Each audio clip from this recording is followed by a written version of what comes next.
I'm here. I just have to put the tags in and hold on. Got to figure out why YouTube will not put my tags in. Okay, and why this is showing up with all of this here, because this is not supposed to be here. Okay. All right, and where's my tags here? Nothing. Okay.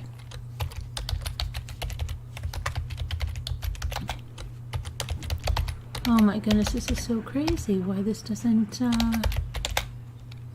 put this in for me. It does in every other thing except when it goes through Streamlabs. It doesn't.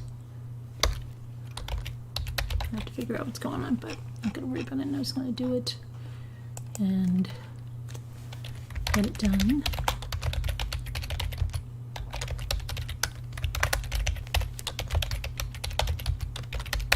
I was trying to read the transcripts of the calls from Amber to Scott.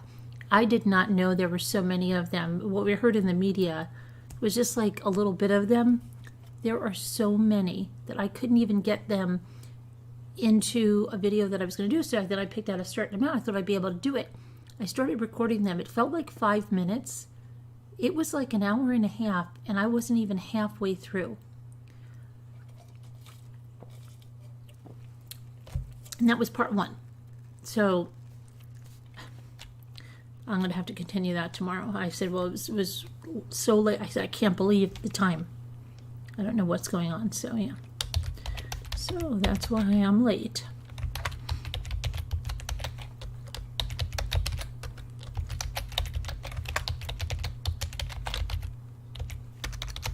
Excuse me. Reenactment.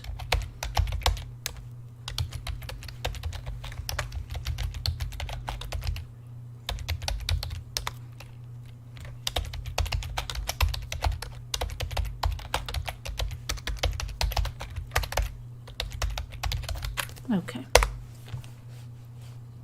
That should be enough for now. I'll have to fix them later. All right, let me go back to the chat.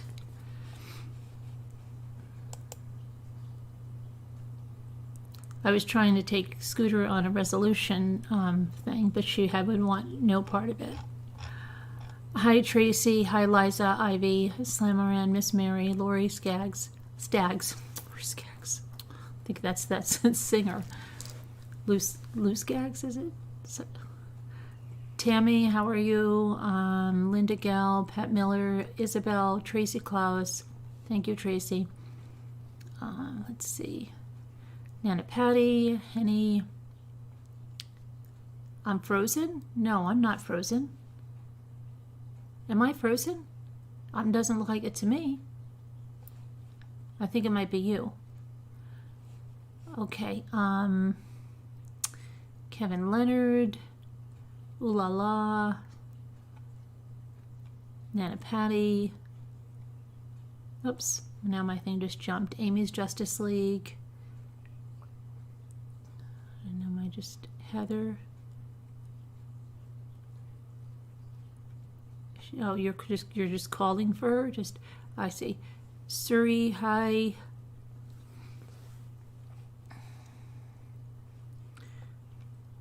Pilot Pete, hello there. Is that Naughty? First time here? Okay, welcome. Kathy Martinez. We're all good, Naughty. How are you? How'd you find us? Hi, Henny. Hi, Henny. Puddin, hello there. Davita, hi. I'm missing a lot of people. I'm not frozen. Okay, thanks, Suri. Okay. Debbie, how are you? Mary. Okay, I don't see Scooter here yet. And I don't see, and maybe I should put something in Slack because I don't see a lot of people here. So let me see. All right, Kim Miller, how are you? Let me grab this. Let me just put this in Slack, and we're going to get right into the reading because it's a lot, and you know how that goes.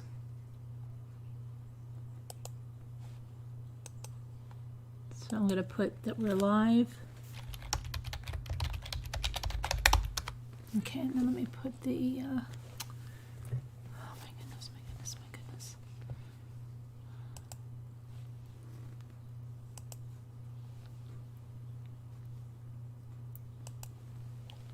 Oh shoot, why do I always do that?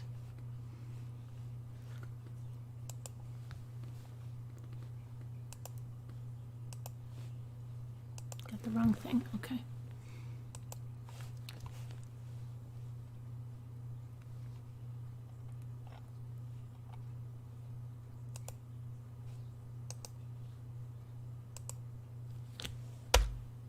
Okay, so there we've got that, and great, Jimmy. Put a pin in my stress ball, and I could have really hurt myself on that. Okay.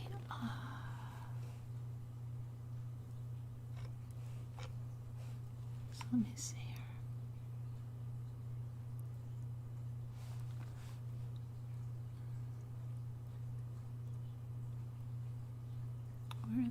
Here's my last stream. Okay.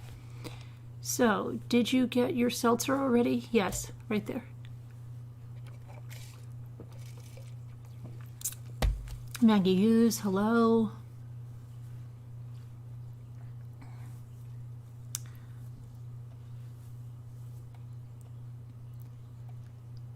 So I wanted to show some stuff. Hi, Mary. Let's see who else. If I missed. I'm sure I missed people, but I'm trying my best here. Okay, so let me grab my, I think I have to my, well, I'm just gonna go pulling up a new one because I can get rid of this, and I can close this, I can close this, I can close that. And what is that? I can close that.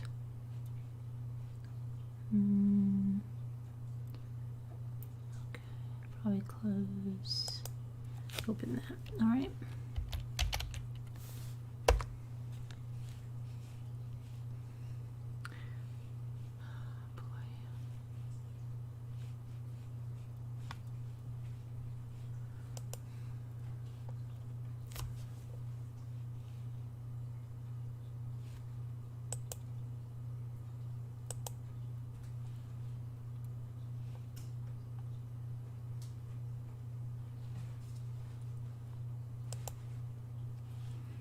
I wanted just to show, is there something here I wanted to show? I'm trying to find the, I think it's 38. Yeah, I think this is the one. Yeah, this is the one that's always being referenced. Here, this, oops. Come on. The layout of the house right here. So let me just make this bigger. This is the one that everybody's writing on. So if we look at this, we have the driveway, you have the gate, right? And then here's where the pool is over here. And let's see, the shed, which there are pictures of, is right here.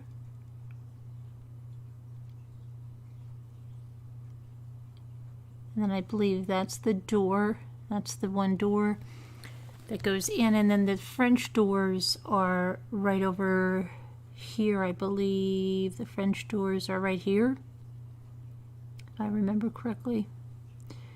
And so, yeah, this is where the crumpled rug was, right? Crumpled rug goes in here. The kitchen is right there.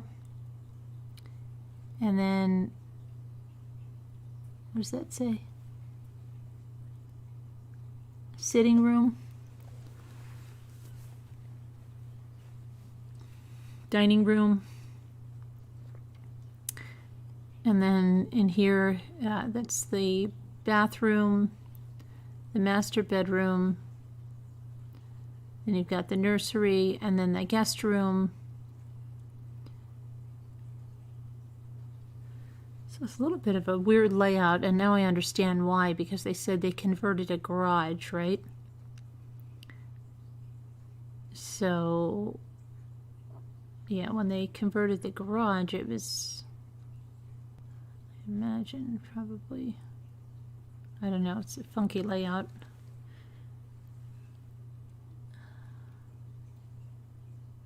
Is that they have the bath, the other bath?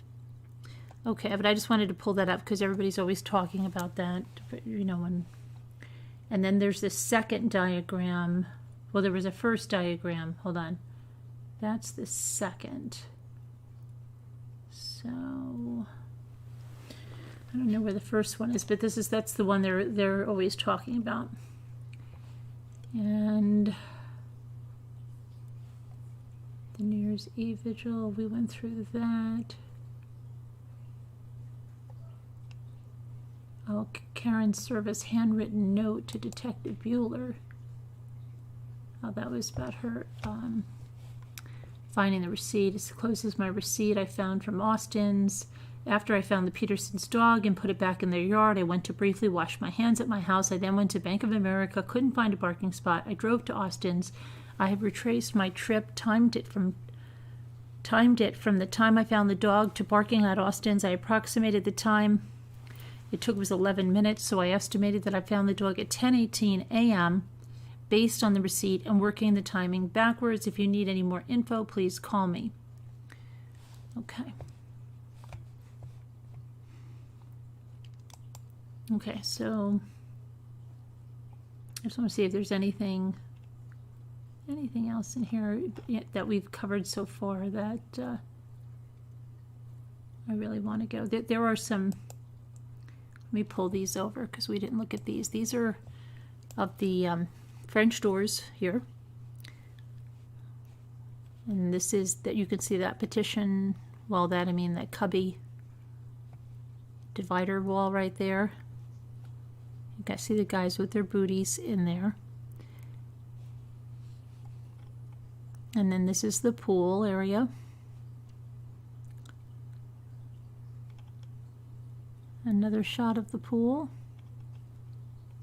Another shot of the pool. There's the hot tub.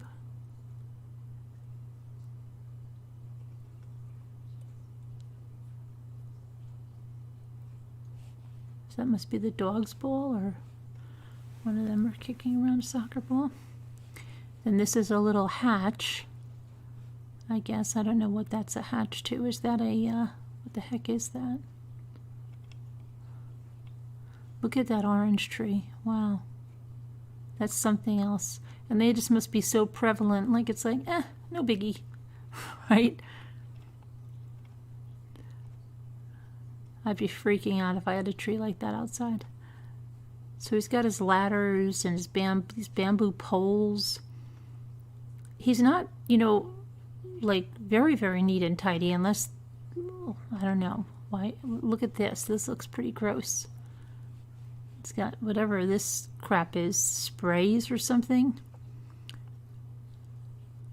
And then this disgusting thing stuck in there. There's the Christmas lights. Okay, and then there are interior pictures of the shed, which I'll pull over these. So that's Lacey's Range Rover, Land Rover.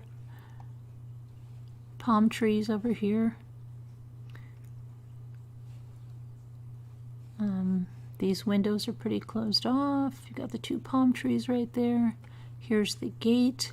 There's something on that gate. The icicle lights. Again, the windows. Here's the two trucks in the driveway. This looks like a big stain right there, right? That must be what, like oil or something? That's what I mean. He wasn't like such a fastidious guy, you know, with his first house or whatever. You would think, I don't know. Because somebody was saying, oh, he's so handy and this and that. Now this is, I don't know, this is what is this stuff? This is by the shed. So these are the umbrellas. Some lounges, like a director's chair. I'm not sure where. Oh, he's got this little covered, maybe this was. Oh, is this where he's got like a little bar area? Is that what it is for entertaining outside? I think so. Yeah, it's an outside. He's got a dartboard. He's got a deck box over here.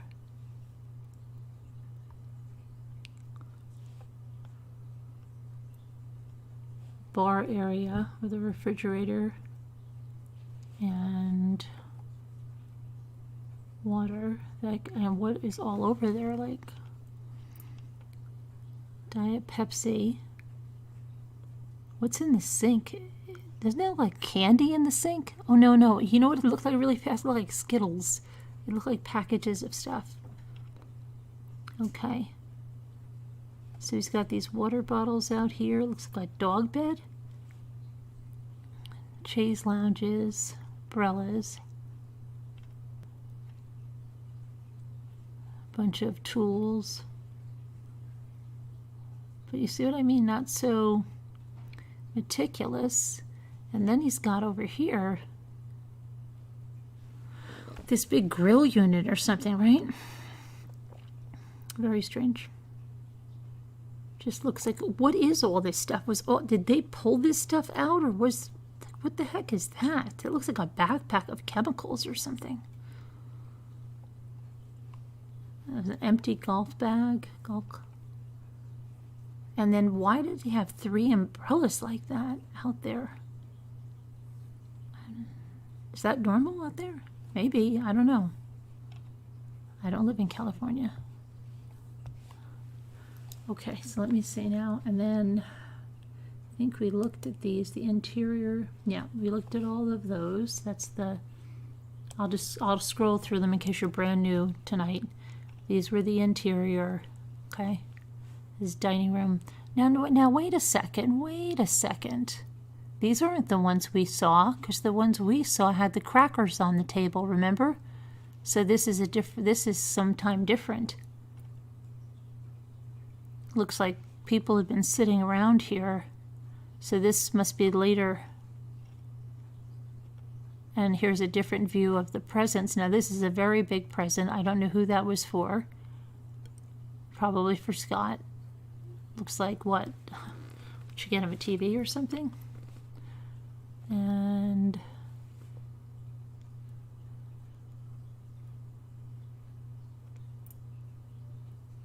lots of presents under the tree.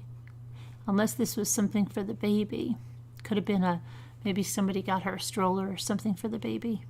Probably what it was. And then some presents over here. Probably could zoom in on those and see, like we used to do in the Watts case, and see the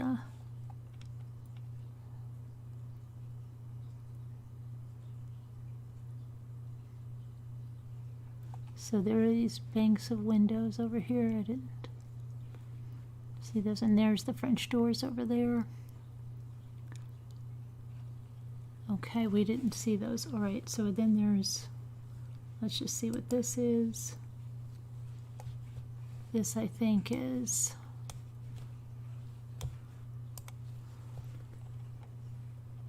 yeah, these are also different. This is definitely after they have the paper down here. The Christmas cards are still out. You can see the orange tree right there. Some kind of a rooster. Merry Christmas. This is the sitting room area, I guess they're talking about. Goes out to the pool. And this is the kitchen, which now you've got some pants over there. I think those are pants. What are these? Are those CO2 tubes or something?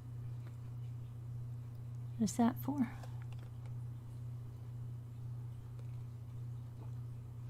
I don't know. What date is this from? Can you see the date? And then we've got that. We've got the guy walking around with the gloves. You got those bags. Lots of bottles of water. There's a medication bottle. Okay.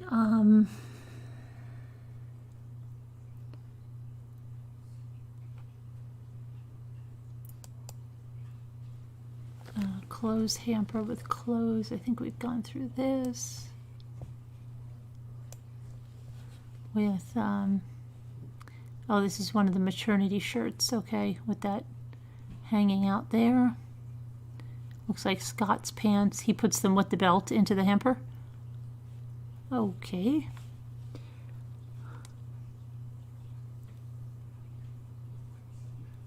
Photos of salon. This was the salon that her sister worked at, the one that they were at the night before.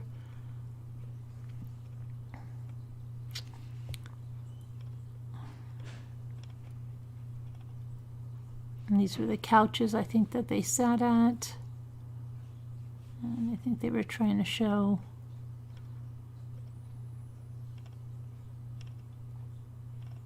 just what that looked like, and you know, I don't know where he would have been. Let's see. And then there's a detective's drawing. Okay, oh yeah, here's the other, I guess this is the other rendering of Covina. The service home was over here. The Reed vacant home's over here. So let's see.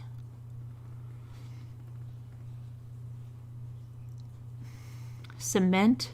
Here it says shed. Covered patio. Nursery. Second bedroom, master bedroom. What does that say? Something in dog. Service and dog. Oh, I think that's where she found the dog. Mailbox. Lawn. There's the courtyard.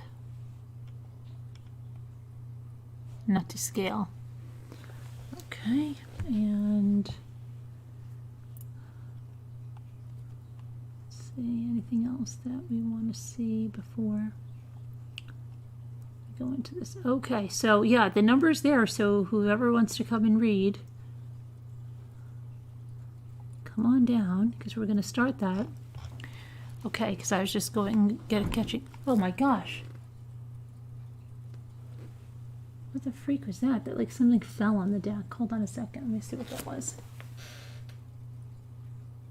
Something fell out on the deck, Jimmy.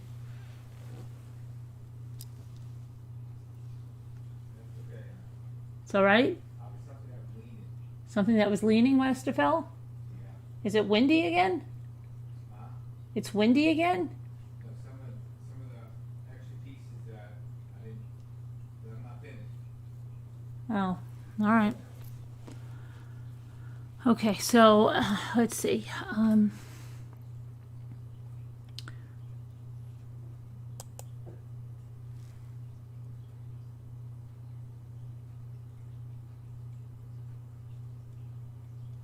Aerial view of the park. I think we've already gone over that. So, all right, that's about it with the pictures. Let me get back to the chat here. Scott was a busy guy traveling to Paris. Oh yeah, wait, but see, and these transcripts, he wasn't going only there. He was going to Guadalajara and Normandy and Brussels. Yeah, he was going all over. Okay.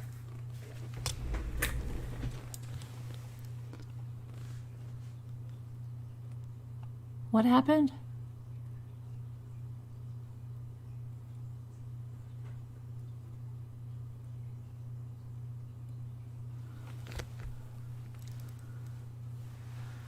All right, so let's see.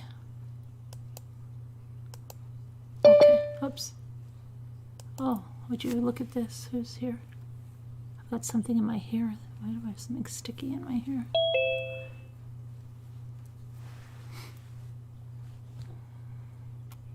Do we know who this is? I'm not sure. But we tricked you. We're going to have the resolution night right here. I've got all the screenshots.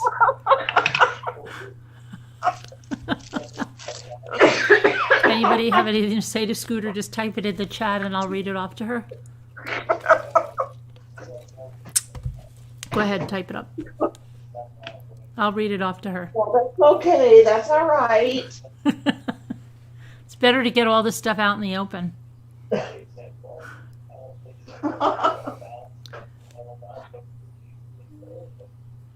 Just go ahead, just type it up and I'll get it to her. Hi, Recliner. How are you? You will. Mary says she found her way home. Mm-hmm. Tracy Claus says, love you. See, they're all being really nice now that you're here.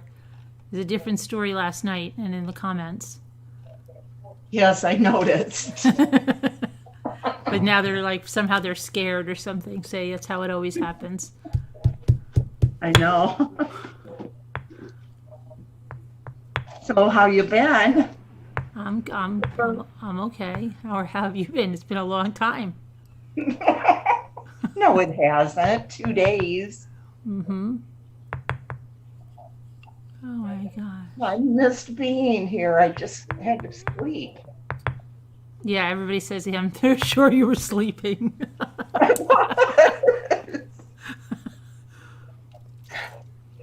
Linda, what is it? Wait, don't tell me. Uribe? No. Uribe? Linda Uribe, right? I'm always nice, she says. Scooter is a terrible friend, Tracy said. Oh, Tracy thanks, B. Tracy. She said. Thank you.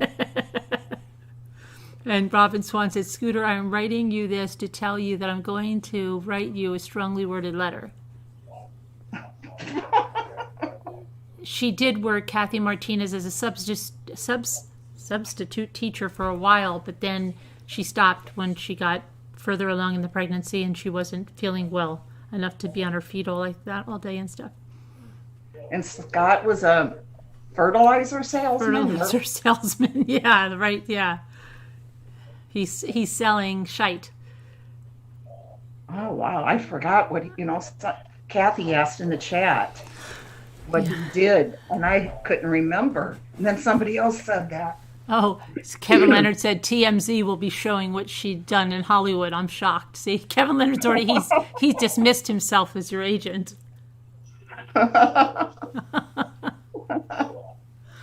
He's going to get me some good publicity. No, he's not, because he's very upset. You just left without even noticing that No, he doesn't want to work with no. clients like that. He doesn't, he said. He likes it because he'll be getting paid more money. Cher said, have you been sleeping for 2 days? Well, not for 2 days, but during the night. And then people were speculating you really had the ickies. There was a Oh, lot of my speculation going on. They thought we were hiding it, that you really did have it, and then you were just too ill to come on, and we were pretending because you were so ill, and we didn't know if you'd be back, and all that stuff. Oh, my goodness. There's a lot of speculation was flying around. Sounds like it. And Augie said, yes, dear Scooter, I was so disappointed in you. You abandoned Carolyn. I am pissed. Ever since you become an actress, you have been totally dismissed us. What about me, my feelings? You don't care. See? Well, I'm famous now. And now Deborah, she's kissing up. She said, Scooter, it was only Carolyn who said things. We just listened. I believe that. I believe it, Deborah.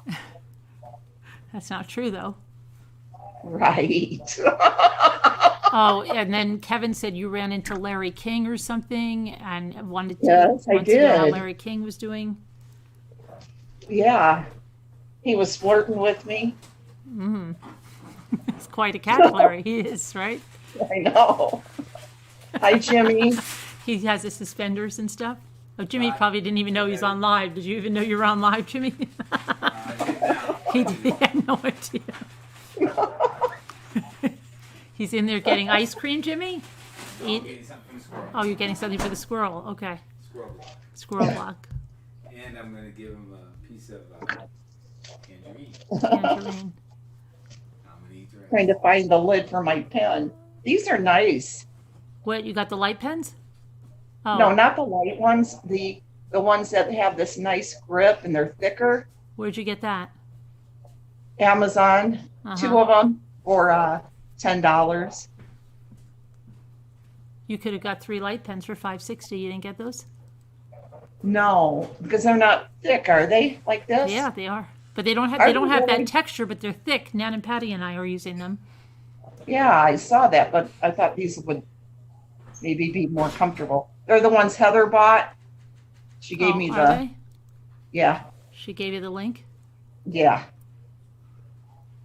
And they have a nice little, cover that you put on them Mm-hmm. so they don't get dried out. I sat it here. I can't find it. Got to flip the light back on. Did you ever what? Has she tried the one with the light in it yet? What? She hasn't. No, Nana Patty got the light ones like I did, but Scooter didn't buy them. She bought something Heather gave instead Yeah, because she didn't trust my opinion or Nana Patty's. So I she. did too. I might end up getting those too. You never know. They're really good. Looks like something she bought in Hollywood. I agree, Recliner Detective. Well, yeah. My Mystic said, "Good for you, Larry buying something King. for yourself." They're from Larry King. Oh, from Larry King. Okay. Uh-huh. How old is he, by the way? Oh gosh, he's got to be close to 90 years old, isn't he?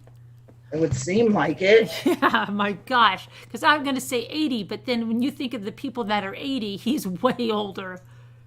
I know. He's been around forever. Jimmy, you know how old Larry King is? Oh, Old, Jimmy said.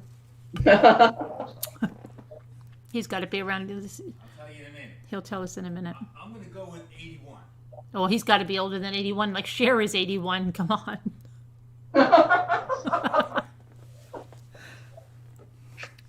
Eminem is getting close to 81. It's getting scary. I can't find How old? Eminem getting what's his age? No, he's like 50, but I mean, I'm just joking because I remember when I just heard that he was like, I remember hearing him when he was 40, and I was saying, if he is 40, how the freak old is Madonna? He's 86. Yeah. Yeah.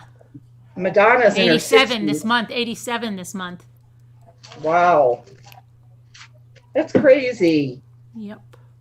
I can't find the lid now to this. Darn it.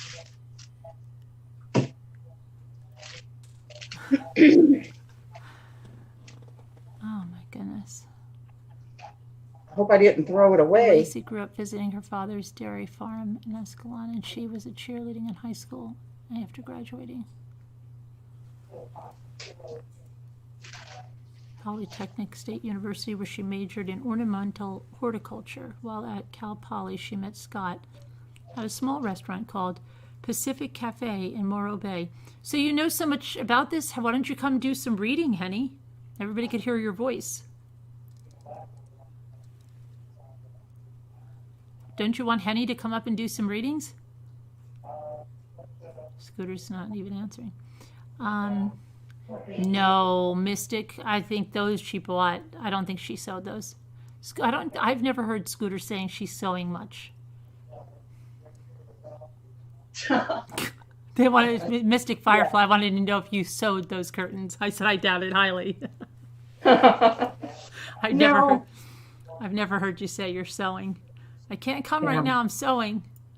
Right. Yeah. You'll never hear me say that. Oh my gosh. What part are we on? Oh, but Cher, they're not just pens. They're for the diamond painting. Okay, she said they have those pens at the dollar store with a pom-pom on them. But she thinks it's a pen. Oh my gosh, okay. Okay, come on, Nana Patty, hurry up. You've been the loyal one, so come on, run up. You'll be the judge and the court reporter, she said. She's been the loyal one. Mm-hmm. Yep. Loyal. Her new name is Loyal. Make sure your name is Loyal Nana Patty when you come in. It's going to be her new name now. Or we could just call her Loyal. Is Loyal in the chat tonight? Oh, there she is.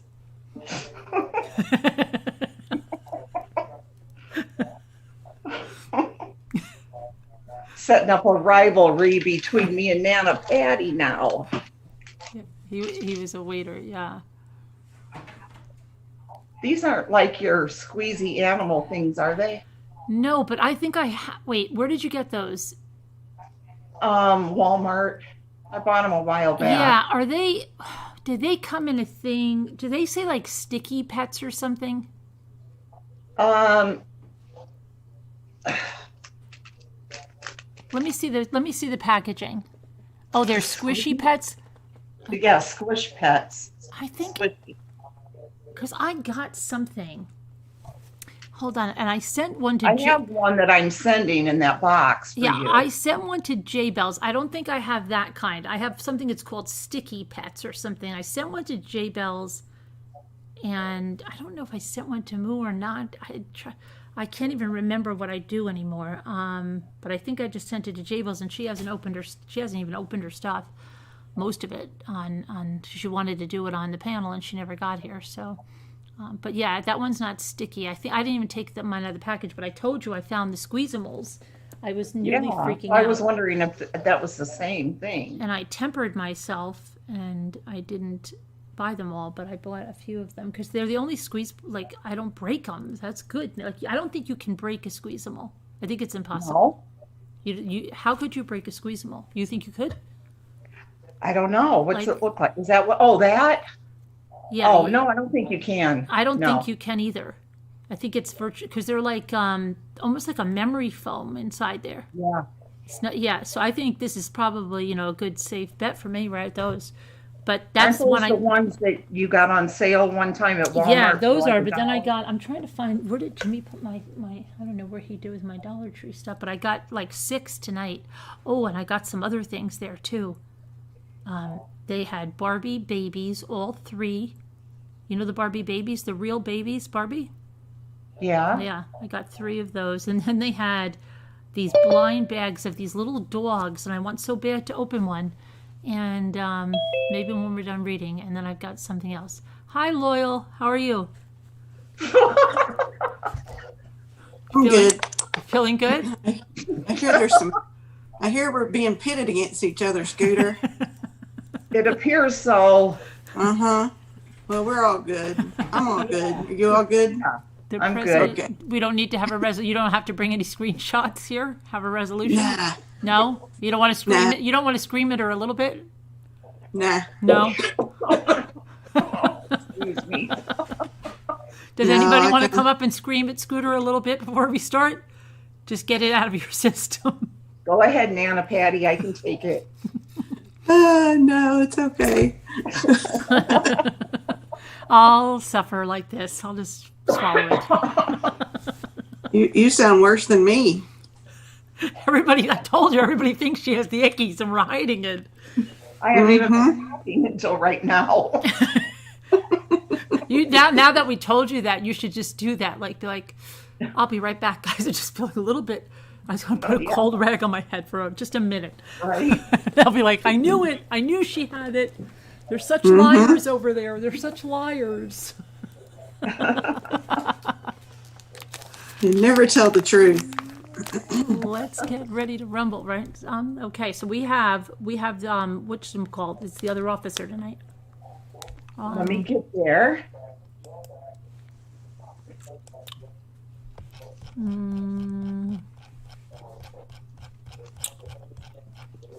I've been right here, Cher, Rose. I've been right here, It sleeping. is 30. Is it Ron Clower? Hold on. No. We have a short one. I think it's the whatchamacallit, the guy at the store, the maternity store. Okay, I got to get over there. Philip Williams. And then after that, we have John Evers. What number is that or date? That is number 28.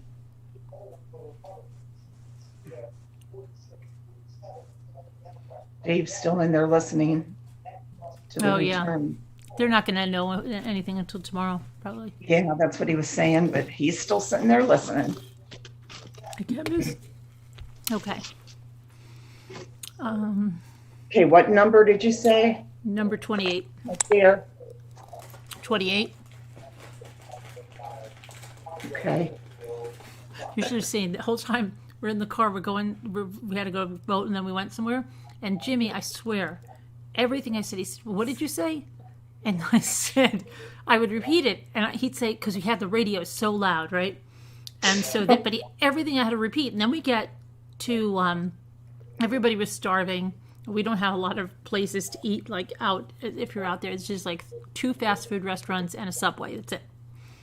So they got Subway, and I said, I'll go to ShopRite and to Dollar Tree. And so while they were eating their Subway in the car, they ran into the Dollar Tree. Well, he runs in. Now he's like, well, he's Speedy Gonzalez now. So I'll just go running over to ShopRite, and I'm going to start putting stuff in a cart, and you guys finish up here, and then meet me over there, right? All right. Mm-hmm. I get into ShopRite, and I swear, everything, I got a few things in my cart, and everything I'm picking up, like I'm getting, say, evaporated milk, and he goes, I already got the, let's just say it was, and I go, this is evaporated milk for the pumpkin pie. He goes, oh, I'm not talking to you. But every time I pick something up, that's when he said, I already got the bacon. I'm like, but this is butter. And he goes, but I'm not talking to you. I'm like, okay. I swear to you, it happened through the whole store. But I'm thinking, like, why would you say it? It's really funny that you're saying it the minute I'm pulling something out. I already got the, whatever it is. I'm like, these are pie crusts. He's like, no, I'm not talking to you. He'd say, I'm just telling you. That's what he said. I'm just telling you what I got. But he made it sound like, put that back. I already got that in the car, but it was something totally different. It was driving me out of my mind. Oh my gosh, yeah. Because I hadn't eaten. They had all eaten, and so then I went and got something to eat. But all right. You guys get your testimony? I think you said 28, right? Yes. Yep. And Nana Patty, you're going to be the judge? And the court reporter. Okay. Yeah. Okay, so this is Witness for the People, Guilt Phase, June 14th, 2004. Direct examination by David Harris of Mr. Williams. So, Mr. Williams, who are you employed by? Excuse me. Mother's Work Incorporated. Do they own some commonly known businesses in the maternity field? Yes. And could you tell the jury what businesses that is? What businesses that is? It's Motherhood Maternity, My Maternity, and a Pea in the Pod. And what is your assignment or title with Mother's Work? I'm National Loss Prevention Manager. So you work at the corporate headquarters and oversee all of the stores specifically referring to Motherhood Maternity. Yes. And I want to direct your attention back to 2003 and ask, in your capacity with motherhood, I'll just refer to it as Motherhood Maternity. In your capacity with Motherhood Maternity, were you contacted by the Modesto Police Department? Yes, I was. And did they ask you to assist them in trying to identify either purchases or products that are related to Lacey Peterson? Yes. And the person that contacted you, was that Detective Phil Owens? That's correct. And based on the information that Detective Owens started talking to you about, were you looking at a particular tag number or product line? Mr. Williams?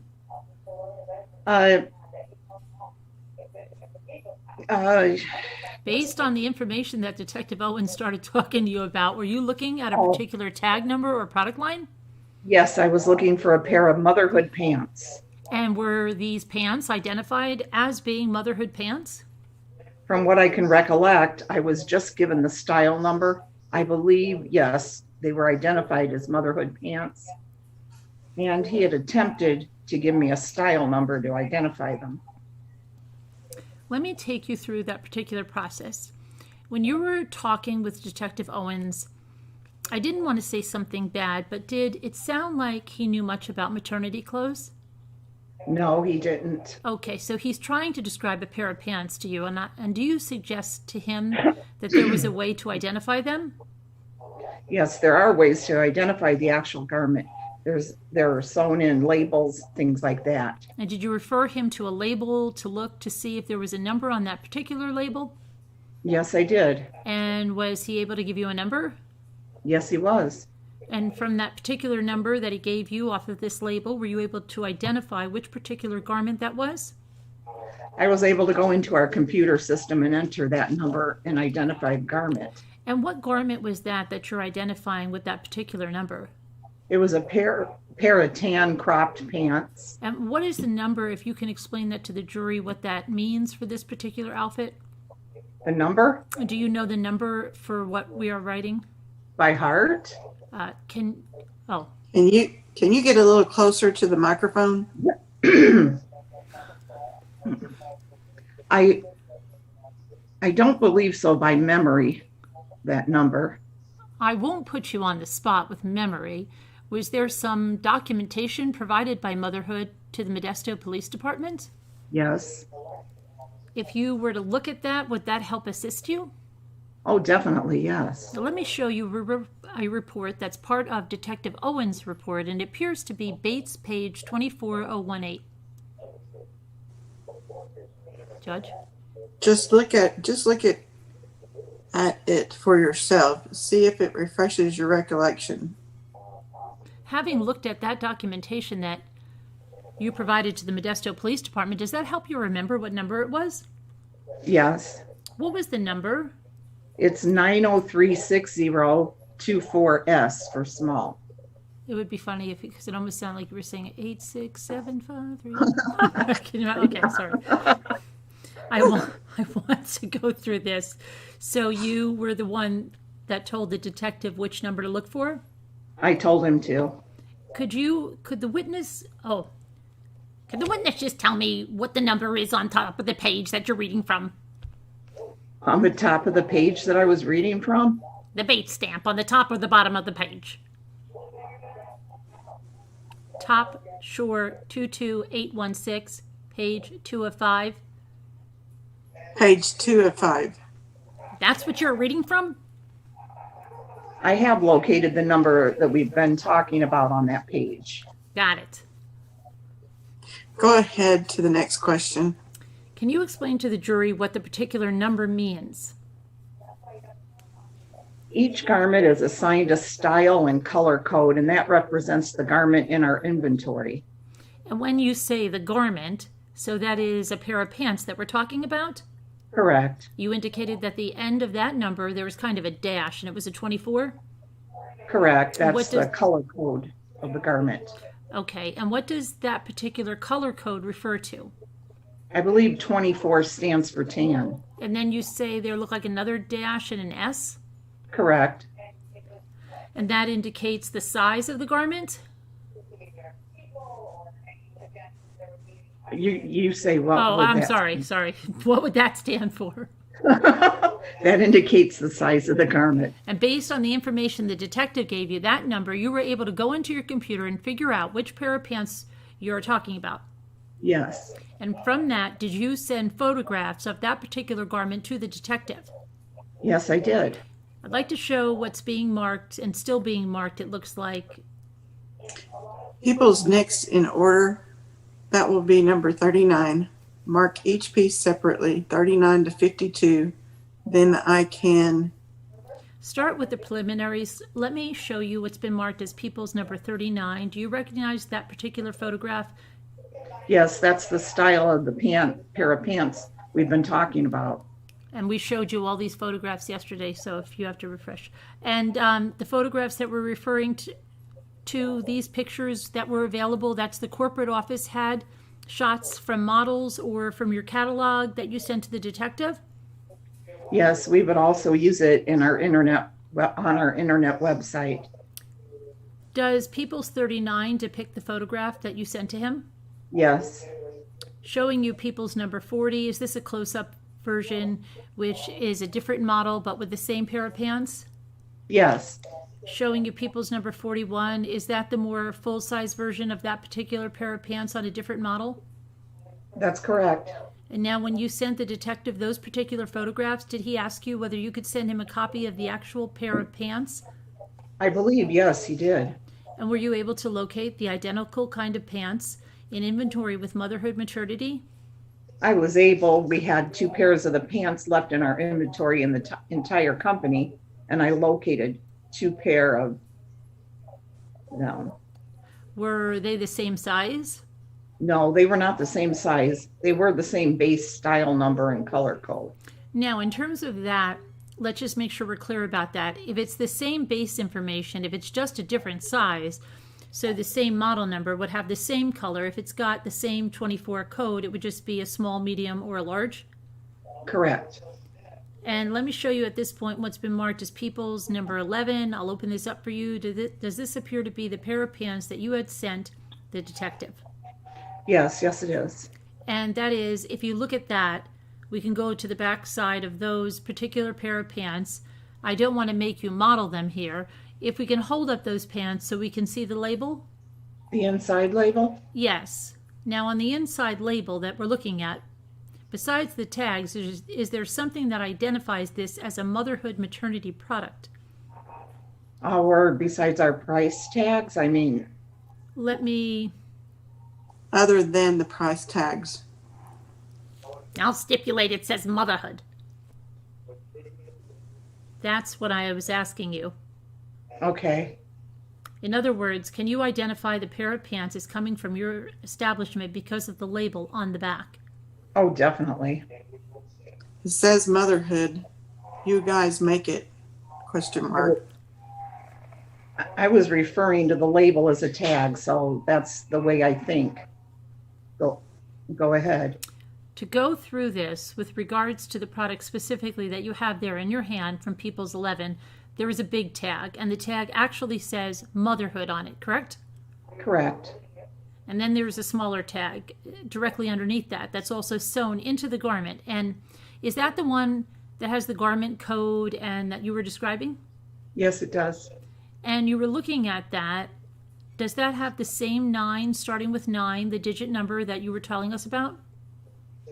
It's the same code. The only difference between that particular garment is that it's I believe that one is a large instead of a small, but the detective was asking you about. It's a large, correct. Now you can go ahead and put that back in, People's number 11, into the box. And now after you have provided this information and sent the pair of pants to the detective, did he ask you any more specific questions about whether your company had any records specifically relating to Lacey Peterson? He wanted to know if we had any purchase history for Lacey. And did you have a search conducted to see if you did? I contacted our computer department. That's kind of like where all the data is stored? Correct. And were you able to obtain information, pass it on to the Modesto Police Department? Yes, I was. We were able to pull up her purchase information. And again, looking at the document that you have before you, is that the information that you sent to the Modesto Police Department? Yes, it is. And does it show how many purchases that Lacey Peterson made? It does show. How many purchases did she make? She shows 2 separate purchases. Let's talk about the first one. From the information that you sent to the Modesto Police Department, could you tell when the first purchase was made by Lacey Peterson? It was August 30th of 2002. And does it show how many or what kind of articles are purchased there? It shows 6 items being purchased. And going through this information, is this somewhat like a receipt that you sent to the Modesto Police Department? Correct. And would there be information identifying what store the purchase occurred at? Yes, there is. Does that tell you what store? At the top of the information, it does give me a store, a customer number, and I can identify the store based on that number. What store was the purchase made at? Store number 326, Motherhood in Modesto. Is there like an employee number or a salesperson that rings it up? Yes. And does it show pretty much the date and time that this transaction takes place? Yes. And when was that? Transaction occurred on August 30th of '02 at 2:49 p.m. Employee number 44748 was the employee number key in the register. Now, you're talking about keying into the register. So when a customer comes up and he presents whatever items they want to purchase to the sales clerk manually enters the information. And do they just scan it? Their employee number they have to enter. The garments they scan based upon barcode tickets. So if a garment is scanned, does it show up on that receipt? Yes. The 6 items that you're talking about with this particular purchase, what were the items that were purchased by Lacey Peterson on that date? We have an embellished silk Shantung. Shantung. What is Shantung, I think. Shantung. it? Shantung red pants cropped, a silk Shantung embroidered dark red shell, short sleeved, a black and tan blouse, 3/4 with a bell sleeve. We had to have a cropped cuffed rayon nylon stone pant. We have a blouse, V-neck ruffle, Georgette, tan and pink, and a blouse with a flutter sleeve, Georgette red and cream. And based on what's on that particular receipt, were you able to identify those documents for the Modesto Police Department? Yes. And did you also send them photographs of all of those particular items? Yes. And let's go through and show these particular items at this point in time. Mr. Garagos, have you seen these? I didn't realize when he marked them. It could have just been taking a brief look and write it down. If I could just take a brief look and write it down. While he's doing that, let's go on to something else, starting with the That's number what, 39? showing you people's number 39. If we could get the middle light, please. Do you see what's been marked as people's number 39 that's up there at this point in time? I do see it. Is that the tan pair of pants or khaki pair of pants that you were talking about? Yes. Now that I have these others back, let's go through them and show them to you. You can go ahead and look at the first set of photographs right here. Let me know when you're done looking at them. Okay. And Mr. Williams, what I'd like to do with you is go through these with you. What's the first photograph that you have there? First photograph I have is of the silk Shantung outfit. All right, and do you recognize that as being a copy of the photographs that you sent to the Modesto Police Department? What's the number of that so I can keep track? That would be people's number 42. All right. Do you recognize people's number 43 to be a close-up of that? Correct. Showing you people's number 44. Does that appear to be a photograph that you sent to the Modesto Police Department?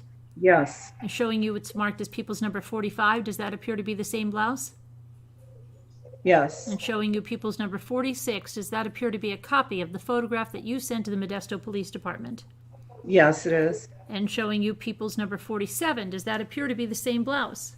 Yes. Showing you people's number 48. Does that appear to be a copy of the photograph that you sent to the Modesto Police Department?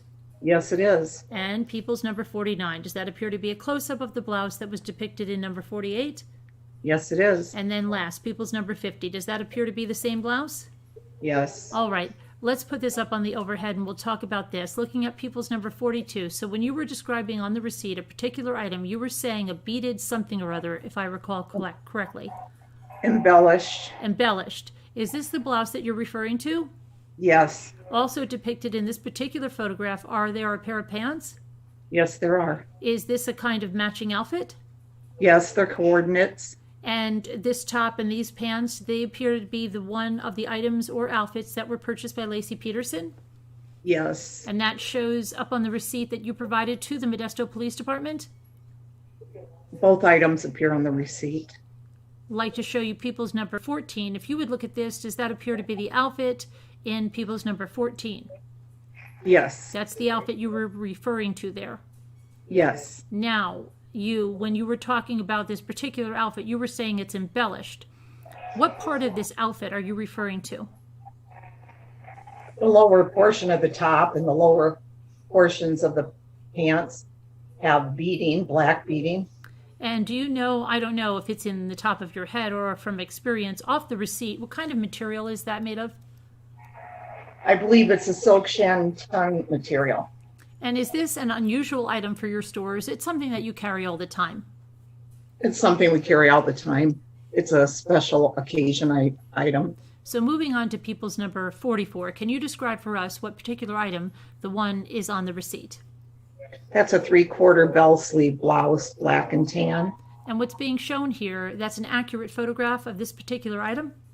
Yes, Showing you people's number 45. Kind of hard to see in the blow up, but does that appear to be the same outfit?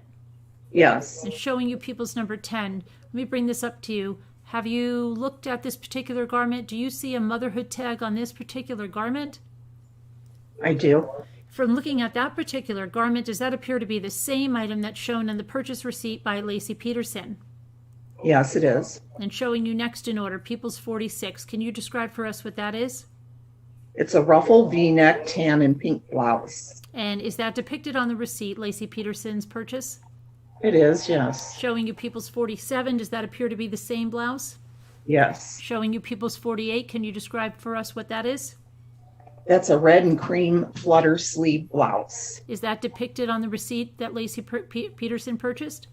Yes, it is. And look at the next one on here, number 49. Is that just a blow up of the material? That's a close-up. And just so we understand, why was it that you included this particular photograph that you sent to the police department, or why does this company keep something like this? For example, in our catalogs or ordering on the internet, if an item comes in more than one color, we want to show a representation of the pattern of the color so the consumer can make a decision what color they would like to purchase. And when the police department was asking for whatever you had, you just sent them whatever you had? Right. Look at people's number 50. Does that appear to be the same outfit? It's the same blouse. Same blouse. Now, the items that we've gone through, is that all of the items that were purchased on this particular receipt by Lacey Peterson? Did we show the pants? Did you, what was that? We showed the pants. Let me go back through that, and so we're clear. Besides the tops that have been shown, the earlier pictures, the photographs of the pants and the people's number box that you took out showed the tag. Correct. Is that all of the items that were purchased on that particular receipt? Yes. Now, sometimes the term has been used khaki or stone or tan, but it's pretty much the same color to those pants that you're talking about, Yes. used interchangeably. Yes, it is. But for corporation-wise, it's that 24 code number. Correct. I'm going to show you two more photographs. Start with which has been marked people's number 51 and then people's number 52, and ask if you recognize those particular tags in those photographs. Those are tags from our manufacturing. And if you look at them, can you see where the motherhood label is in those photographs? Yes, I can. And when you're referring to the tag, is that a motherhood label tag or is that the garment tag that's underneath? There's a garment tag underneath. Is there a number on those there in both of those photographs that matches the number that was the purchase by Lacey Peterson? Yes, there is. And in one of those photographs, it is highlighted, so it's a little easier to read. Yes, it is. And what are those numbers on there? It's 903-6024. Was that, But- oh, Was that also purchased on August 30th? Yes, Your Honor. see and highlight the one shows up. Here, looking at now, see that's a close-up of the tag, and the tag is from one of those tan or khaki pants that we've been referring to. Yes. And now on that documentation that you sent to the Modesto Police Department, was there also a second purchase?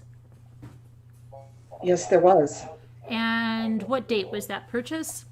That was on September 28th of 02. What was purchased by Ms. Peterson on that date? It shows one bra. And going back to the first purchase, you talked about 6 items now put on the board. Were all of those items, were there a total purchase price? Yes, total purchase was $17.18. No. Wait. The total purchase amount was $198.55. The second purchase, what was the second purchase price? That was $17.18. And now the records that we've been talking about and the records that you sent to the Modesto Police Department, does Motherhood or Mother's Work keep them in the regular course of their business? Yes, we do. And do you keep them accurate to make sure you don't lose things or that you get paid? Definitely. And are all those transactions recorded out at about the same time that they happen? Yes, at the time that they happen. Okay. And now this is the cross-examination by Geragos. This is good afternoon. Good afternoon. This is the, what was the previous marked as Peoples? 39. A 39. I have a cropped, I'm learning this stuff, by the way. I'm getting a fashion education. What's this right here? That's a cuff. Okay. Have anything to do with the pants being cropped? The crop is the length of the pant. Okay, and what's this line down here? That's a seam. Okay, is this something you call a pin tuck or something? A pin tuck, correct. Is that what it is? Yes, Okay. So that's the item that corresponds to the style number on People's 51 and 52 that they just showed up there that had the highlights. Is that correct? yes, Okay. So if you were to have that, and I'm not going to put it up there again, but if you just look at that label, that would correspond to the pair of pants up here in front of the jury, correct? correct. And that pair of pants is specifically designed so that it has this cuff, right? Correct. Okay. And that's, for the fact, because that's what the style number refers to on the label, right? Correct. Okay, now if I was to show you this pair of pants, which is People's number 6, and that's not the same pair of pants, is it? It doesn't look like it. Okay, let me show the jury. This doesn't look like the same pair of pants, does it? Is this what you testified to? No, it doesn't look like it's the same pair of pants. And show you this pair of pants. Can you tell this is in People's 5? It doesn't look like it, but it's very hard to tell. People's 5 doesn't look like it. Why? Because the color? The color, And the, you don't see that pin tuck. correct. Or a crop or a cuff. I don't see the cuff. Don't see the cuff. It's pretty noticeable, the cuff, isn't it? Yes, Now I'm going to show you what's been marked as People's 15A, B, C, and does 15A look like the pair of pants? definitely not. No, definitely not. Yes, 15B, does not look like the pair of pants. no, 15C, I believe that is the pair of pants. exactly. So let's just show the jury again. 15A, one more time, definitely not the pair of pants, right? Correct, 15B, definitely not the pair of pants, right? correct. 15C, definitely not the pair of pants, right? That is the pair of pants. Definitely the pair of pants. See, that That okay. is- So he did. That was my mistake. Okay, I'm good. So let Oh, just That is the pair of pants, yeah, yes. it's definitely the pair of pants that he said, and then you said yes. So let's go back. I'm going to show you number 44. Is that what you sent to them? Yes, Okay, the Modesto PD. yes. And I take it, is this the blouse here that's been marked as People's 10? That is the blouse. Okay, and then the blouse is shown with what? It's shown with a pair of black pants. You mean when you buy the blouse, you can actually wear it with other colored pants than the ones you buy it with? Yes, There's no rule, right? there's no rule. Okay. I show you the other pictures or the other designs of these other stuffs. I have no ideas why they've been introduced, so we'll skip it. And let me show you, is this, which is marked as 41, do you see that? Yes, That's the same pair of pants? yes, that's a different image of the pants. Okay, now the pants here, these pants, you're showing them what color top? With what color top? It appears to be a white top, And in this picture, what color top? a black top. So you can actually do a mix and match. Yes, There's no rule against that. no, And then you said, I think you said the style number here is 24. Is that correct? that's correct. Is that right? Correct. Now you said that was tan, am I right? Yes. I got a couple of reports where 24 indicates stone. Is there a difference between stone and tan? Depends how the merchant set up that style. Okay, because it's on my report here, and I'm referring to 22817. It looks like you've got more. You got a 25 that refers to tan, and you got a 24 that refers to stone. Am I reading too much into that? I would have to have the chart of our color codes to determine that. I've got your panel styles. Will that work? If it shows color codes, it might. I don't know. You tell me. No, it doesn't. Do you have the chart with you? I don't have the chart with me. When the officer came and asked you to take a look at these things, did he bother to ask you to get the color chart so that you could compare and see whether 24 was stone or tan? I wasn't asked for a color chart. So as we sit here today, after all this fashion lecture or expertise that we gained here, we still don't know, unless we have the color chart, whether 24 stands for stone or tan, correct? Without the color chart, we don't know that. Well, according to the description of the item, based upon the style, the color code refers to stone. Refers to stone, Correct. not to tan. Stone is lighter than tan, correct? It's a shade of tan. It's lighter in color. I don't know. So without the color chart, we don't know whether it's stone. You're assuming now that it's tan, but stone, we don't know whether it's lighter than tan. We don't know whether the color chart, we don't have the color chart. We don't know, correct? Correct. The color chart doesn't really give you colors. It gives you words and how they correspond to the numbers. It doesn't give you an actual color swatch. Okay, so we not only don't have the color chart to know whether 24 is stone or tan, we don't have the swatches to know whether or not it's lighter or darker than tan. Is that a fair statement? I'd have to ask you to repeat that. Well, we don't know. You think now that 24 refers to stone, correct? I know that 24 refers to a variation of the color tan. Which stone is a variation of the color tan? And we know that, at least from the report that you're looking at in front of you, that 25 appears to correspond to a color called tan, right? Not necessarily. You've just 2 times said there's 25, and there's 2 times there's tan. It could. 25 could also mean that the item is a multicolored item. Well, we don't know because we don't have the color chart, right? I don't have the chart. So we're just you and I guessing here because neither of us have got the color chart. We're just trying to figure out when it says 60, it seems to be red, right? When it says 25, it appears to be tan, and when it's 24, it appears to be stone. And I'm just going by what the numbers are and what the colors are. I'd have to have the chart right in front of me. And we don't, right? Correct. And we don't have the color swatches, so we don't know whether what your store calls stone is lighter or darker than what your store or what the manufacturer calls tan. Is that a fair statement? Yes. Thank you. I have no further questions.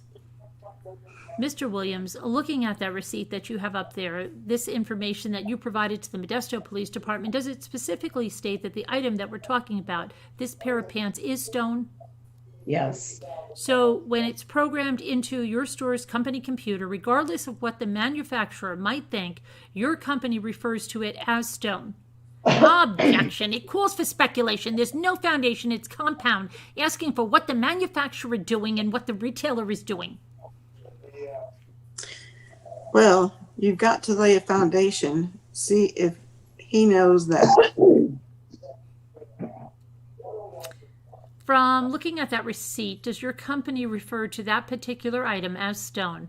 Yes. And that particular code number for that particular pair of pants is 24. Yes. And then you are asked about 25, referring to tan, and you're looking at the receipt, and the 2 items on the receipts that have 25 are both of those multicolored tops that you have already shown to the jury. Yes, they are. And just to make sure that we're clear about this, regardless of whether it's tan or khaki or stone, none of those are black, are they? They're not black. And in fact, the code number for black for your company is what? I believe it's 01. Thank you. I have no other questions. No further questions. May this witness be excused? Yes. Okay, Mr. Williams, thank you very much. Thank you, Your Honor. Okay. Let's see who we have next here. And we went through all those all that clothing yesterday, so you could look at yesterday's. Oh, you did? Yeah. Yeah. We did. So, and actually, just for the people at home there in the chat, when we went through the clothes, 51 and 52, they don't have in the discovery, and it's because they are from the autopsy. So he's showing him the tag and the pants, and the tag and the pants are motherhood pants, and they're tan pants, not black pants that Scott said she disappeared with. So that's why that's important. Okay. The next one is John Evers, Modesto PD. All right. Witness for the people, June 15, guilt phase. Okay. Distasa. I'm just going to go ahead and mark these next in order so we have them available. Do you want to describe them for the record? I will. The first one is Berkeley Marina Receipt. Berkeley Marina Receipt. That will be People's number 53. And the next one is going to be the Missing Persons Report. Okay, that will be People's 54. And finally, the last one, I'm just going to mark a diagram of the location at 1027 North Emerald in Modesto, the defendant's warehouse. That will be 55. Is that up on the board? It's already been marked. What's the address? 1027 North Emerald. 1027 North. Is that the location of the warehouse? Yes. Officer Evers, where are you currently assigned? Detective at Modesto Police Department. Your current assignment is Detective Evers. Is that correct? That's correct. On December 24th of 2002, were you working in the detective division at that time? No, I was not. What were you assigned to at that time? Did this one before? This What? one sounds familiar. No, we did another This one sounds familiar. No, I know, but there's a number of officers. We've never done this one yet. Okay. Are you on board with the role of this one? No. You want something a little more exciting or something? It just, I don't know. It seems like the same one. Okay. It seems like the same testimony, but Loyal, she's getting very picky, Loyal, isn't she? Mm-hmm. Okay. Oops. You wanting some action, are you? She wanted to get into just a different kind of a role, I guess. Okay. Mm-hmm. All right, so you were working patrol, and were you assigned to go to the East La Loma Park area in regards to a missing persons investigation? yes. And did that involve Lacey Peterson? Yes, it did. Let's just start at the beginning. I'm going to go through the question and answer way. And so just start at the beginning. You're on duty somewhere in the city, correct? That's correct. And do you remember where you were? Yosemite Boulevard and like South Santa Cruz Avenue. And you got the call to go where? The call came out at 523 Cabino, but the comments in the call were that there was a missing lady down at the park, the East La Loma Park or Dry Creek Park. And did you go to that area? Yes. And when you say the comments came out, just so the jury's clear, you have those little computer terminals in your vehicle? Yes. And as the call's coming in, are you getting information on the teletype there? Yes. So you went down to East La Loma Park. Is that the area by the tennis courts? Yes. And the jury has seen a million pictures of that. We don't need to go through that. Okay. You went down to the park. Where did you park? Across from the tennis courts, closer to the covered patio area or picnic area. And what happened next? Well, I saw a group of people down in the park and I saw a smaller group closer to the parking lot wave me down. You went over there? Yes. And were you in a marked black and white unit? Yes, I was. So they knew were you in full uniform? Yes, I was. So they knew you were a police officer, obviously. Yes. And what happened next? Well, I met this group. There was a lady who was very upset. She was hysterical, crying. There was another lady that was standing next to her, consoling her. There was maybe one or two other persons standing there. So I got out of my car and I walked up to them. And do you know the woman who was very hysterical? Was that Sharon Rocha? Yes, it was. Go ahead. What happened next? You walked up to the group? They were just saying that Lacey was missing. They were very upset about it. And from behind them, a gentleman walked from behind this group with the dog on a leash.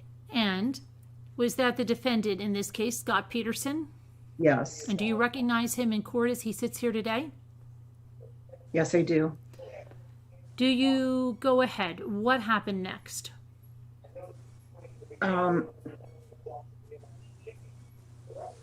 He walked up to me and said that his name was Scott Peterson and that his wife, or he was the wife of Lacey. She was missing. Okay, he didn't tell you he was the wife, correct?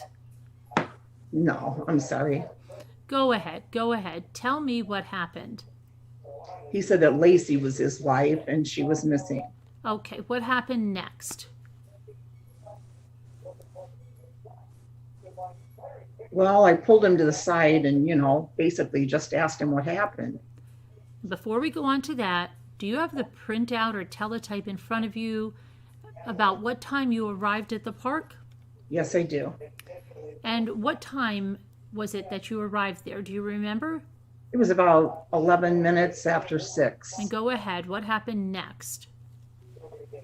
Well, in a nutshell, Scott told me that he had been fishing all day in the Bay Area. I asked him, well, when is the last time you saw your wife? He said this morning before he left, and that she was getting ready to walk the dog. And she generally walked. She went to the park, and that's where she was going. He said that when he gets home, she wasn't there. Then when he got home, she wasn't there. Now, when you were down there in the park and you were getting this kind of initial statement, was that for the purpose of taking a detailed statement from him, or was it just to get the general flavor about what was going on? Just to get a general flavor, trying to get like a time frame of what we're talking about, how long she's been missing. And after you found that out, the last place that Scott Peterson had seen his wife was, what did you decide to do? Well, go back to the house and make sure that she in fact was missing from the house and start the search from there, work outwards. Why did you do that? Well, there was a couple of different reasons. First of all, I wanted to make sure that she wasn't in the house and she just wasn't missed or something. Also, to do a complete systematic search. Start where she was last seen and work outwards. And after, I forgot to ask you this. How long have you been a police officer in the state of California? About 17 years. That's currently, right? Yes. So a year and a half ago, it would have been 15 and a half, 16 years, something like that? Yes. What happened next then? What's the next thing that you did? We went back to the house. And who, you say we, who is that we? There was 2 other officers and a sergeant that came to assist me on the call. What were their names? Officer Letzinger, Officer Spurlock, and Sergeant Durafelt. Okay. And so you go back to 523 Covina, is that right? That's correct. To get back to 523 Covina, did you drive through the park to get back there? No. So how did you, just briefly, can you just tell us how you went back up to the house? I just exit the park on Edgebrook, took a couple of side streets over to Covina. And do you know when you got back to the house, did you see Scott Peterson there? Eventually. When you first got to the house, was he there? No. Do you know how he got back to the house? No. Okay. What time did you get back to the house? Was that on your printout as well? Yes. And what time was that? About 25 minutes after 6. And when we're talking about this printout, is that something that dispatch keeps just kind of like a running log? You're calling in about where you are and what's going on? Yes, that's correct. And what happened next then? Did you go back to the house? What happened? Well, I decided to do a quick sweep of the house, make sure there was, she wasn't in there, or there was no evidence of something, or try to determine, the nature of the missing person. Okay, what did you do? Officer Spurlock, Officer Letzinger, and myself went into the house and basically cleared it, checked it room to room. When you say clear the house, does that mean you look in places where someone could be? That's exactly correct. Okay, and if you look back at People's 38 right behind you, and you don't need to get up, okay, you can just see it from there. Take this diagram. Can you just briefly walk through walk the jury through where you went when you went into the house, when you were in the house? When I went, okay, this is the front of the house. This is the courtroom. I came through the courtyard, through the front door. I stood right there. I stood right here. I stood right here, watched this hallway while Officer Spurlock and Officer Letzinger went this direction and cleared part of the house. When they were done, they came up. We then went up the hallway towards the rear of the house, looked in the bathroom, looked in the master bedroom, looked in the second bedroom, and then the third bedroom, which was a nursery. Checked in there, came back out, and then we got out here in the backyard, looked around this patio area, checked the pool, walked around the back, checked the spa, and came down the side of the house, and then checked around there. And then that was it. Okay. I was just showing the diagram, so let me just go back to my... Okay, and that was it. Okay, so, and just so for reference, just because it's not on here, can you write fence where the fence line and the line is, and just write fence and fence so we know that they are not interior walls, exterior walls. Okay, thanks. Okay, after clearing through the whole house, what's the next thing that you did? Well, I didn't see, we didn't see any obvious evidence of a struggle or anything that happened inside the house. So just to make sure, since I didn't live there, we didn't live there, we had Scott Peterson, who did live there, come in with us. And we just did a walkthrough room to room with him. All right, before we get to that, did you take a more detailed statement from Mr. Peterson other than this kind of initial figuring out what's going on? Did you sit down with him at some point and ask him for a more detailed itinerary of what happened that day? Well, that was part of the walkthrough, and first started in front of the house, and we just kind of talked as we went through the house. But yes, I did. Okay, before we get there, since I don't want to break it up too much, let's go through what it was that he told you while you were kind of doing this walkthrough about what was going on that morning. And just from the beginning, what was the first thing that he told you? Well, he said that morning, him and Lacey watched a show on TV that was Martha Stewart. He decided that he was going to go fishing, and so he went to his shop.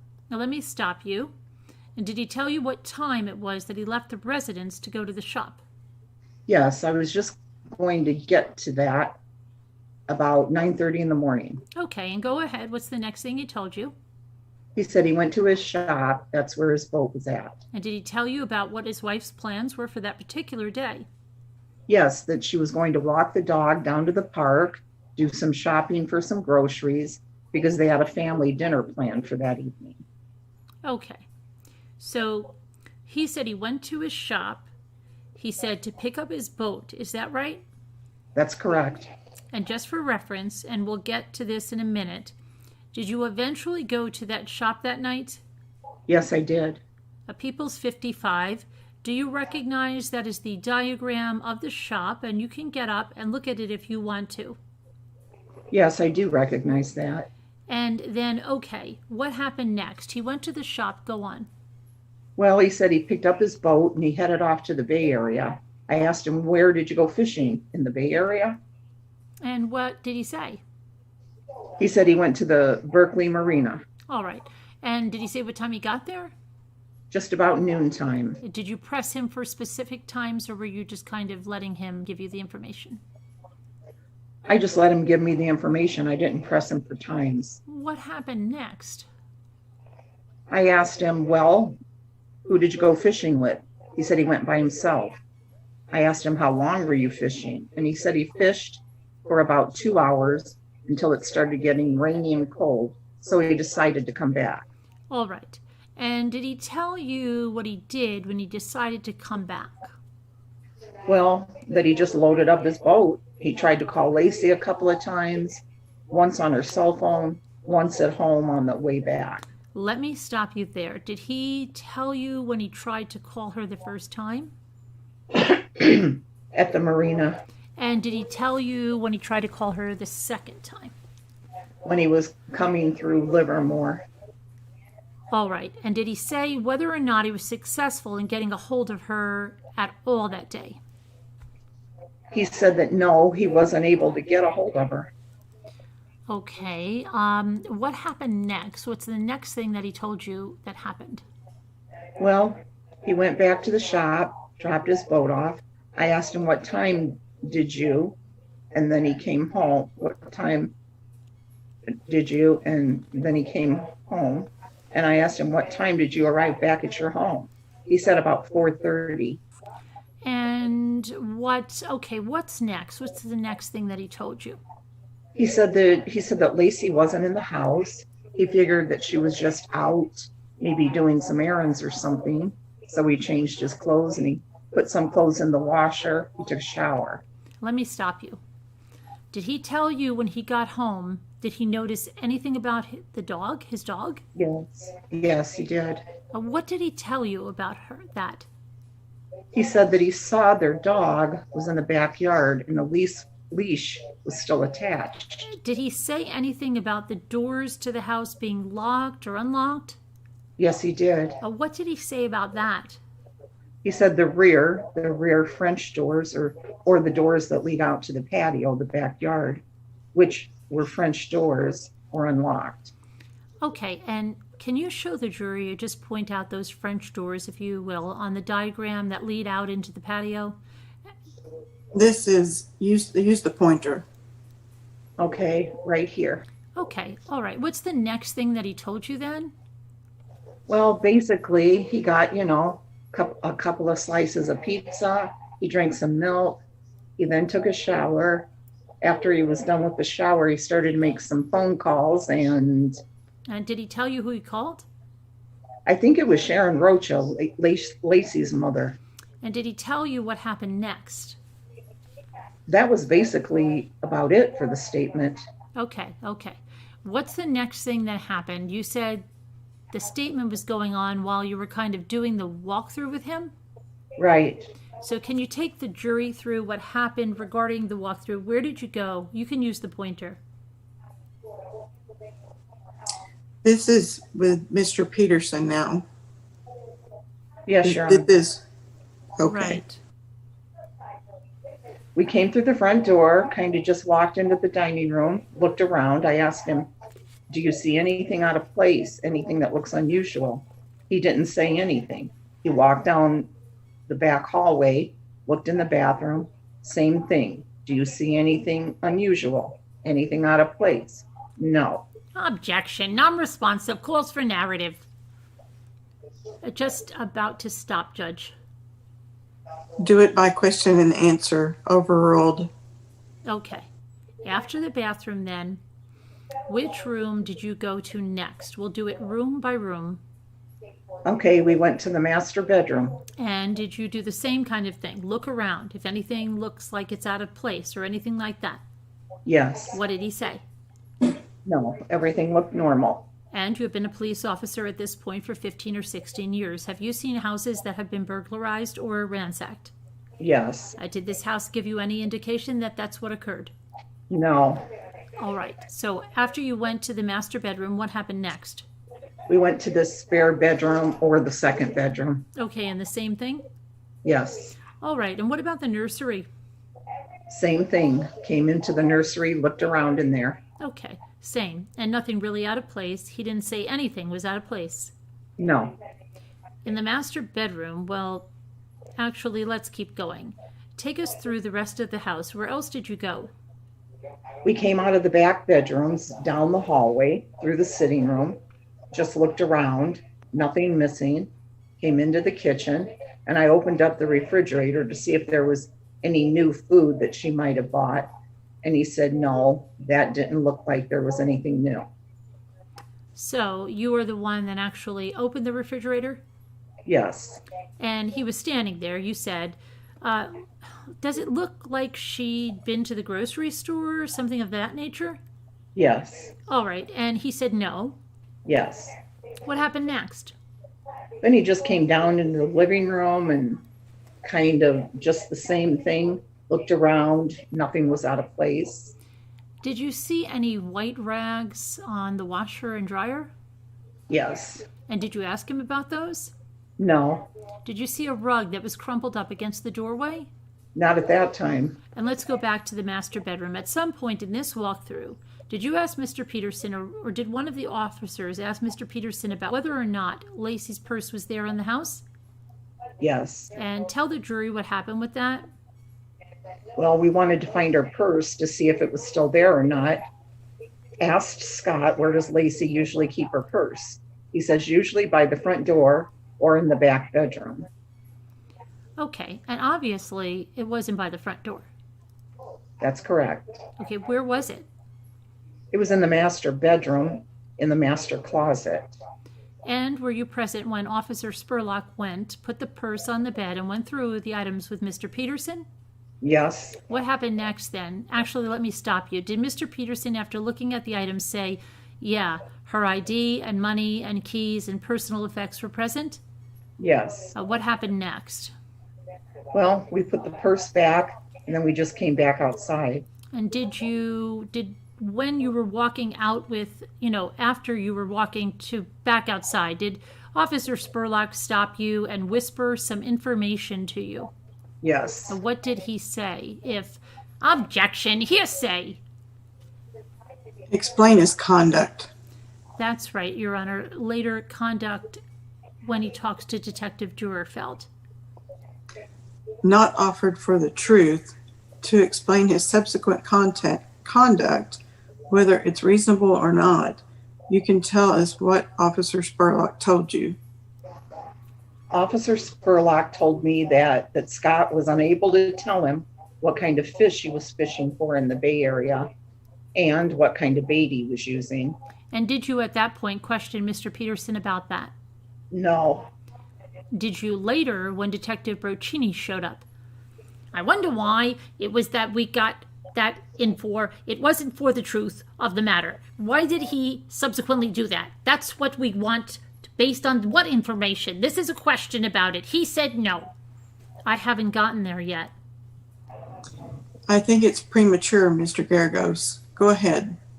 Did you later pass that information off to Detective Broccini? Yes, I did. What happened next then after? I would renew the objection again. There is no subsequent conduct. All he did was play telephone with the two officers. This isn't an exception to the hearsay rule. If he calls up Roshini, tells him about it, isn't that conduct on the part of this officer? No. All you're doing is getting it in for the truth of the matter. No, I don't think so. Overruled. Go ahead.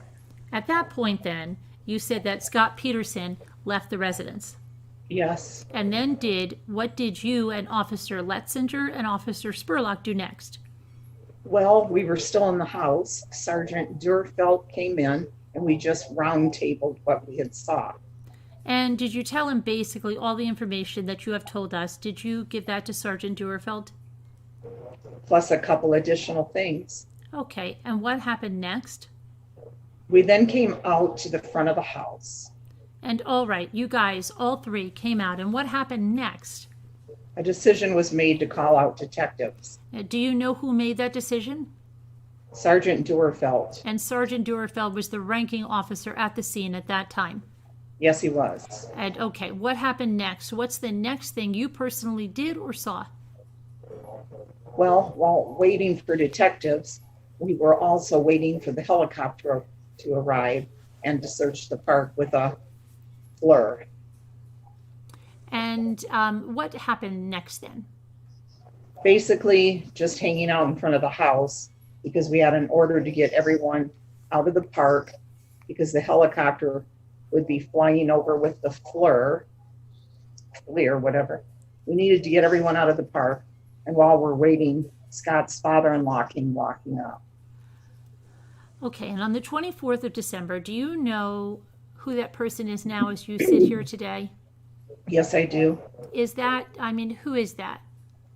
Mr. Ron Gransky. Do you see him in the court here today? Yes, I do. And at the time, you only knew him as Scott's father-in-law. Yes. Before I go into that, let me ask you this question. I forgot to ask you. Prior to this night, prior to December 24th, had you ever met the defendant, Scott Peterson, in this case? No. Did you even know that he existed? No. And what about Mr. Gransky No. or Sharon Rocha? No. So did you have any connection with any of these people prior to December 24th of 2002? No. Tell the jury what happened when Mr. Gransky came walking up to whoever. Just talk us through that. Tell us what happened. He came walking up. He then said something about, were you able to get your golf game in today? And who was present in this group when that was going on? Myself, Officer Spurlock, and Officer Letzinger. What happened next? I'm sorry. Was the defendant present? I'm sorry, yes. What happened next? Scott answered him. And what did he say? If I could refresh my memory from my report. Did you write a report about this incident so that you could use it to refresh your memory later? Yes, I did. And at the time you wrote the report, was the incident more fresh in your mind? Yes. Go ahead, look at it, read it to yourself. Let me know when you're done. Okay. What is the best that you can recall? What did the defendant say when he was asked about his golf game? Well, he hesitated in his response and he said, I didn't play golf today. It was too cold. I went fishing instead. And did Mr. Gransky say anything in response to that? He said something like, boy, 9:30 or 10, that's kind of late to go fishing. And did the defendant say anything in response to that? What did he do? From what I can remember, he didn't say anything. He just kind of turned and walked away. What's the next thing that you did in this particular case? Well, probably wait until Detective Broccini arrived. And where were you doing that? Just in front of the house. So while you were waiting for Detective Broccini, nobody told you to go down and search the park or anything like that? No. And do you have any memory as you sit here today what time Detective Broccini arrived? I think it was about 9:30. And what happened next then? Well, he arrived on scene and I met with him along with Sergeant Duerfeld. And did you brief Detective Broccini on the information that you had learned so far? Yes. And then did that include the information that Officer Spurlock told you, Yes. as well as any of the other officers you had talked to? Yes. One of the three of you, an officer, yourself, Evers, Letzinger, and Spurlock, who was the one that basically was in charge or responsible for giving Detective Broccini the rundown of what you had learned up to this point? That was me. I was the primary unit. And what does that mean, primary unit? Well, I was responsible for handling the call because it was dispatched to me. I held the responsibility of handling that call. And Officer Letzinger and Spurlock were assisting units? That's correct. What happened next then? Detective Broccini comes, you brief him on what happened, and then what happened? We do a walkthrough with just Broccini, And walkthrough of what? the house. And did you do basically the same thing that you had done before? You took Detective Broccini to each of the rooms, and you looked through each room and... Yes, pointing out different items and stuff, yes. And do you know which items it was that you pointed out to Detective Porcini? Yes. And go ahead and tell the jury about that. Well, in this courtyard, when we first entered, there was a bucket with 2 mops in there in the front room, or then we went in the front room, went back into the master bedroom, showed him where the purse was hanging on the peg inside of the closet. Okay, let me stop you. When you showed him where the purse was, did either of you at that time touch the purse or look in the purse? No. Okay, what happened next? Then we went into the second bedroom, and in the closet there was 2 bags, like 2 duffel bags that looked like had been disturbed. Pointed those out to Detective Porcini. Okay, and what's the next thing that happened then? Just came back down to the house, or, just backwards to the front of the house towards the sitting room. Showed him where just a second. Okay.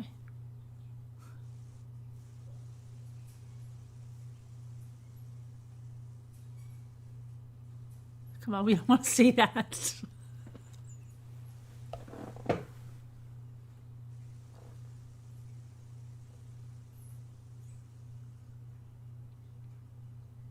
Okay, what? Nothing. Is that smoochy time? I thought we were going to see that. You were trying to get it off camera, but it was coming into view. It was... Was it? I thought I was over far enough. Kissy, kissy, Dave. Kissy, kissy. Get a room, guys. Okay.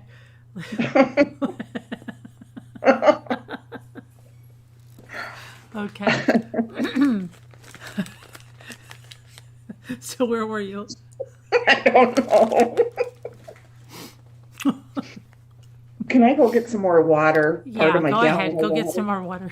I'll check the Right. chat. Oh my goodness. Hi, Tippy Toes. Hi, Augie. Hi, Lou. Hi. Mandy Hall. TV. Hello there. Patrick, what do you think about the recent trend?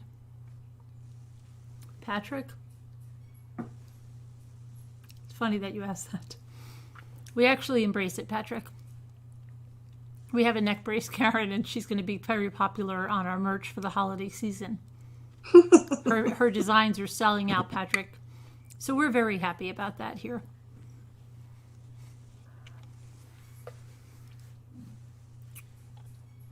We can't keep them in stock, actually, Patrick. Hi, Hi, I can't even. Mono Lane Furniture. Hi, Gigi. Who else came in while we were? Hi, Gigi. Paige. Hello, Gigi. Oh, you don't have to buy our entire stock. We're selling out of it. We can't keep it in. Yeah, it's just like crazy. Neck brace Karen is just flying off the shelves. We're actually having a little mini action figure and a plush doll created. We hope that they're going to be in by the holiday season, but we'll let you know. If you just email me, I can let you know when we have those in stock. What are you talking about? Oh, Patrick said, what did I think of the current trend of calling everyone Karens? And I told him we're very appreciative, because if we hadn't had that, we would have never found our neck brace Karen, and her merch has just been off the charts. Everybody wants a neck brace Karen doll and plush action figure, and so Right. yeah. Definitely. Sure. It was really, so Patrick, it was really a blessing for someone to be called a Karen, because we would have never had a neck brace Karen. She would have just been Lisa D, but now she's neck brace Karen. Okay, and hi Anish. Heather's not here, but thanks for trying. Oh, Anisha's here? Yeah. Still haven't heard from Grand Piano. Grand Piano was here the other night. I didn't see him. He was here the other night. I When think Mr. you're Shannonite, seeing things. no, he was here the other night. Did anybody see Grand Piano here? because I scrolled back trying to find him. He was here. Did anyone see grand piano here? Hi, Alicia. Neck brace covers for the holidays, yes, and they'll have lights on them, so you can be festive. And we're in the Lisa's helping to design a prototype of a table that would connect to the neck brace, so you could do crafts on it. Like the, Yeah, it's going to be I think it's going to be really popular. Yeah, see, Mandy says grand piano was here. how does did you see him, Mandy, or just Carolyn say hi to No, him? she really saw him, right, Mandy? Would you please let her know that you really saw him? Because I saw people saying hi grand piano after you said hi grand piano. And I scrolled back, I did not see his name. I spoke to grand piano, Gigi said. What? For real, Gigi? Yes, I'm not lying to you. Well, how come, did he say hi to me? I don't know if he said hi to you. He said hi, and I said hi, grand piano. And then I think what happened was then the whole Mr. Shannonite discussion broke out. He was in the chat, Mandy Hall said. He really was. He was. Because I even wrote hi grand piano. I never saw anything. Kevin Leonard says, yes, grand piano was there. Really? Neck brace ornaments, you can't go wrong. No, against a nice glittery ball, and then you have neck brace Karen's photo. Well, it's actually going to be like a vinyl transfer kind of. It'll be nice. Grand piano, if you're listening, come say hi, please. He said hi to Scooter, Mandy said. He did? Mm-hmm. You guys are sure about this? I'm positive. Well, I hope that's true because I've been worried about him. I'm not getting any messages at all. Okay. Every day I would get emails. Every day I would get comments under my same Maybe video. he's busy for I don't know. It's going into the holiday season. Maybe he's shopping and stuff. I don't know. Maybe he's disappointed in you. You know, that's just a thought. That's what I'm wondering. I didn't do anything. No, I didn't say hi to Heather, Alicia. I said Anish was looking for Heather. Okay. Oh, and these are sticky, but they feel really good. They are. I'll have to go. I said after. That'll be our. I really like how it feels. It sticks to your fingers, but you squish it. And See, but I don't think mine come in. I'll get mine in after we're done with yours, this. I think I gave you a green one or a blue one, and I gave Moo one too. You I already forget sent what the they stuff did. out? No, I've got it all in Oh, boxes. okay. Theirs are all ready. I just have to get, theirs are already taken care of, but yours I have to figure out. Remember I told you it wasn't fitting? And you told me to look at something too. Yes, okay, and I'm going to send those pictures again because you never saw them. Well, some yeah, but reason. then, it got all discombobulated with stuff. Okay. Yeah, okay. Okay. Let me see. If she's your wife, you should have her contact information, Anish. I'm sorry, we don't dox people here. Well, yeah, not on purpose ever. Okay. Didn't Alicia dox somebody? Yeah, I think she did. So wasn't Alicia who doxed someone? Lisa doxed my address. Oh yes. No, she doxed Loyal. Yeah. Okay, that was it. Nice. Okay. Yeah. Gosh. Okay. All right. Let's go back to the script now. Let's see. So we were at same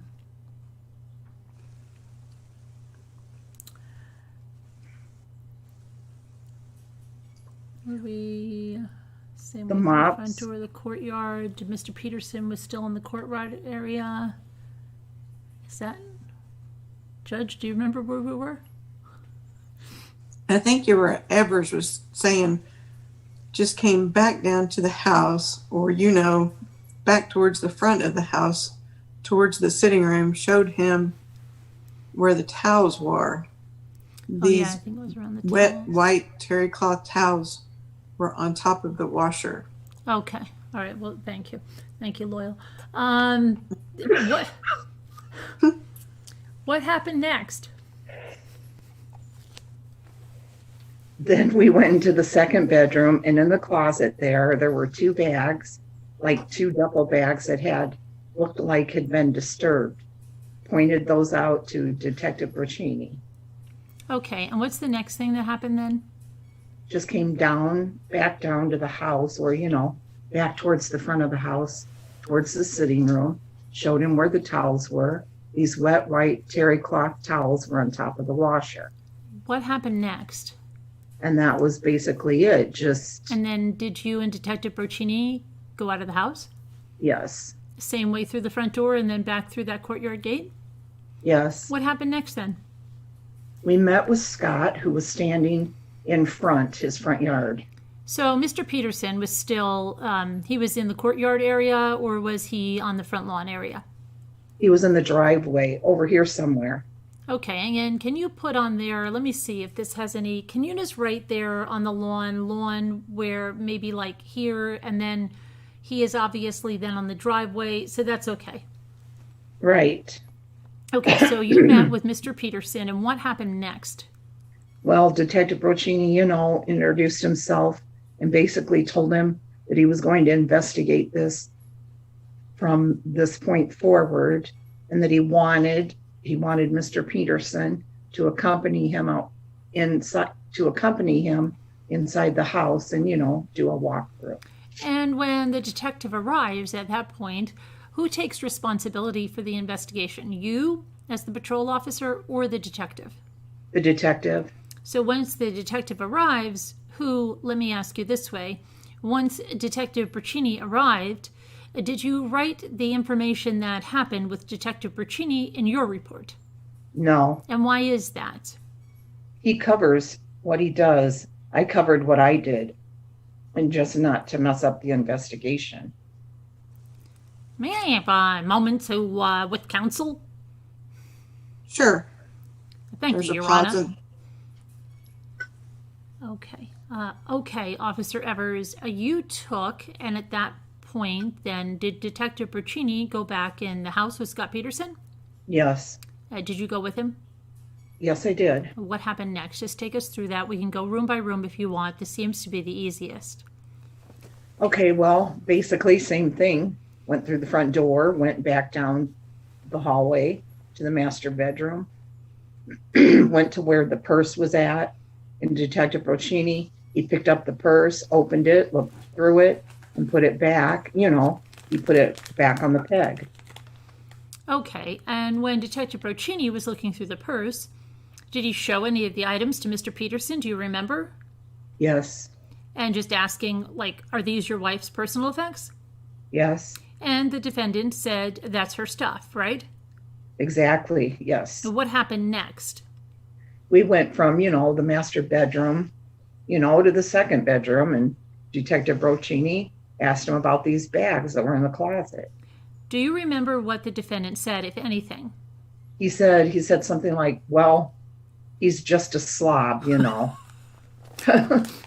They were just there because he was a slob. Sorry. Okay, what happened next then? Well, there was just more conversation between him and Brocchini. I'm sorry, let me stop you. Do you remember off the top of your head? If you don't, I don't want you to guess. Do you remember what that conversation was about? About some weapons. Okay, what happened next then? Walked into the nursery, looked, same thing, looked around. Okay, what was the next thing that happened? We came out of the nursery, came down the hallway towards the dining room, towards the sitting room, kind of just looked around there, came into the kitchen, looked around there. Okay, let me stop you. And when you went into the kitchen, you looked around. Did you ever go, before we move on to the house, I want to make sure if I ask this, did you ever go with Mr. Peterson out into the backyard and walk through the backyard with him? I don't remember. What happened next then? You go through the kitchen, you said you looked around the kitchen? Just looked around the kitchen, and Brocchini asked them questions, came down into this living room area, went to the washer and dryer. Detective Brocchini, he asked about, the clothes that were in the washer and the towels that were on top of the washer. And what did the defendant say about those? He said that he had been fishing all day. He got wet and he came home and he took the towels that were in the washer, put them on top of the washer or dryer, and he washed his set of clothes that he was wearing. Did you see Detective Bruccini look into the washer to check for that? Yes, Did you actually go over and look yourself into the washer? yes, Okay, and what did you see some clothes in there? yes, All right, and did anybody ask Mr. Peterson, are those the clothes that you wore fishing today? yes, And he said they were. yes. What happened next? Well, we're kind of in this living room area, and for the first time, I see this scrunched up or crumpled up rug in front of the door, and it was pushed all the way against the door, which leads into the back patio. Do you remember, was the door open or closed? It was closed. Okay, what happened next? I thought that was kind of odd. This was pushed up against the door, and Scott was standing close to me, and I said, "Hey, Scott, is that rug always like that?" And he said, "Oh, the cat and dog must have been playing in here." Okay, and what happened next? Well, he took like one or two steps, Mr. Peterson.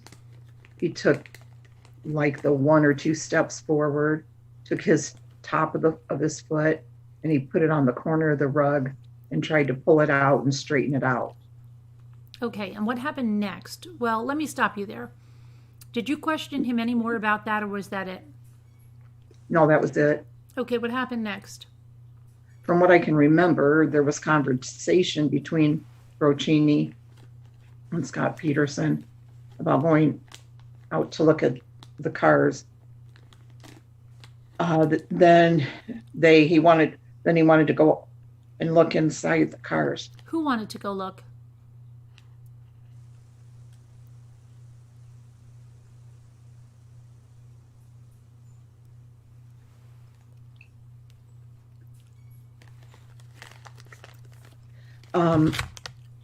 Detective Broccini. Do you remember where that conversation was taking place? If I remember right, it was inside the house still. What happened next then? You're still inside the house, right? We're still inside the house, and we just came out to the front, and Detective Broccini started looking through the cars that were there. And do you remember you see these cars parked on the picture here? Yes, And do you remember which one was Scott Peterson identifies as his car? yes, And it was a truck? yes. And can you just put an SP for Scott Peterson's truck, where that is? Okay. All right, and then do you remember what kind of car the other one was? Like a green Range Rover. Okay, and do you identify who that car belonged to? Yes. Who was that? His wife, Lacey. Can you just put an LP for Lacey Peterson for where her car is, for where that car is? Okay, and go ahead, have a seat, and what happened next? While Detective Broccini was searching the cars. Okay, and what was going on? Were you involved in searching the cars, or just hanging back, letting Detective Bruccini do his, do whatever he was doing? I was just hanging back and letting him do what he needed to do.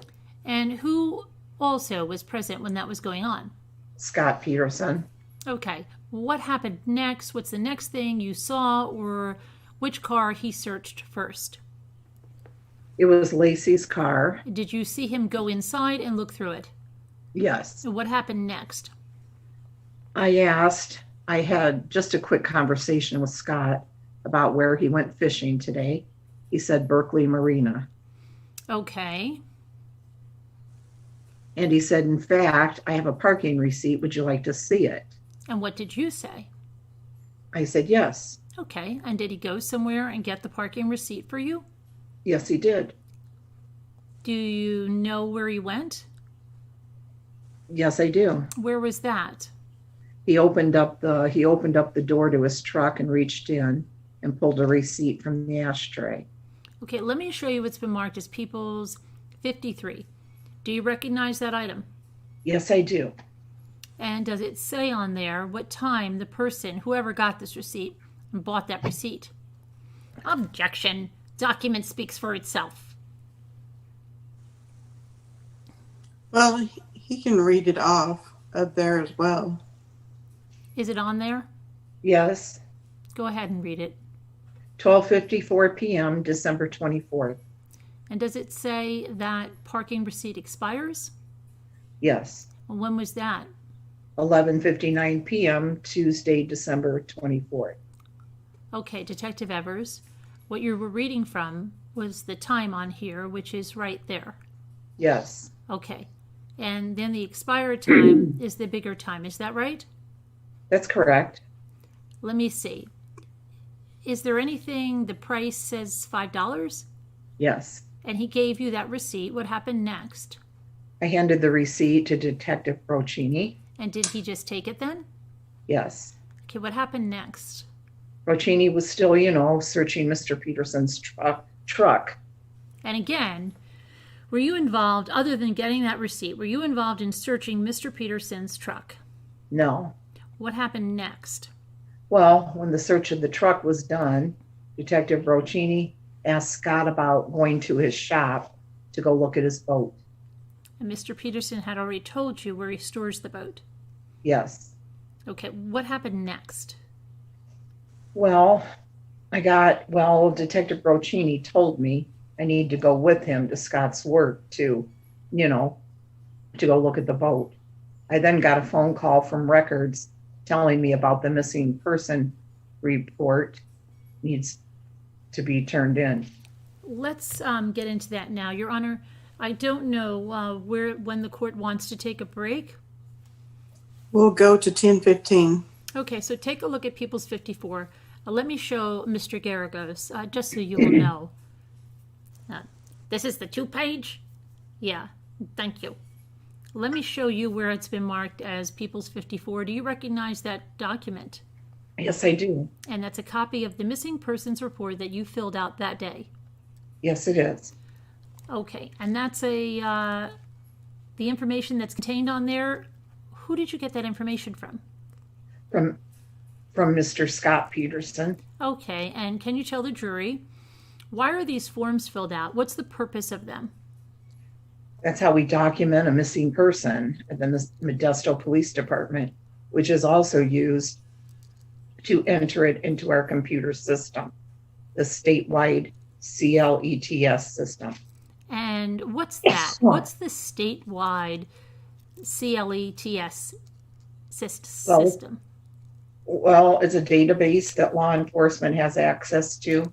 When you run someone's name and they come back with wants or warrants come back as missing persons, or there is a missing person component to it. So it's, in a nutshell, it's a statewide database where you put in information about certain individuals.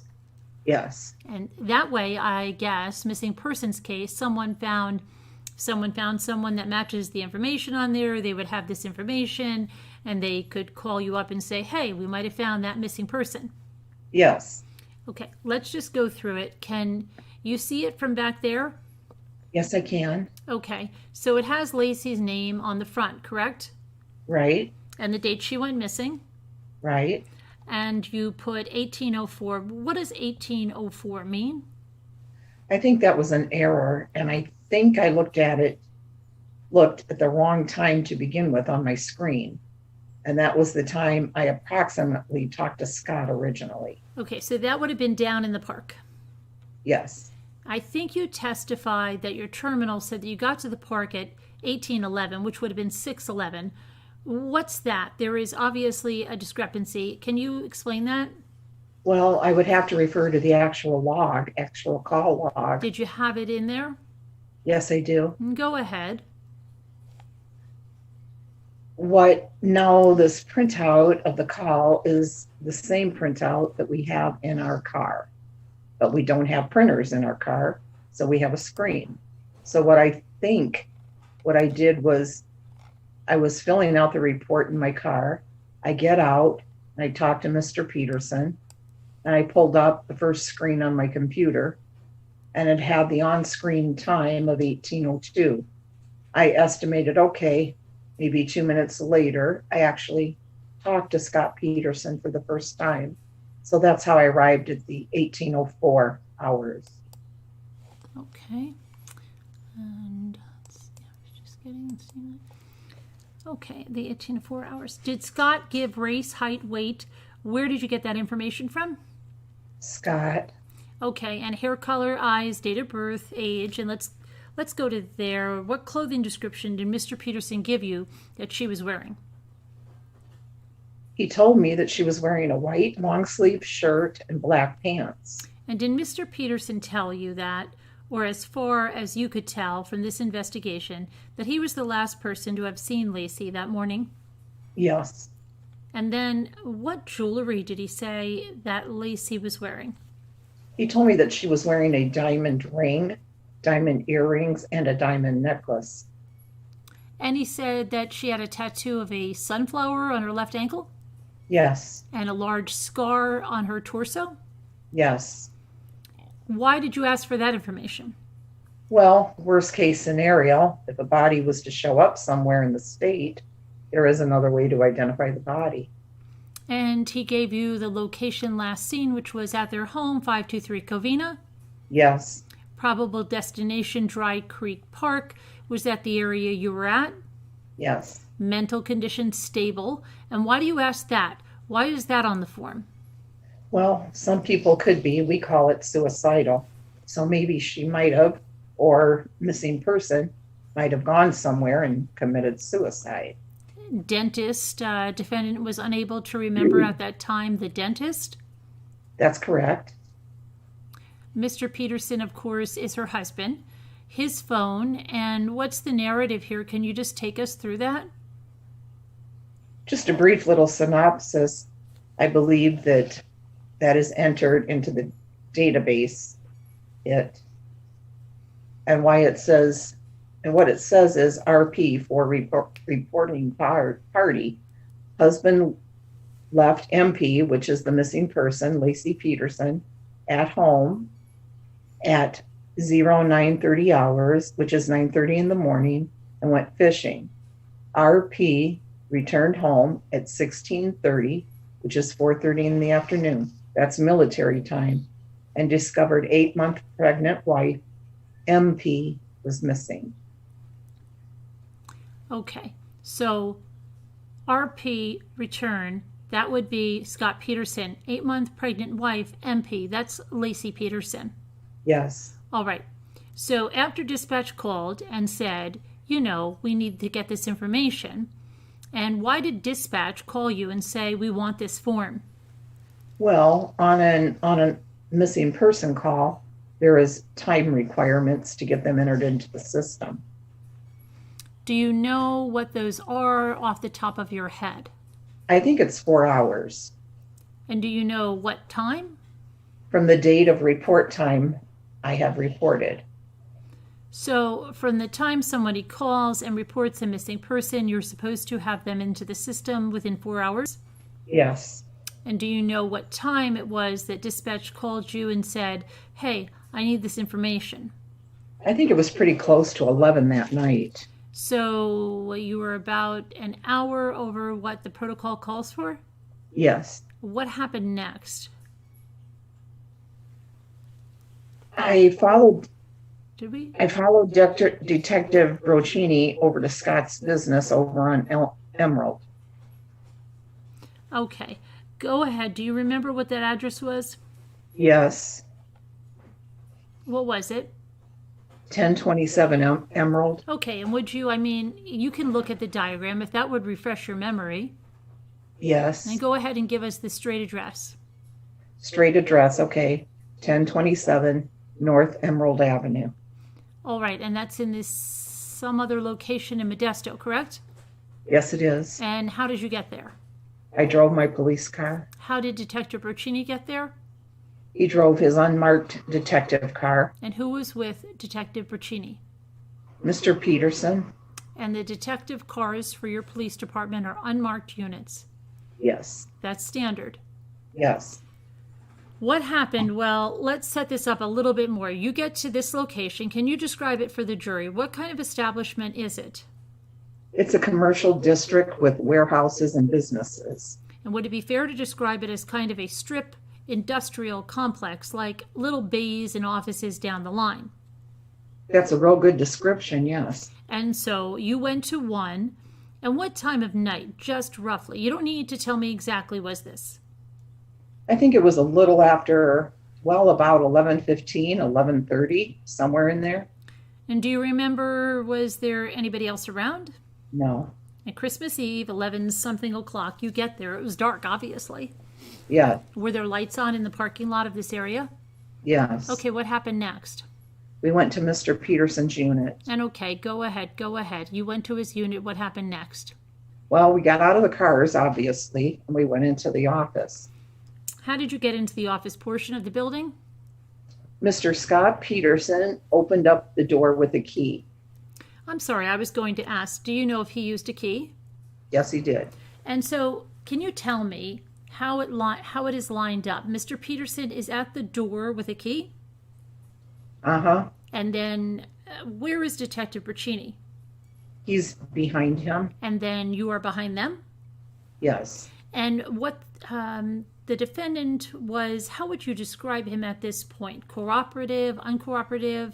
He was cooperative. He agreed to let you go into the warehouse? Yes. And you said you went into the office portion.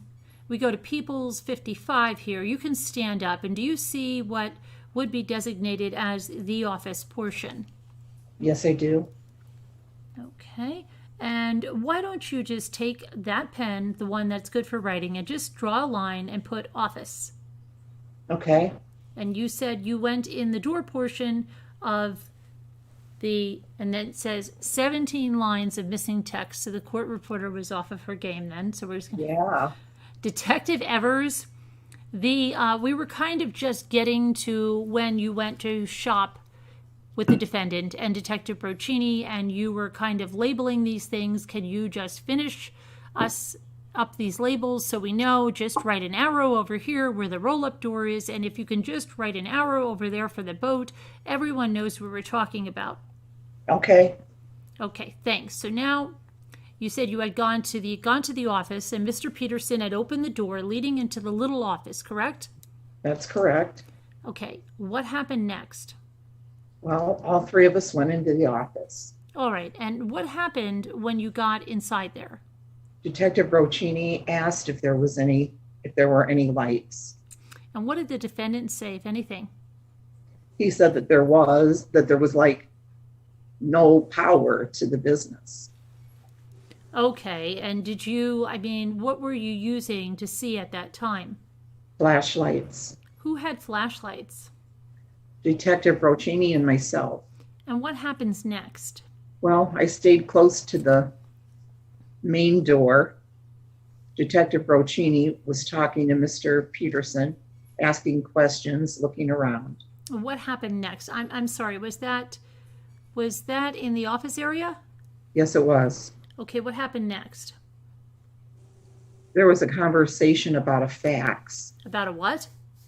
A fax. A fax, Your Honor. Facts?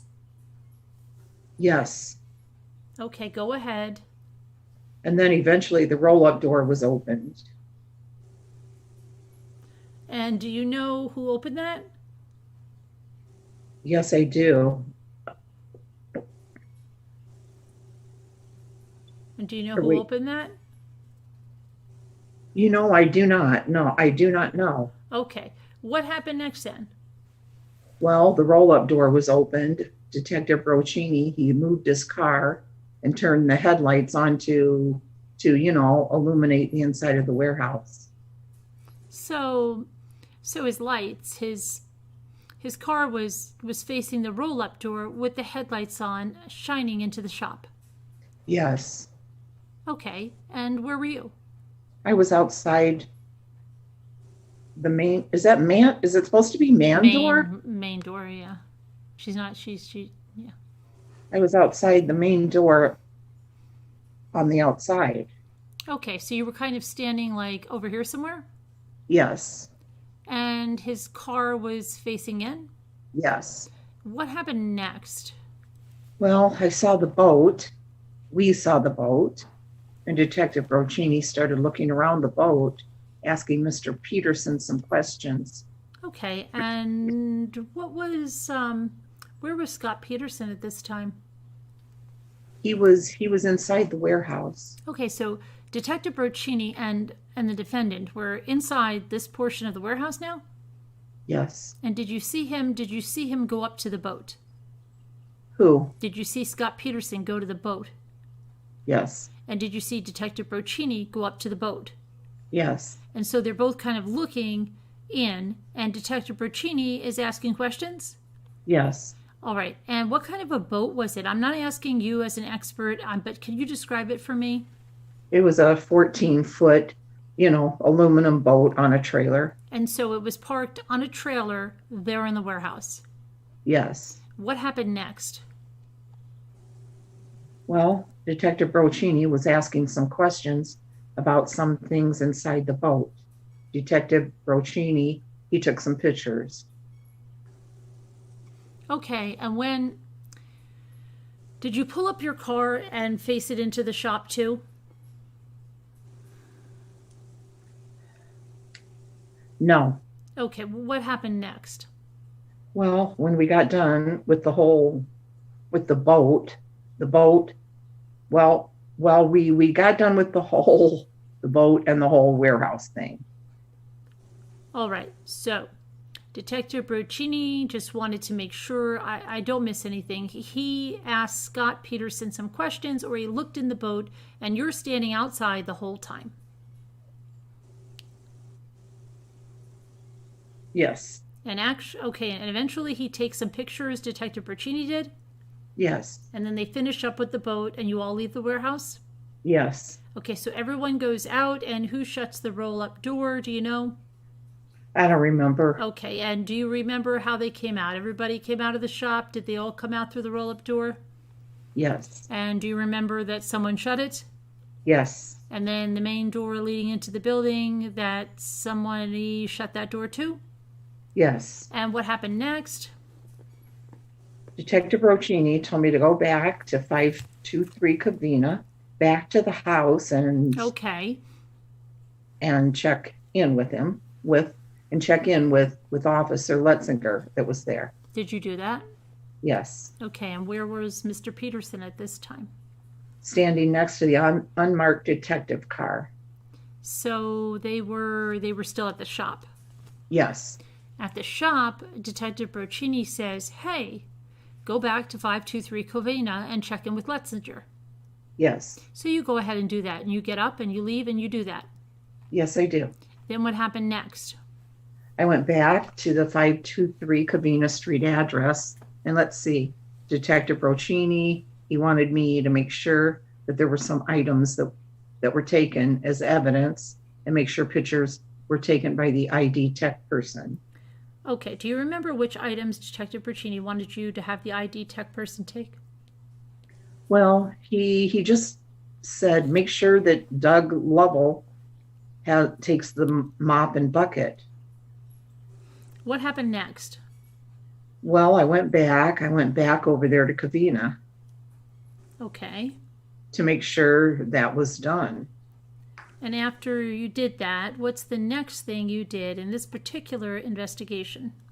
Went back to the police department and I touched bases with Broccini. I then went and grabbed something to eat real quick. I typed up my report. Then I was going to go and assist in the search. Okay, let me stop you there. So after you did these things at the police station, did you go back somewhere to help in the search? Eventually, yes. And do you remember when that was? I think it was about 3 a.m. Okay. Your report reads approximately 3:30. Would that be a good estimate? Yes, it would. And what happened when you got back to the house? When you got back there to this area, who talked to you? Sergeant Heller was organizing the search at the time, and he told me. Objection, hearsay. Well, again, why is it being offered? Is it to explain his subsequent conduct? Right. Actually, Judge, I can just kind of go right through it. All right. And did Sergeant Heller give you some location to search? Yes. Where was that? Moose Park. Did you go ahead and search Moose Park? Yes, I did. And where? I mean, just tell the jury where it was that you searched, early in the morning, there on the 25th. Moose Park is on the north side of the creek, and I searched from the parking lot of the north side, the north bank, and went east as far as I could until I couldn't go any further. Okay, and is there some landmark there? You wrote a landmark there in your report. Do you want to take a look at it and see? Please, yes. To see where you finished up? Referring to Referring to the December 24th, 2002 report? Yes, the last paragraph. Okay. Okay. Where did you end up? You searched the north side of the park from Moose Park to about where? To the rear of the old scenic hospital. And just so we kind of have that in our mind where this was, Covina, that would be the Covina residence would be on the south side of the creek, correct? Yes. Okay, so you searched the opposite side of the creek from Moose Park to roughly the rear of the old scenic hospital, Yes. along the creek bed. Yes. Let me show you a couple of pictures we went over yesterday regarding the impact of with your testimony today. Let me show you some of those pictures. Okay, are you gonna do it on here as well? Yeah. Okay. Take a look at people's. That's you right there. It's in the middle of my sentence. Yes. No, is that a picture of the mop and bucket? Oh, is that a picture of the mop and bucket that you saw? Yes. All right. And then I'm going to show you them to you on the board in a minute. And it's 37DD. Is that the rug that you were talking about that was straightened out? Yes. The 37cc, is that the rags? Yes. Let me show you this really quickly. 37A, is that right? Yes. Okay, so that's the mop and the bucket you were telling us about. Yes. And that's the rug that you were talking about. The one you described on the diagram was the rug right here. Yes. And when you said that Scott Peterson pulled the rug out, is this the fashion that it ended up in? Yes. And the rags on the top of the washer that you saw, are those rags right here? Yes. And the rags were on top of, I think it's the washer right here. Yes, it is. And you said that Detective Broccini looked inside the washer with Scott Peterson. Yes. And how did they do that? Did they move the rags off the top, or did they just open it and look, or how did that work? He opened it up and put the rags on top. He opened it up with the rags on top, you said? Yes. Okay, and he looked inside there? Yes. No further questions at this time, Your Honor. Good morning. Is it Detective? Yes, it is. Good morning. Good morning. Just a minute here, okay? We got kind of a tight fit, okay? Now, these are the, do you have that exhibit book in front of you? Yes, I do. Okay. In the exhibit book, what exhibit do you have for, do we have up here on the screen, 37 something? 37cc. Okay. Now, the first time you saw those rags, did you, was that, see if I got it right, okay? You said you had been through the house 3 times, is that correct? That evening, is that what you testified to? Once with Spurlock, Letzinger, once with Spurlock, Letzinger, and Scott, and one time with Broccini and Scott. And once with Broccini. Oh, once with Broccini. Is that once with Broccini before Broccini and Scott? Yes. Okay, so 4 times you were through that house. Yes. All 4 times. Did you see those towels that were right here in the washer and dryer? Yeah. No. Okay. When did you first see them? When I went through with Detective Broccini. Okay, so you went through with Spurlock and Letzinger, and then it would have been sometime between 6:30 and 7. You didn't see them? Yes. That's correct? That's correct. Okay, and were you with them the whole time? Did you say you were the primary unit? Yes. Did I understand that correctly? The primary unit out of the three of you, Letzinger, Spurlock, and you're the guy, at least at that point, who's in charge, correct? Yes. Okay, and when you went through, you didn't notice them the first time? Did you notice them the second time that you went through with Scott Peterson? I'm assuming not, because you said the first time was with Braccini. Yeah. Okay, No. so you didn't ask Scott at least the second time when you, Letzinger, and Spurlock went through, why are these rags up there? Is that right? That's correct. Okay, but then when you went through with Braccini, those rags was something that caught your attention as being somewhat suspicious, right? Yes. And did you later find out that the maid had used those rags the day before? I think I overheard Mr. Peterson saying something to that to Braccini. Okay, and that these rags, in fact, he gave the name of Margarita Nava, the name of the maid, to Braccini, didn't he? Yes, he did. Okay, and that was because, obviously, your collective, the correct collective group, you, Braccini, Spurlock, Letzinger, and yourself, thought, why are those rags up there? Maybe he cleaned up a crime scene, right? That was going through your head, correct? Well, there were just rags on top of a washer. I didn't draw any conclusion at that time. Okay, did you ever go and talk to Margarita Nava to find out what she normally placed the rags? No. Okay, now this rug. This is apparently not the way it was when you first saw it the first time, correct? That's correct. Okay, and it's on the diagram over here. It's what's marked as an unlocked door, correct? That's correct. Okay, and when it was like that, let's see, that would have been around the time, not that you didn't see it the first time that you went in with Spurlock and Letzinger, right? No. You didn't notice it the second time that you went in with Spurlock, Letzinger, and Scott. No. But when you went in with Braccini the third time, you noticed it. No. So the fourth time with Braccini, you noticed it. Yes. And at that point, you asked Scott, it's all bunched up, and his response was, Said, oh, the cat and dogs must have been playing here. okay, and you saw evidence that there was a cat and the dog in the house, correct? No. You didn't see a bed for the dog in that house. I don't recall those. Did you see cat dishes for the cat in the house? I don't recall those. Okay, now, when you say he took his toe, and I assume his foot, and out and moved the rug so that it wasn't crumpled. Did he do this right in front of you?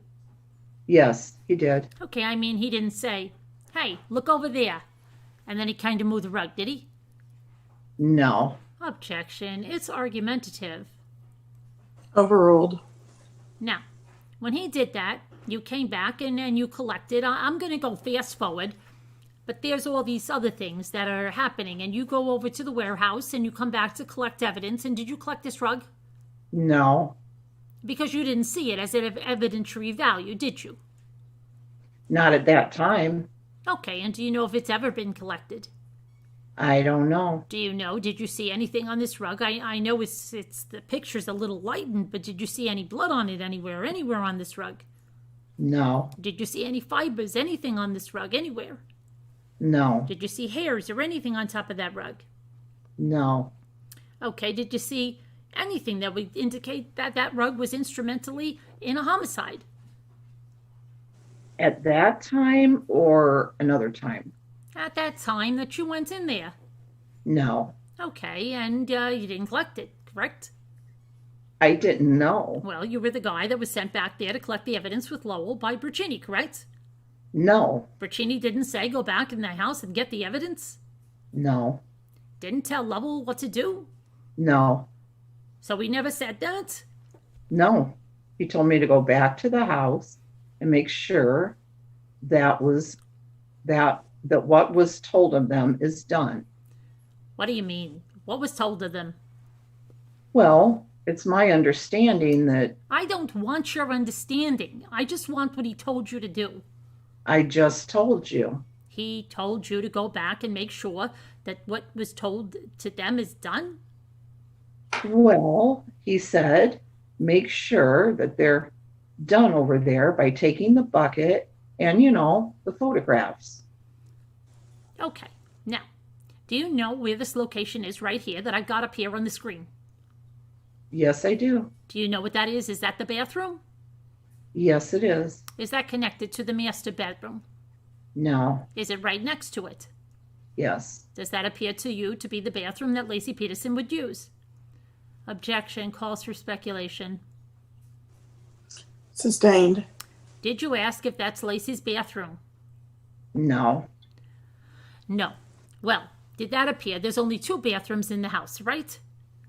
Yes. The other bathroom's a small, half bath that's toward the front of the house behind you. Yes. You can literally put your, That's correct. so it didn't appear that that's the bathroom that she's using, correct? Objection calls for speculation. Sustained. Well, did you ask Scott Peterson, why is that curling iron up on the counter? I don't remember if I did. Okay, at that point, did you know that she had been in the salon the night before? No. Did you know that her sister had been teaching her how to do a thing called the fun flip the night before? No. Okay. To which room is this? That's the master bedroom. Okay. Did you see that dark thing that's right there on the floor right there? Yes. Do you know what that is? No. Would it shock you if I told you that was the bed for the dog? Objection, Your Honor. Calls for speculation. Sustained. Okay. Did you inquire of anybody as to what is that large black item that's on the floor in the master bedroom? No. Okay. Is this the master bedroom also? Another picture of it? Yes. Okay.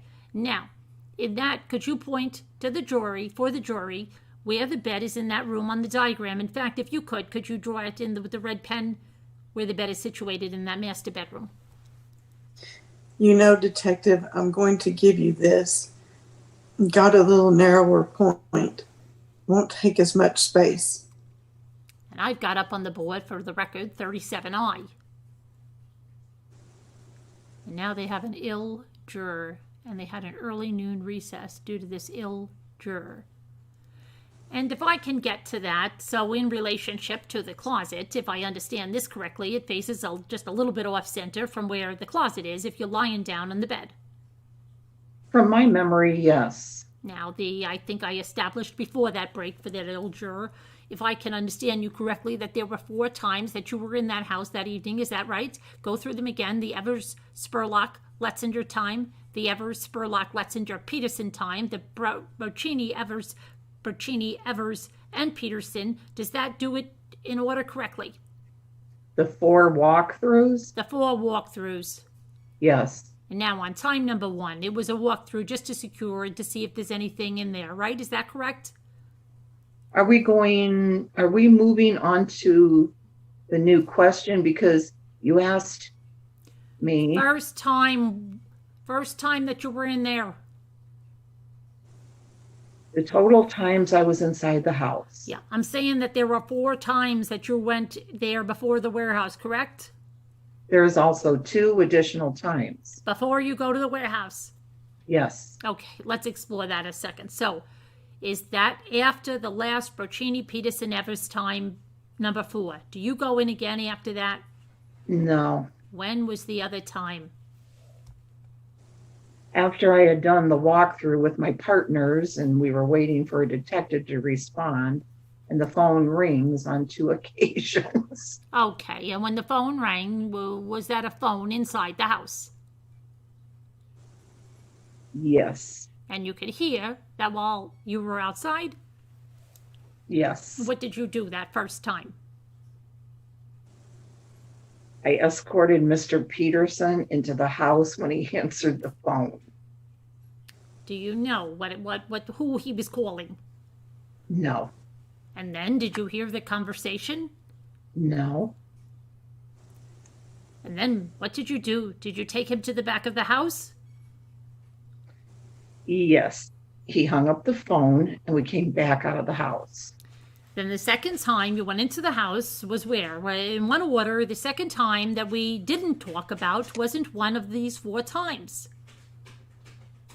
It was after the first phone call. I don't know, maybe 10 minutes. 10 minutes later, the phone rang. Oh, I'm sorry, that's you.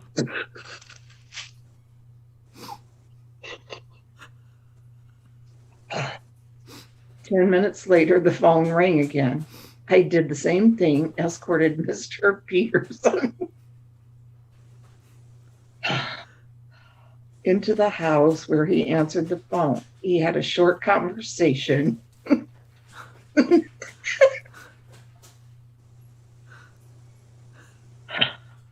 And then I told him, well, you might as well take the phone with you.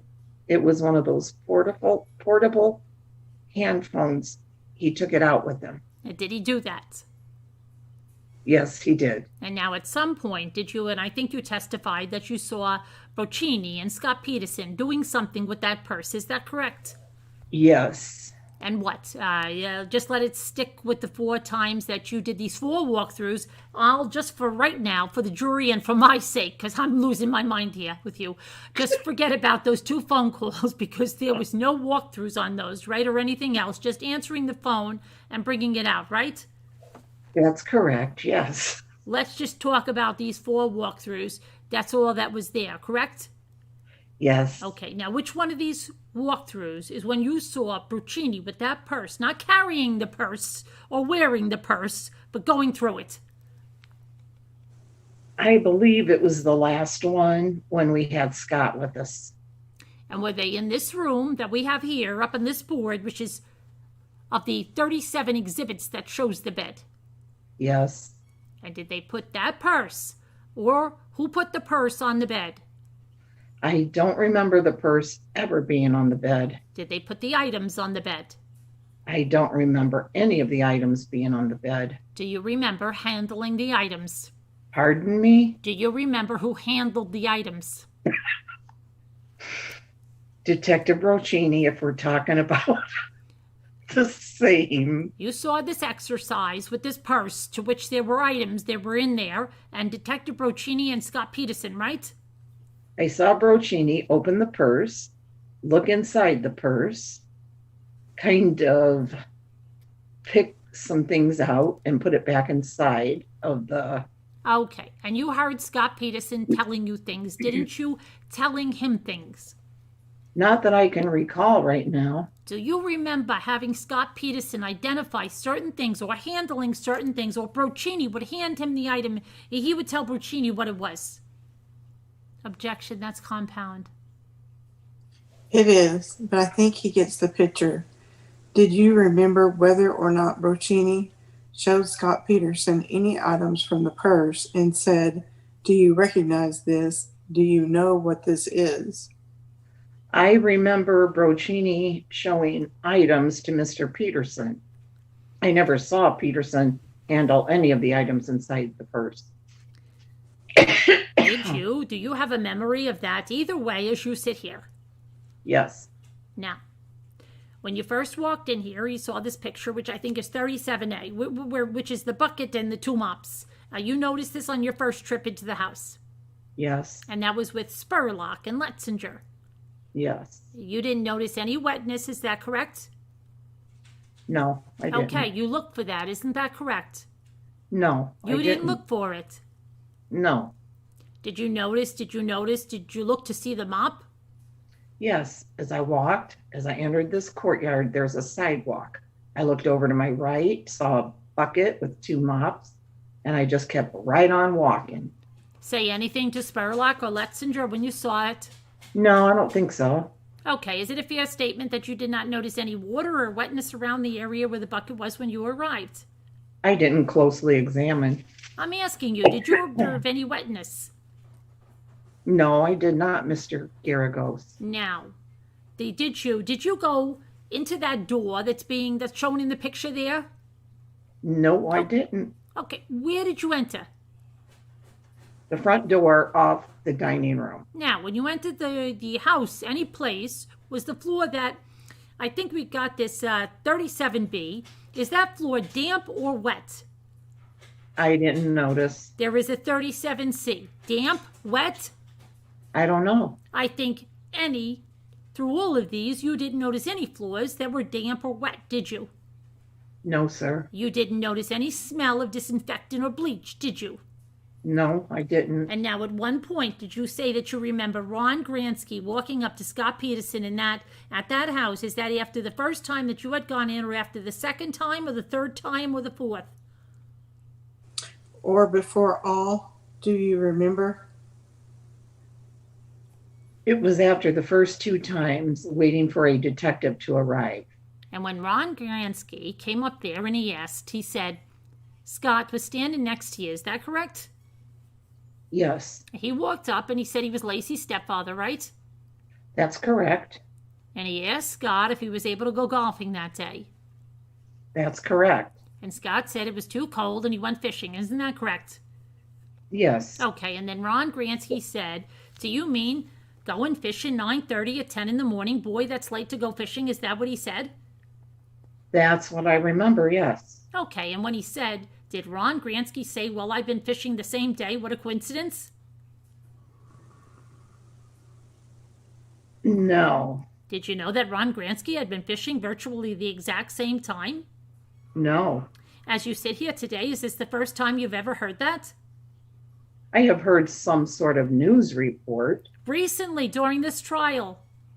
Yes, Prior to this trial, you were completely unaware that Ron Gransky had been fishing virtually the exact same time as Scott Peterson. Isn't that correct?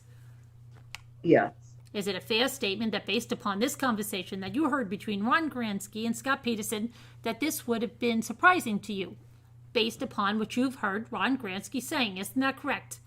Objection, Your Honor. It's not relevant. It's speculative. Goes to the demeanor and the tone in which the questions was asked. Actually, it goes to a state of mind which isn't relevant. I don't think so. Sustained. Do you believe that Ron Gransky was joking? no, I think on direct with Mr. DeStasso, you said that Ricchini, or that Scott, was the one who had volunteered that he had a fishing receipt. Isn't it correct? You said Scott volunteered it. yes, he did. And do you remember testifying at the preliminary hearing?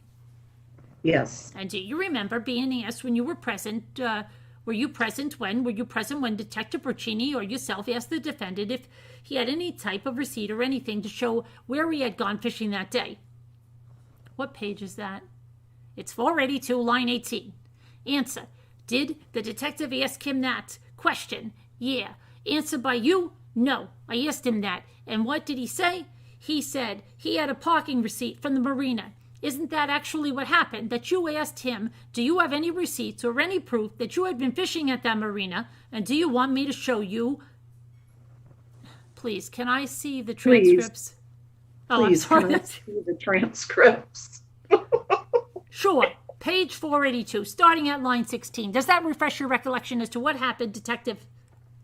Not really. Okay, well, at the preliminary hearing, which was way back in October, specifically you were asked the question was, did Ricchini or yourself ask the defendant if he had any type of receipt or anything to show you whether he had gone fishing that day? Answer.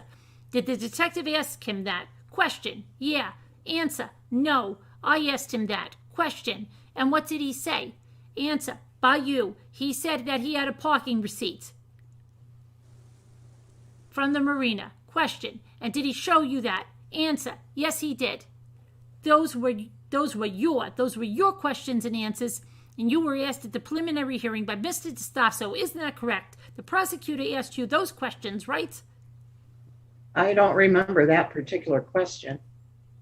I do remember. I'm asking you specifically about the preliminary hearing. As far as you remember, those are the questions and answers Mr. DeStasso asked of you, and your answers, correct? Yes, And now, when you went first down to the area, was down to the park, is that the first place that you responded to? I think you said you got a dispatch. Did you go to the Covina address first, or did you go to the park first? I headed towards another address. I think it's Markley. I never arrived there, and I did arrive at the park, so it would be my first location I did arrive at. Okay, and the Markley address, do you understand that to be Rocha or Gransky household? Yes, And there had been a phone call from there, so you started to go in that direction. Is that a fair statement? yes, And then at some point you received some information and changed your course and you went over to the park. Is that correct?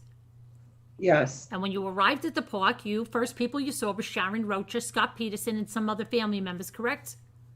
I think I just saw a group of people. Do you remember that the first people that you meet up with were Scott Peterson, Lacey's mother Sharon, a relative that was with Sharon, a female that you don't know? Well, that was the first group. I mean, that was the first people when I arrived at the park. Yes. Okay, and when you first saw them, they were standing together, correct? I saw a group of people. And like I testified previously, Scott appeared from behind them. I don't know if he was standing in a group with them or if he came walking up behind them. When you saw them, you saw that Lacey's mom, Sharon, who you know Sharon is that correct? Yes, I do. She was crying and she was very, very upset, correct? That's correct. So Scott, when he walked up, he appeared to be very upset. Isn't that correct? Yes. And the other family members, you described them just as concerned, correct? Yes. And you were the first officer that arrived there. Is that correct? That is correct. Okay. And is it a fair statement from how upset that Scott Peterson was and how upset that Sharon Rocha was that you got the immediate feeling that there was something very serious going on here, correct? That is correct. Okay.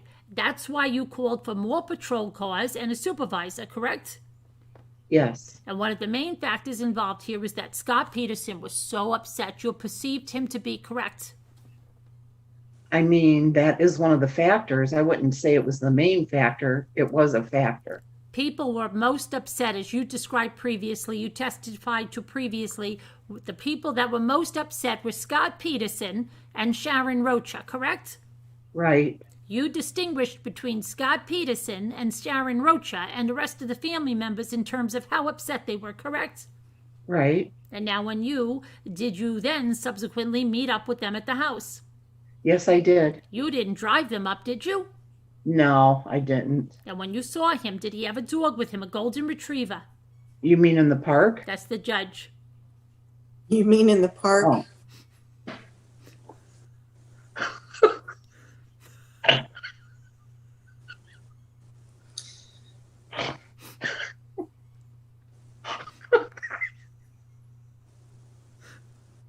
In the park, first time you saw him. Yes, he did. Okay, and he was, the next time you saw him was up at the Covina house? Yes. And he was being very cooperative with you, wasn't he? Yes, he was. And at some point, Lessinger and Durfeld and the other officer, Spurlock. yeah, Spurlock showed up there as well, correct? Yes. And now when they showed up, Mr. Peterson, you asked for them, or you asked him, can we go in the house, correct? First time, the time number one? I believe the front door was unlocked No, already. you believe yes.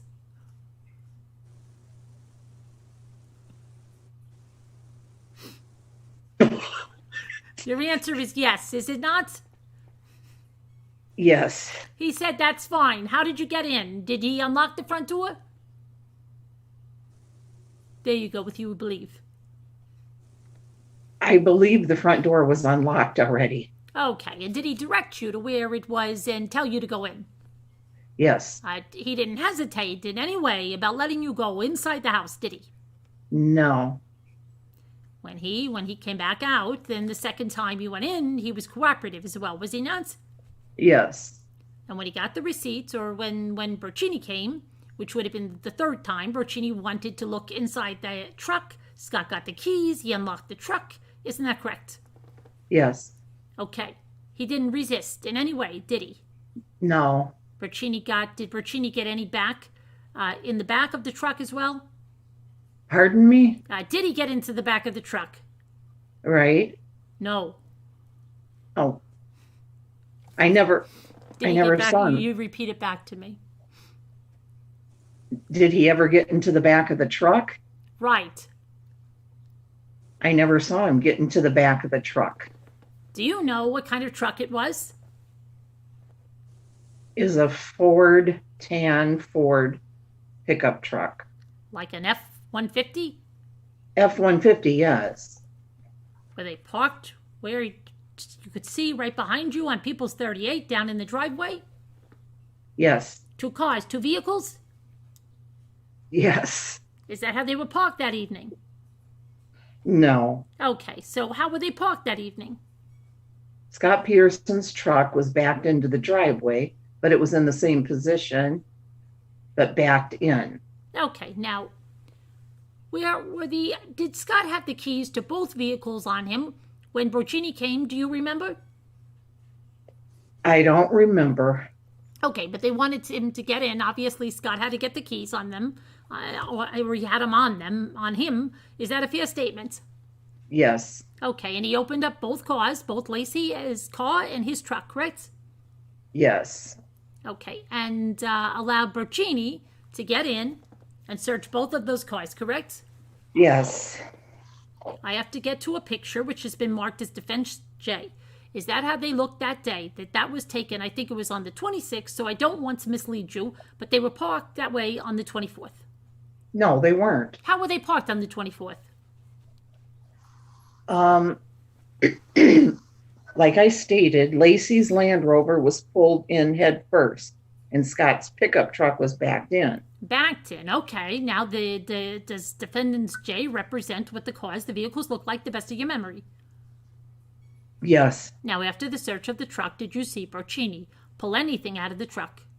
He was looking at a tarp that was in there that covered up some umbrellas. Scott opened up there was a toolbox. When you say there was a toolbox, if I understand correctly, it's larger than a toolbox, isn't it?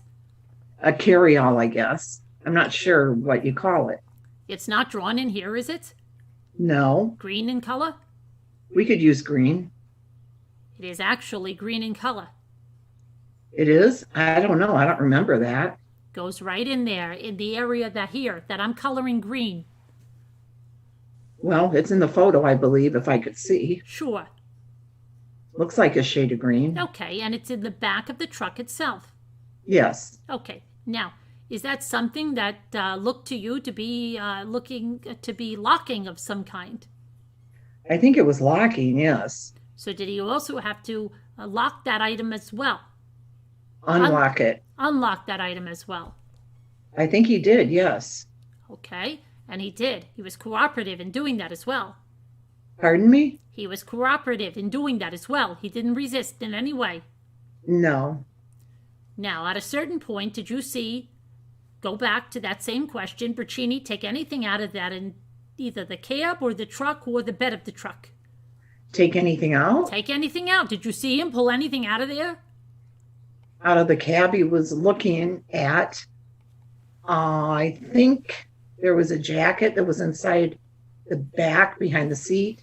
In the bed, he was like picking up the tarp. In the toolbox, I think he was reaching there, looking around inside the big toolbox. Okay, and now when he did that, was he physically inside the truck, or was he leaning over the side of the truck, or how did he do that? I just remember him leaning over. Okay, did you ever see him get inside the bed of the truck? No. Okay, now as he's going through there, did you see him pull a gun out of the truck?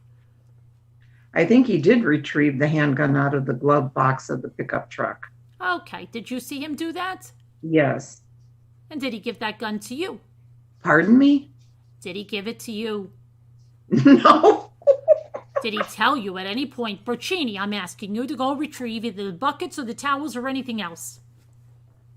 Did he tell me? No. Now, did you see Broccini go inside the house? You did. You were with him alone at some point. Just the two of you, correct? Yes. And then at some point, he had a conversation with Scott and asked Scott where the boat was, correct? Yes. Only Scott told him the boat was at the warehouse, right? I'm not sure if the conversation was inside the house or outside the house. Okay. Someplace on that diagram on People's 38, whether it was inside or outside, there was a conversation in which Scott said, I keep my boat at the warehouse. Yes. When you go over to the warehouse, is it a fair statement that you, as I understand it, you went separately from Broccini and Mr. Peterson, correct? You were in a separate car?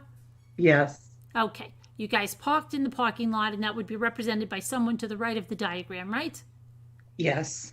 And where did you enter? Through the main door? Through the main door to the office. Is that also, as far as you can tell, the only door, the only standard size door that enters this building? Yes. Okay. Now, there are some dimensions. Did you draw this? No, I didn't. Does this accurately represent the way that the warehouse looked when you got there? Just what I viewed from the front. I can't say in the back. Okay, I assume somebody here already marked here, and this is the boat. This represents the boat. This is the trailer, and then there is the roll-up door right there. Right. Now that roll-up door that's right there, was that locked? I believe it was, yes. Okay, Scott unlocked it. So I mean, Broccini, you neither nor Broccini had a key for it, right? You hadn't a key for it when you arrived. No, I'm not sure who rolled up the door. I assume I'm sorry, go ahead. it was Scott Peterson, but I'm not sure about that. Okay, and you assumed that because you had never been to this location before, right? You didn't have a key on you, some master lock for all the strip malls in Modesto, did you? No. Okay, so when he rolls this up, I mean, there's skylights in the warehouse portion, isn't that correct? I don't know. Okay, well, there is. There is. Is it a fair statement that this office looks to be some gray shading in here? Do you see that some kind, is there an office that's separate and apart from this warehouse itself?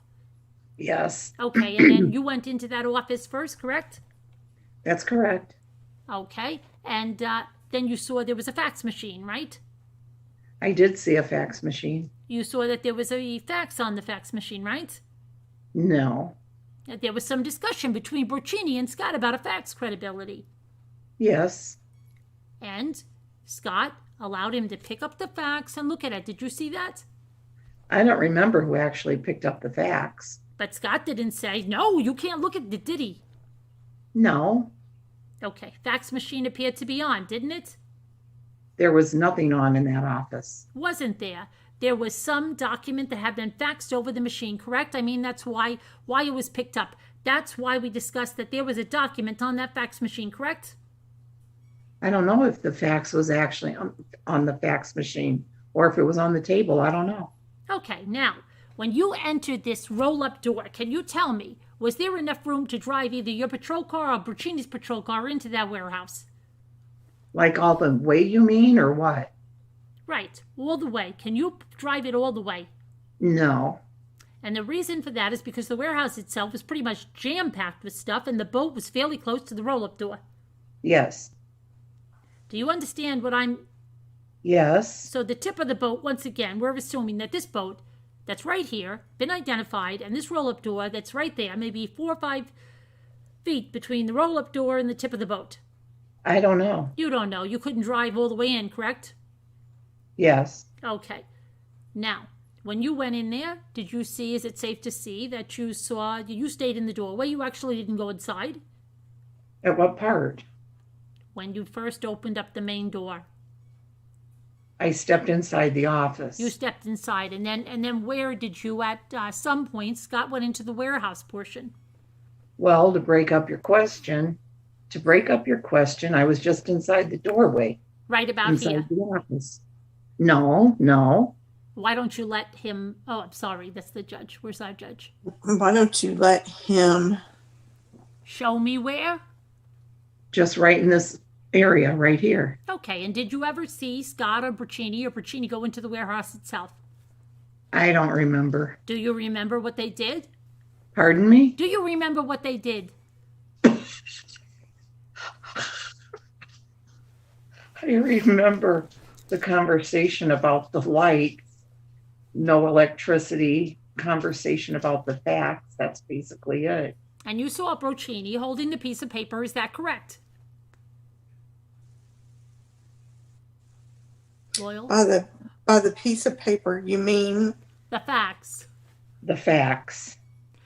And did you see there was some discussion about the facts that would have been received East Coast time versus West Coast time? Yes. And do you remember, was there a conversation or an understanding that the fax was received that day, the 24th of December? Yes. Okay. And now the total time that you were there at the warehouse, did you see Broccini or Broccini going in that warehouse himself to look around? No. Did you see what he did when he was inside that warehouse? looking at the boat. Okay, did you see him look anywhere else? No, Okay, when he was looking at the boat, what was he doing? Did you see him from what he was where he was standing? he was looking over the side. He was looking at the fishing equipment, asking questions of Scott of the fishing equipment, picked up the life preserver. I think he picked up a rope that was in there, just asking questions about the fishing, his fishing stuff. Is it a fair statement that there was quite a bit of fishing equipment in that boat? I don't know how much equipment was in there. Did you look inside the boat? No, At no time when you were there on the 24th did you look inside that boat. no, And did you notice what they were talking about, a tackle box? yes, Did he ask Scott to open up the tackle box? I don't remember. Did he ask him to show him the fishing poles? There was a discussion about fishing poles. There was a discussion about fishing poles, yes. And how long were you there before Brocini asked you to go back to Covina? Well, when Brocini was done with that, with what he needed to do, I think it was about 45 minutes, and then we all left together. So you left with him? Yes. And did you see him roll down the door? Brocini? Yeah. I don't think so. I think it was Scott, but I'm not sure. Did you hear Brocini say, I've left something inside? No. Did you see Brocini and Scott go back inside because he left something inside? I don't remember that. Okay, so best of your memory is as you sit here today, as you're sitting there, Brocini is looking in the boat, Scott is there answering questions. Is that correct? That's correct. You were there for approximately 45 minutes.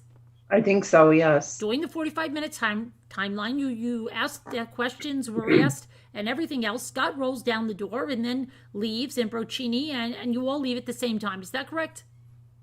Somebody rolls down the door. Somebody rolls down the door. The place is secured. The two of you leave together, correct? That's correct. And now the district attorney was asking you some questions about the missing persons report. Do you remember that? Yes. I'm not going to go over all of that information on there, but I'm just going to ask you a couple of questions. Did Scott give you most, if not all, of that information? That's correct. Is there, for instance, the daytime phone number for the reporting party and all the address and everything else that all came from Scott, correct? Probably not the age. You already had that, didn't you? Did he give that to you from the date of birth? Yes. Okay, and I assume Mr. DeSasso was talking about 1804 time, and that was something you filled in. He didn't give you that, is that correct? That's correct. And now anywhere on that missing persons report, did you inquire of anything about an OBGYN or what her OBGYN was? No, I didn't. Any time did you call that OBGYN that evening? No, I did not. Did you have anybody do that? I think hospitals were called, yes. Hospitals were called, is that correct? Yes. And when you were you aware that Scott was calling hospitals, is that correct? I'm not aware. And did you see him when he was using the phone? He used the phone several times that night. You weren't privy to the conversations? No. Now, you did a report in connection with this case, is that correct? That's correct. And in your report, there was no mention of a rug, the rug incident when he was moving the rug with his toe, is that correct? That's correct. And is it a fair statement that you didn't think that was important at that time? That's why you didn't put it in your report. Scott's explanation at the time sounded reasonable, so I believed him. Okay, and then there was the cat and the dog must have been playing and they must have pushed it, correct? Yes. Okay. Now, by the way, the rug did not require a whole lot of force to move it, did it? The way you described it, somebody would have just placed the tip of their shoe opposite and you could move it. Is that correct? It was on the tile floor, so it appeared that it slid quite easy. Because tile, when you say it was on the tile floor, that's a pretty slick surface, isn't that correct? It would appear to, yes. And now, the taking up to that time when you were told by at some point that you were told by Brocini to go back to sea level, is that correct? You go back to see the CSO. The ID tech, ID tech level. I think his name is Level. Well, when did you go do that? after we were done with the warehouse. Did he tell you where he was going, where Brocini was going? He was going to go to the station and question Scott. Tape an interview with him. Is that your understanding? He didn't tell me about if he was going to tape it or not. I assume so. Okay, and he told you, and specifically, what did he tell you, to go back to the house? He told me to go back to the house on Covina and see where they're at. If Doug is done, collecting evidence and pictures. Okay, and did you do that? Yes. And when you went back to the house, Doug is, I assume, Doug Lovell. Yes. And when you saw that you went back, when you went back to the house, what had he collected? What had he collected? When I saw the bucket and two mops, what I saw was the bucket and two mops. He had it in his hand. How about did you see him collect the white towels that were on the washer and dryer? No. Did you see him collect the rug No. that we just talked about, the throw rug? No. Did you see him collect the other items? No. Okay, did you see him do any kind of a luminol test? No. Did you, or you were aware that a luminol test was done that evening? No. Who was there besides Lovell? Officer Letzinger. Was there anybody else besides Lovell and Letzinger in that house when you went back there? No. Where was that Duderfeld guy? I don't know. He could have been there. He was on the scene somewhere, but I'm not sure. Could he have been outside? He might have been, yeah. Okay, when you went back, how late did you stay inside that house? Do you remember? I don't remember ever going back inside the house. Basically, when I arrived, the ID tech, Doug Lovell, was at the rear of the tech van holding the bucket, and they were done. Officer Letzinger and Lovell were done. You say, holding the buckets. You mean the blue one that we have showed several times today. Yes. As they were showing, or as they were holding the bucket, did you ask them what else they had collected? No, I didn't. Did you ask them whether or not they had done any type of testing? No, I didn't. This is slightly better, marked Exhibit 29. This is a picture of the side view of both the boat and the truck itself.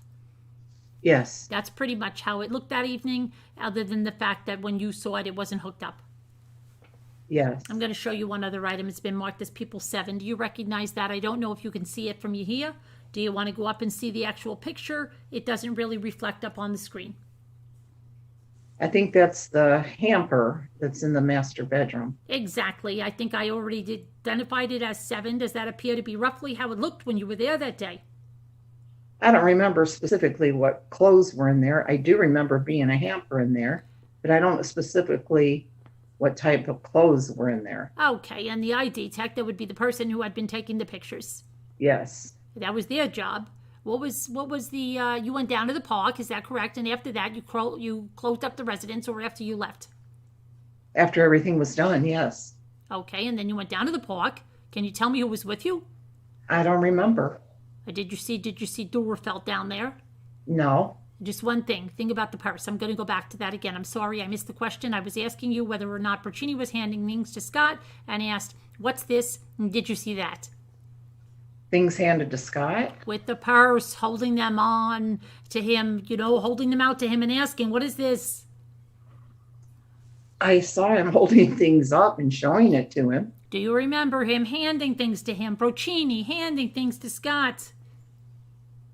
At that time, I was looking around, not just staring at what Brocchini and Scott were doing. The times that I did turn and I watched them, I did not see Brocchini hand anything to him. However, I was looking at other things in the room. When you were asked about this at the preliminary hearing, you responded on page 709, I don't remember him handing anything to him. Question, may have? Answer, it's possible. Is that a fair statement of what you remember? Objection, that calls for speculation here. No, I think he's asking if he was asked that question. Did he give those answers? Were you asked those questions, and did you give those answers at the preliminary hearing?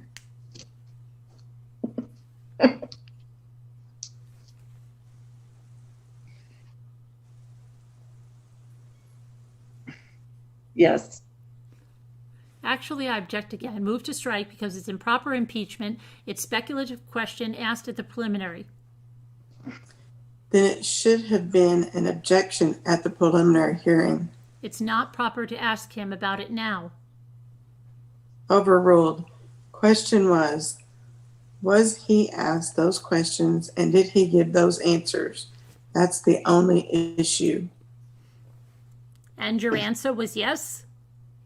The answer to... The answer to Were you asked those questions and did you give those answers? Yes. Thank you. I have no further questions. Detective Evers, was the inside of the house when you were in and out, you know, those 4 times, whatever, 6 times, I guess, that night, was the inside of the house warmer than it was outside? Yes. Did it seem like a normal, you know, you have gone in from a cold night and you walked into somebody's house, right? Yeah. Did Yes. it feel like the temperature was much warmer inside than it was out? Yes. And just so the diagram is clear in here, can you describe, just right on this 1224, and then just right backed in so we remember that the truck wasn't parked like that? Okay. I don't have anything else, Your Honor. There is a vacant house to the north of the Covina house that evening. Yes. Did you go inside that house? No. Did you tell Scott? Did Scott tell you from that house was vacant? If you recall. I don't recall that. Nothing further. May the officer be excused. Yes. Yes. Okay. Whew. Thank you, Your Honor. Oh my gosh.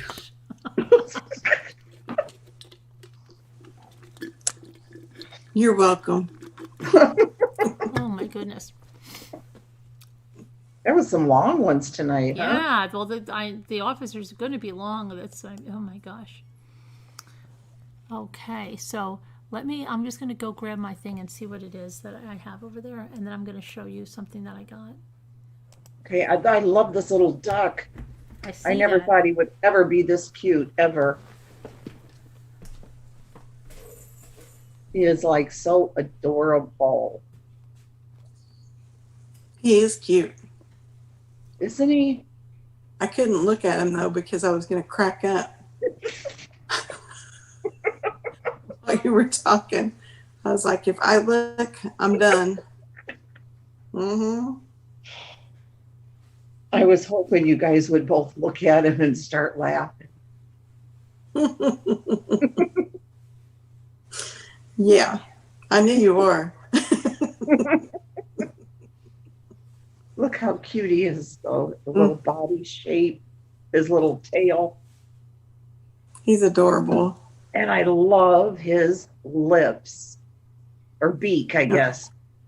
Where did you get it? Walmart this summer. I was just picking up little things, you know, that I would see. Mm-hmm. It was only a couple dollars, a couple bucks. So it's like a squeeze thing? Yeah, yeah. Stress ball thing? Kind of, yeah. And just so Mhm. just feels so nice. And has these little what do you call them? Oh, yeah. Beads or something like that. Uh-huh. Oh wow, I didn't even notice that his wings, how they Yeah. I didn't even notice the wings. I was too busy playing around with him. Isn't he cute though? He is cute. I love the way he feels. Now you're making me want one. Yeah.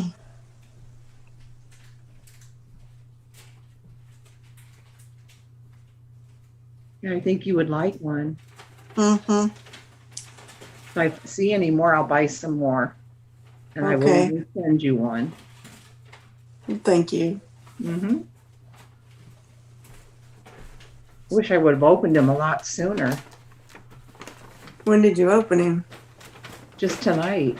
Oh, Okay. And wow. I've had him for a few months. Now let me see your package. What does your package look like? Which package? Oh, yeah. I think your package is different than mine. Squeeze. Oh, you have a squeeze. Okay. See, my package looks like this. Let's see. Oh yeah, yours is different. But see, they have a yellow one. I think I have him somewhere, but he's not. Let me see. He's not a duck. He's more like a dinosaur or something. Okay, look at, I didn't even notice, collect all 2. There's only 2 of them. What's the other one? A dolphin, and I think that's the one that I put in yours. Okay, and this is made by Imperial, and this one says, "Watch them roll down the wall." I'm here. I just have to put the tin. Oh, really? Yeah. This is just crunch, crunchy, crunch, sticky and stretchy. Collect all two, watch it splat and then reform. Toss it at a smooth, slick surface and it'll reform. Let me open this. And not a food. Do not eat or chew. Okay, now this is very sticky. Is it? Yes. It is really sticky. Oh my gosh. It Put it doesn't on your come off on hold it your up. hands, but it feels like it will. It feels like when you touch this, it feels like it's going to be all over your hands. It feels like slime. Really sticky. It's really weird. I guess it's supposed to feel like that. It Yeah. feels so sticky, like I feel like something's wrong with it, like it's going to disintegrate. It's going to be all over my hands. But Oh, it's, wow. it's not. But it's a weird feeling. It makes, but it's Wow. sticky. But it's not like yours. Yours is not sticky, right? This is very Yeah, sticky. It is, but it doesn't feel like it's wet or anything. It does have a stickiness to it. Oh, And can but you it's do this not. one? Squeeze it. Listen. This is like so sticky. Watch. Oh, wow. It's very sticky, but nothing comes off on my hands. But it actually feels like something's wrong with it. It feels like it's weird. It just feels like something's wrong with it. Okay, but when you take it off of your hands, they don't feel sticky, do they? Yes, it's very sticky. I mean, your hands. No, my hands do not feel sticky. Then there shouldn't be anything wrong with it. But no, I know there's not something wrong with it. But what I'm trying to say, it's really weird that they could get something that feels sticky like that, but it doesn't come off. But if you don't like a sticky feeling, like Ethan would never like this. He doesn't like stickiness, would drive him crazy. Yeah. Okay. It's just so weird. I didn't know this was like sticky like this. It's so weird because, you know, like when you grab something and you say, oh gosh, I don't know if that feels like something's wrong with that. That's what it feels like, but it's not, but it does feel that way. But now it says, you know, Yeah. like if I throw it at the wall, but I don't want to throw it at the wall now. I am in love with this little duck. I can't quit. I may have to sleep with him tonight. Put him right between Dave and I us. hate Dave sticky, and Henny says. the Yeah, pillow. that's what it feels like, Henny. It feels sticky. It feels like, oh my gosh, it's like melted or so. You know what I mean? It feels like it's going to be all over your hands. And you got that at Walmart or Dollar Tree, Walmart, right? no, Walmart. A long time ago. Like I See, don't know. I got these this summer. Yeah, so it wasn't summer, it wasn't that long ago, but maybe in September. Mm-hmm. I mean, he's cute, but if you go to pick him up, you'll be like, oh gosh, what's wrong with him? Like you'll think it's going to be all over you. Though, like, it didn't affect him at all. Like, see, he's Oh, he's so cute, though. I know, but Isn't when it you go to awful? pick him up, you'll be like, if I just put that down and I said, hey, Luke, hand me that, he'd be like, oh, he'd immediately, like, I should test my kids like that. Just go, hey, could you hand me my elephant over there? They'd be like, oh, something's wrong with it. It's melting. That is adorable, though. But, yeah, but it's so sticky. I didn't think it was sticky in that way. Hi, Diana. Hi, Florida. Hmm. It's very sticky. Like it even sticks. Like watch his nose. Let me see if I can get a close up. If I push his nose down, watch it come up. Wait, see? It's very sticky. It's extremely sticky. That is so cute, though. Yeah, I don't think I would like that sticky feeling. Yeah, it's not like something you want to just keep squeezing because you really feel like even though you know it's not, it feels like it's ending up on your hands. Mm-hmm. So I don't know why anybody would want something sticky. Why would somebody want something sticky? Ask the people here. Yeah, I Maybe. don't know. Throw it against the wall, it'd probably stick to the wall. Yeah. But then I would think that isn't it going to just like pick up any kind of anything? Ugh. and then be really not only sticky, but really gross and dirty. Yeah. I don't know. Thank you, Diana. I am well.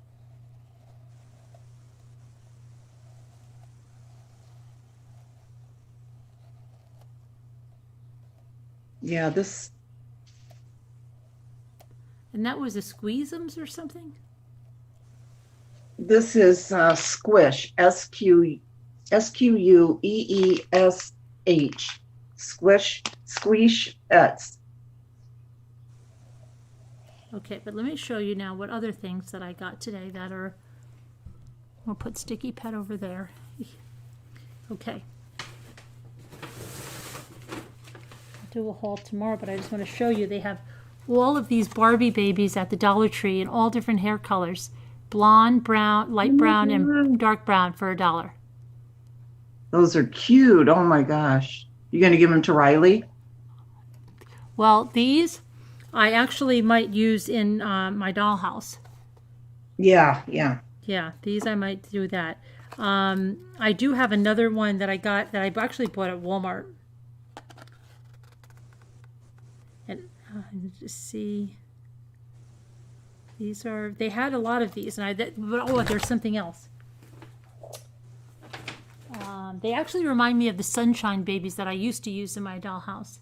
They are a cute dollhouse baby, but they're naked. They have only a diaper, so you have to wrap them in anything. But okay. Here's was the Squishums they had. I could not believe this. Squeezimals, brand name.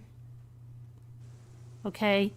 I don't know if these were Squeezimals or these were like Pop-A-Moles or something. Let me see. You know, these are not Squeezimals. These were like Mushme's, I think they were called. No, Mushme's were the flat ones. These were something else, but I think they were along the Mushme's. Because I'm looking, hold on a minute. Wait a minute, it does say it on here. This one has a tag. It says actually the Squeezable.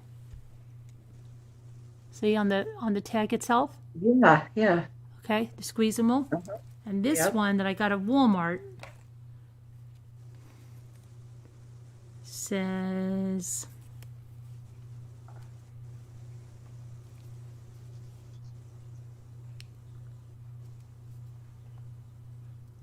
something, let's see. Okay, Kevin, I apologize to everybody before I go on the news this morning and deny. Yeah, I think these were like, I have to look, because I probably have the tag somewhere, but it's okay. That's not the Squeezable, but it's the same thing. Now, it's not the Mushme. The Mushme has like that kinetic sand inside it, and it's flat. This is like, they're the same thing, because this is like the memory foam. This one is actually, I don't even know if I ever saw it. Maybe I have a Squeezable somewhere here. But these are really like, they're like memory foam, and I can't break them or I can squeeze them as hard as I want. And you know, I thought I was really good with the pineapple once. I had like that, and I squeezed the top right off. This one, you could do that Nancy Olsen thing and squeeze his neck, you know, like look at it, and then just gonna pop right back out. I think I saw those at Target before. But this is a Squeezable, collect them all, and they had a big display of them, Series 2. And they have all of the little ones there. And they have a bee, and they have so I got this red one. I got a few of them, because these are like, I mean, I don't have to worry about it. I could squeeze it like crazy. Yeah. Right. So they had these, and this is a little, I don't know what this is. It's squeeze, I think this is a hedgehog or something. And then, wait a second, that's not all. Pitbull wants to do a whodunit weekend sometime. We'd all have to guess who did it. This is a narwhal. Oh, how cute. Okay, and that, gosh, I should have bought them all. But I tried to leave some for somebody. I'm trying to be nice and be a minimalist. And then I wanted to go back. Like, I didn't even know that it really was like I was a little bit distrustful. Like I didn't know what they were really doing. Like they had a little thing. Like it wasn't even a bucket. It was like the smallest little container. And I don't know if it was returns or they were collecting, because usually I'll go in there, and every time you go in there, they'll either ask you for $1, and then they put toys in there for the kids, right? For like the holidays. But she didn't even ask me. And then I just saw this little bucket. I'm like, is that returns? Or I said, the next time I'll go in and I'll just get the stuff. But we was rushing, and Jimmy was doing his craziness again. And otherwise I was going to say, well, let me go back and get some. Yeah, I couldn't do it. I feel bad. But I have a bunch of stuff to donate for Toys for Tots anyway, those extra Shopkins things I got. So hopefully they'll do that. You have a person, Ashley wants to know, what the hell is this? What? Ashley Oliver, what the hell is this? Who is Ashley Oliver? Is she somebody? Never heard of her. Is I think it Ashley? may be Has anybody ever seen Ashley Oliver? no, think so, they're right? thinking it's a Sitting around. She's a troll. chicken leg. Ashley, Ashley, are you a troll? Where did you come from, Ashley?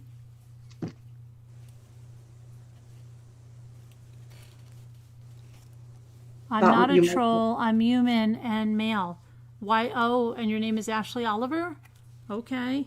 That just comes in asking, what the hell is Is this? that part of your problem that you were named Ashley? Oh, and I think Thank we you. have AJ Verma. Hi, AJ Verma. Thank you, Diana Mulroney. Well, when you can ask something nicely, Ashley will answer you. Yeah, I thought Carolyn would like to play with the trolls for a Yeah. minute. Uh-huh. Mm-hmm. England.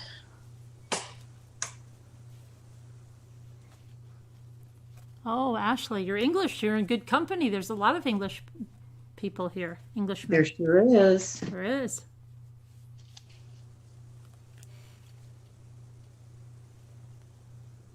You Oh, did. they've been in the comments section too.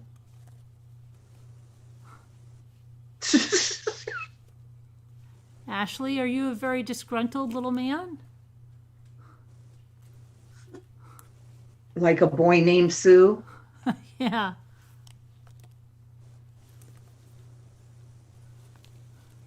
Yeah, Pitbull wants to know if you could sometimes do a whodunit weekend. A whodunit weekend? Mm-hmm. How would we do that, Pipple? Hi, Alma. Do you have a plan for that, or you help organize it? We did one of those rooms before that you have to find the clues and everything to get out. One of those. Did you do those in the lockout room or something? Yeah. People were Yep. getting killed in those. And It was then look, quite a few of us in there together. Thank is- goodness, because I'd still be in there.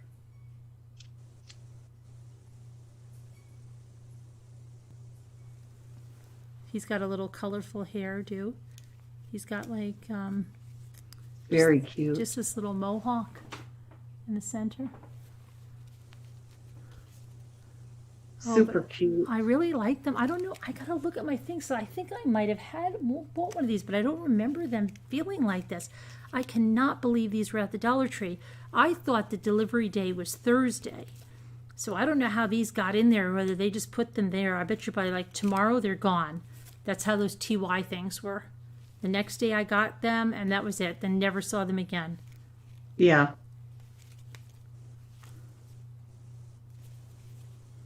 You liked the new character tonight? I'm in love with this little duck. Alma?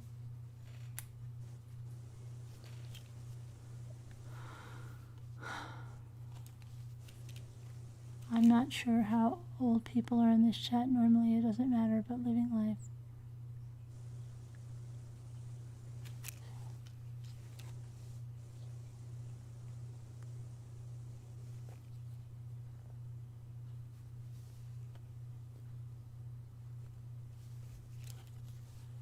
I don't understand you. I don't understand Killing Time. I've seen Killing Time in here before, I don't understand that. I'm not sure how old people are in this chat, and normally it doesn't matter. But living life, and everyone pretends they haven't lived, I'm not buying it. We all have had some fun, right? I'm not sure what you mean by that, Kelly Time. Yeah, I don't understand it. Are you a good witch or a bad witch, Kelly Time? We do have fun here, though. It doesn't glow in the dark. No. Thanks, Ashley Oliver. But I You have, like I my have book? something else that was neat at the dollar store. I feel like that lady, like I'm getting stuff.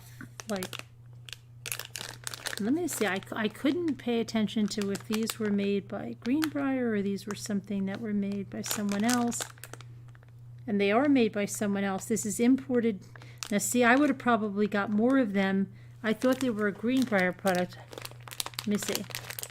These were imported and distributed by Grant and Bowman, and it says in Beverly Hills, manufactured by Cool Things Limited. Let's see. These are blind bags of Puppy Friends Club Doghouse, and it says pups with their houses, and they stack, and there's a pit bull. Let's see, there's a Welsh Corgi. What else do they have? Gosh, they made this so small. A Shih Tzu, Aw, a Beagle, a Schnauzer, a Rottweiler, a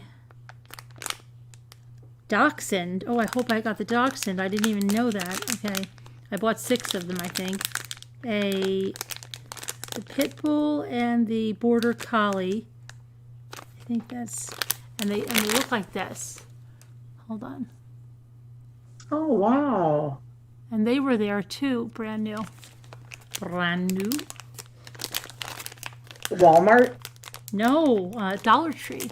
Dollar And of Tree. course I had like Jimmy and everybody rushing me, and I feel bad because I would have gotten a bunch of them for the toy drives and stuff, and now when I go back there, they probably won't even be there. Yeah, probably not. Yeah, I had Jimmy was, gotta go to ShopRite and gotta hurry. I'm gonna try to open one of these and see what this is like. So I'll do the rest on my phone. But I don't know. Do you ever make your diamond painting video? Huh? You ever make your diamond painting video?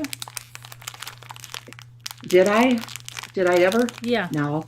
I still haven't. No, but I have them all here. I just haven't opened them really, I'm gonna tell Loyal. Okay, so Huh? I'm gonna tell Loyal, I said. All right, so it comes with a little house, and then inside the little house, hold on a minute, there's a little dog in there. Oh my gosh, it's a tiny little dog. It's so perfect for those little miniature houses that, we build. It's a tiny little miniature, tiny little dog. It's exactly the size of the dog that came with my miniature house.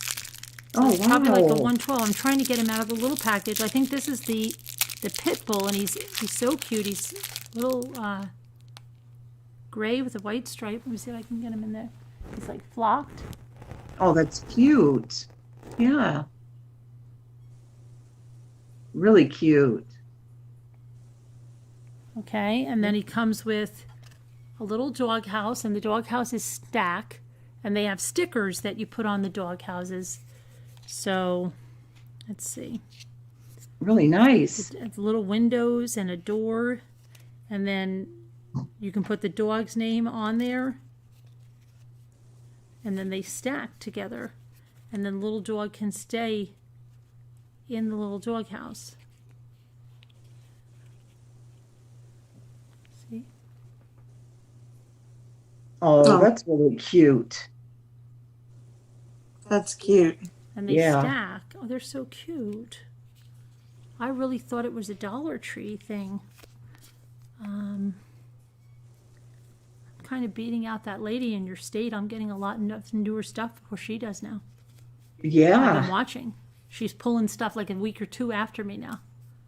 Is she really? Yeah. She oh, it's brand new, and I'm like, no, I had that 2 weeks ago. First time ever, because I've never had this stuff before her, and there's still some stuff that I never get that she has, but That's cool. yeah, she always does that. It's all brand new. Yeah. She likes that accent. Can everybody hit the like? 'Cause there's only like 83 likes. Yeah, 80. it was an Oh, there's expression 84 because likes now. I thought you understood me. Wait, what? Okay, killing time is still going on and on now. Killing time is a good witch or a bad witch? Well, no, he or she wrote something up a little further.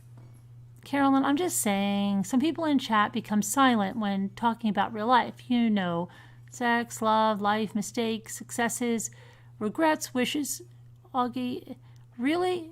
Oh, I don't know. I don't know. Well, we have a lot of real stuff that's been shared here. Killing time. Yeah, I don't that's know. why we act silly a lot. Yeah, I don't think that. I think this is the wrong group to say that people don't say what's going on. This is pretty real group. Very real. Maybe you just haven't caught any of those times. Okay, good night, killing time. Sweet dreams back to you. Good night, killing time. What happened to Ashley? Still here. Oh, Ashley's still here? Yeah, I'm not too sure why I'm here. I just thought about it. I'm a 29-year-old male, and I'm not sure if this is the right place for me, but I may be back. Peace. Okay, Ashley. See you later, Ashley. And Kula Deep 333 says, hi. Who's that? We got another one in here? Uh-huh. Oh, it says, hi, Alma.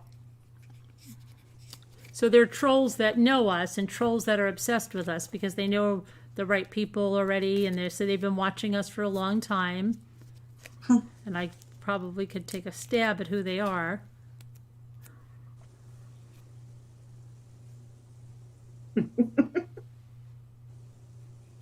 We are pretty vocal, like Alma says.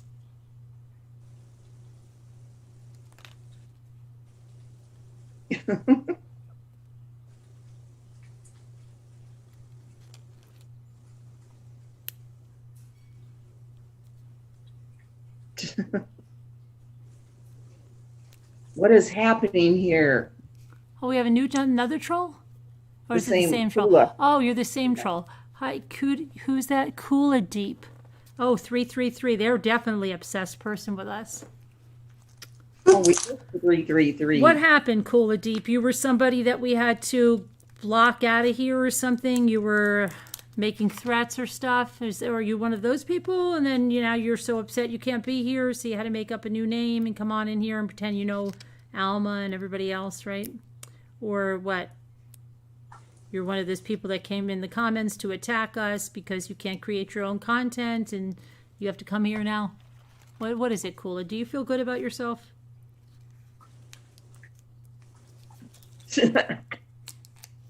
Kevin Leonard, just like me, being a real Hollywood agent. Oh, you're from India. Yes. Okay. Yeah, tell Anish to come on. Yeah, maybe you could go on 90 Day Fiance. I don't know if they're probably not filming that now because of the virus, but maybe you could hook up with that. What was that other guy? He was in that guy with the one that was leading on that Nicole in Florida. Was she Nicole? Was her name Nikki? Oh, it was crazy. What was his name? I'd love to get him on here. He's probably doing nothing. Just get him on in here and say, like, what the heck was going on? You were totally leading that girl on, and you're just Azin. Yeah, maybe you know Azin, Kula Deep, huh?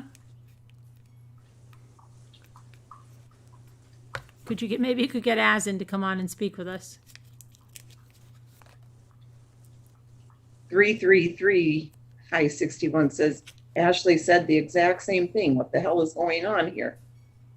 Yeah, because they're all the same club. They're all these people that have no life, and they're obsessed, and they're probably people that were booted from here for being lunatics, but that's okay. There, now I did. Red Baby Dad the Gamer says hi. Okay, bye. Thanks for the views, guys. Yeah, Nisha's in Pakistan. Oh, Nisha's in Pakistan? Okay.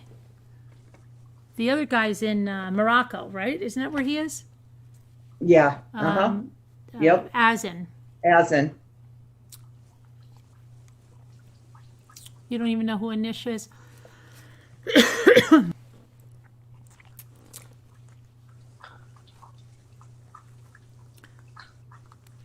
Oh, here we got a new one. Road Baby. Is that Road Baby? Red Baby. Red Baby. Red Baby the Gamer. Oh, hi, Just Red say hi. Baby. How It's are you okay. doing? Bye.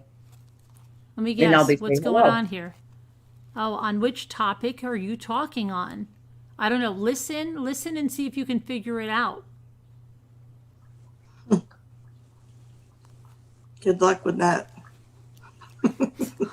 We don't even know. So, but these are the squishimals. Yeah. I still haven't found those signs that I'm looking for. I don't understand why they don't have those. I know, Alma. He wants to marry Heather.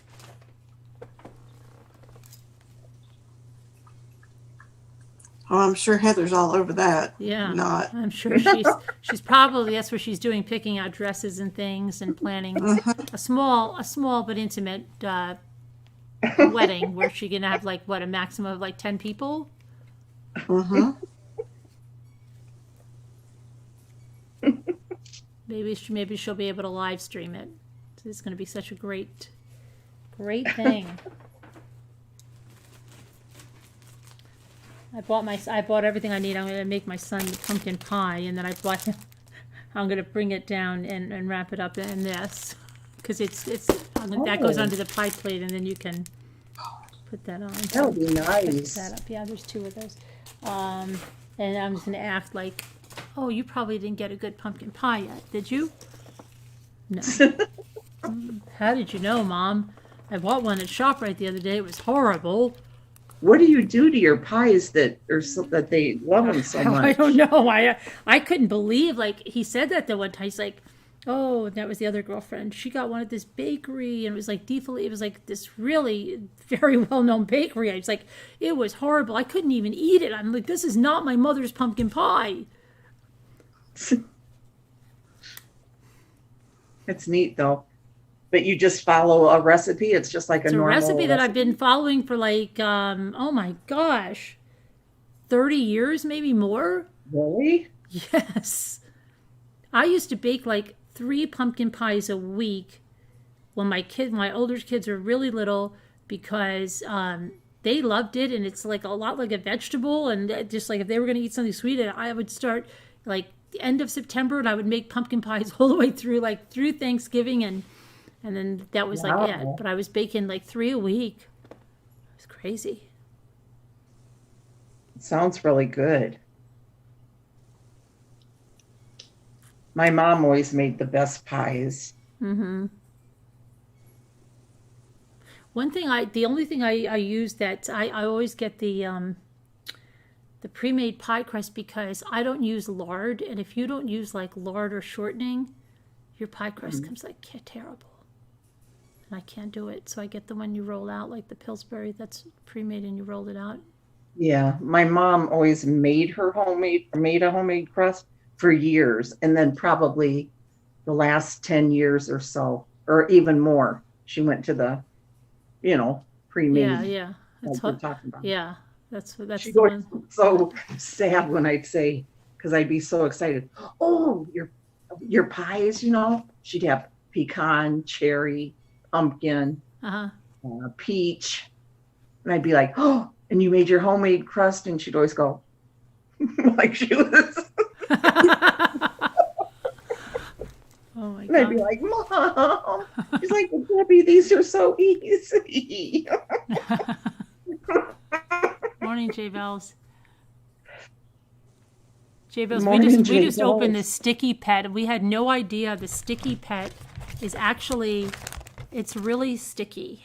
But it says it's not sticky on your hands, but it feels like it's going to be all over your hands. And it's very cute on its own. But if you pick it up, I really want to take a video of it. Ethan, grab that elephant for me. He'll get so freaked out with this. He'll be like, oh, that one over there? All right. Yeah, you should make a video. He will Don't get let him know. I'm not going to let him know. I should try. He will get so freaked out with that. Yeah, Kevin Leonard, my mom would make pumpkin rolls too.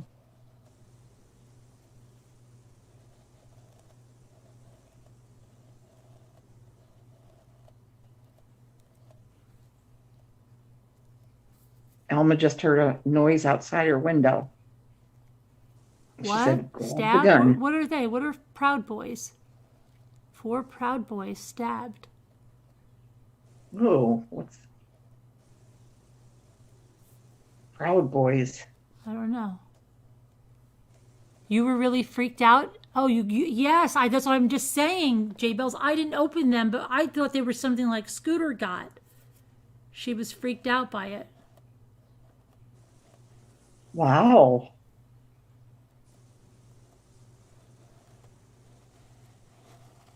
Yeah, it really sticks to you. You that would be freaked out if you're not expecting it, you know? You would Yeah. get freaked out. Yeah, you definitely will. I feel bad for him because he looks so cute and everybody's saying like such bad things about him. He's just looking at me because he's got these big white eyes. And he's just looking at me like, it's not my fault. They made me sticky. I didn't do it. Poor baby. He probably feels like really upset about it.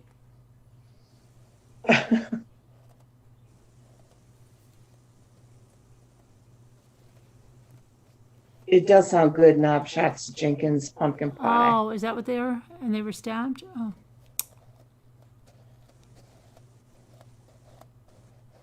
What are they? Trump supporters, he said. Oh.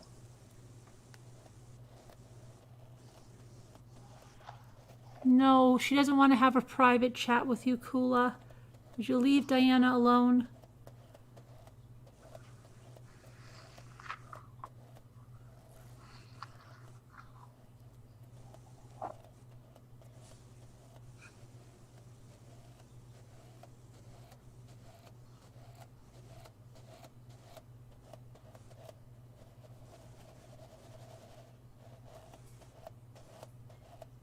Alma, do you ever get noises outside your window? That happened to me. I was spending the night at my son's house and I was watching the grandkids and I had just put them to bed. And I walked back through their entryway and I heard something banging on the front door. Ooh. And what in the world is... I was so scared. Well, they had some kind of Halloween sign they'd hung on their front door. Oh. And the wind okay. was blowing, and it was banging the sign into the door Oh my. because the wind was blowing. It was like, oh my gosh, that sign scared me so bad. Oh my gosh. Oh my gosh. Oh, When we first moved in this house, we built it, but when we first moved in it, and I was upstairs on the 3rd floor with the 3 little kids, or no, it was 2. I didn't even have Michael at the time. And we were up there doing something, and you got another one here now too. Oh, another troll? Uh-huh. Oh, hi, Dave, New Jersey. Okay, so we were up there, and I hear this banging, and it sounded like someone was downstairs trying to break through the door. Thankfully, I had the cordless phone. I call my mother. I'm like, oh my gosh, someone's trying to come through the door, right? And it wasn't like in the middle of the day, too, right? And I said, you've got to call the police and stay on the phone with me. All right. And I don't know how she was going to call the police and stay. No, that's right. Because like back then, it was like 1991. They didn't have, she didn't have a cell phone that you could call the police. I'm like, no, you can't hang up. You've just got, I didn't know what, I was so freaked out. I was so freaked out because they were coming through. So she's like, your father's going to be on his way up there. Because they're just right down the road, right? So So I think I'm like, oh my gosh, you've got to stay on the phone. They're probably going to come in and kill us. And the little kids are like 2 and 4. And I don't know what the hell it is. Guess what it was? What? It was the washing machine got offset. And it was banging from side to side. And from upstairs, it sounded like someone was pounding down the door. And it was the washing machine. She's like, my father was like, it's all right. It's the washing machine. You know, I'm like, oh my gosh. Oh, it scared the crap out of me. Uh-huh. Oh my god. That would do it. Oh. She's like, no, it's probably. I'm like, Mom, they are knocking down the doors. We're speaking.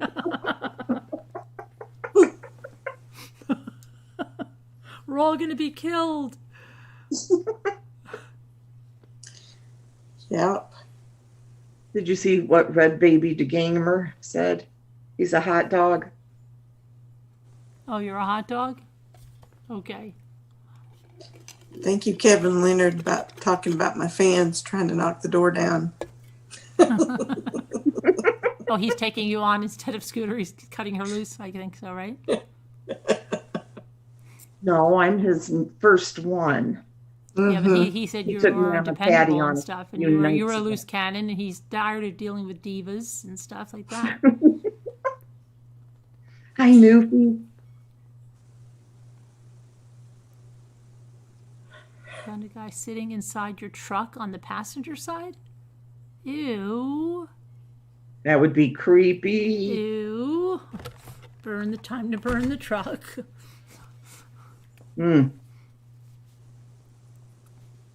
In my drive. Ugh.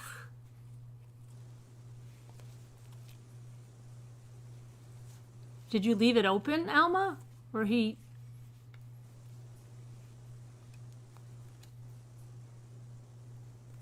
You kept a large hairspray and a lighter. After... Oh, you used it like a blowtorch?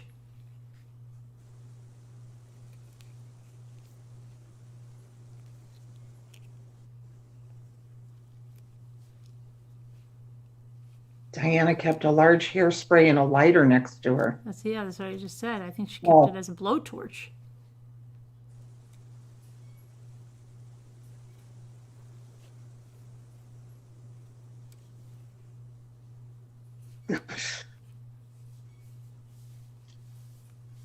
You know, there's something that just the way these feel too, like the whatever that is there. It's almost like velvet. Really? Yeah. Yeah, you really like those ones, don't you? Yeah. I wish I had bought more of them. I wish I put them in. I wish I knew if that was like the toys they were collecting, and then I should have gone back. And I'm second guessing myself. I'm like, Lisa, I'm always overthinking now. Make up for it.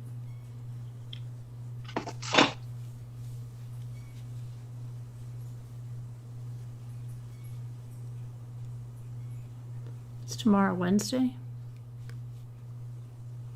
Yes, ma'am. Mm-hmm. Wednesday. We're supposed to get nicer weather. It's supposed to warm up, I think. Yeah, we had 70 degrees today. It's supposed to be nice for the next few days. It was nice here too. Was it? Mm-hmm. Shelley wants to come down to Buffalo this weekend. Oh boy. What's she bringing this time? You sound like Dave. Oh gosh. Why don't you just stay a few more weeks and just make sure you're all good? Oh my gosh. Really, Kevin Leonard?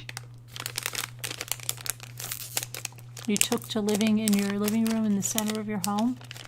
Oh. Kevin remembers his grandmother clubbing a guy trying to crawl in the kitchen window when he was a kid. Wow, that's scary. I know. Wow.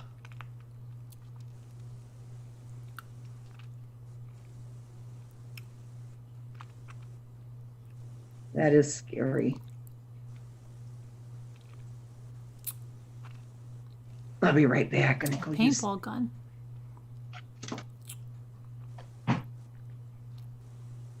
A covered dish of a virus, Kevin Leonard said. What? She's going to bring you a covered dish of a virus, Kevin Leonard said.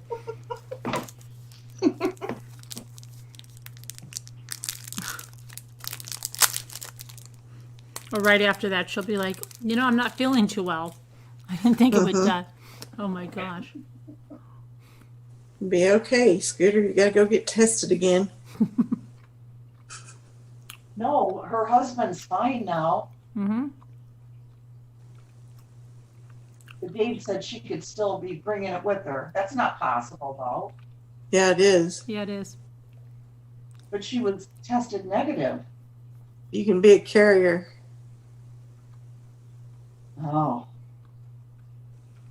I'm going to call Dave and tell him not to allow it. Dave's in the bedroom. He's here. So I'm going to call him anyway. No, you're not. Don't you worry.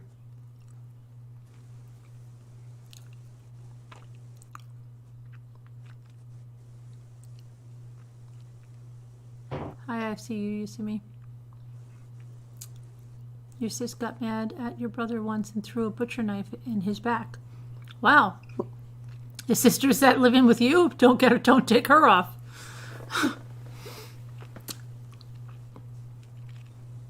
How old is she?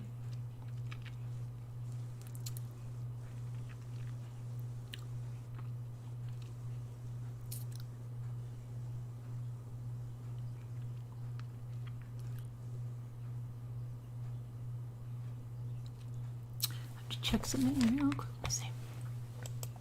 From the Dollar Tree. Oops.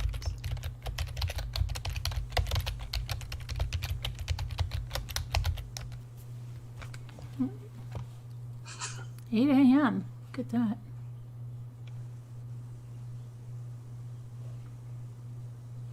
I do have to go to the Dollar Tree to pick something. I'm supposed to pick something up there tomorrow that I ordered online. Does that mean you're going to go look for balls too? I don't know. Because I know our Walmart, they're not gonna. I don't think they'll have anymore. And I want to look for those toy ones that somebody said they got, but I doubt we'll have those too. Didn't someone say Sam's had those? Yeah, and I don't understand. I wonder if Sam's Online has those. You see something?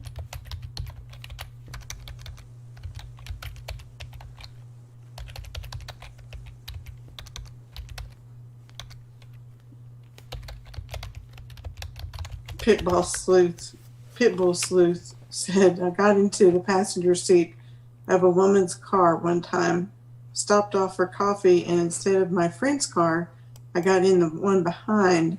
They were both silver. She just looked at me. That'd be a little scary. Yeah. Looks like Books A Million has them online for like $15 a book. Who would pay that? Who has that? Books A Million on those things, but they're $15 a ball for the toy mini ones. Wow. But somebody said, okay, save big at Sam's Club. Why is this coming up? Maybe they're just in the store and you can't see them.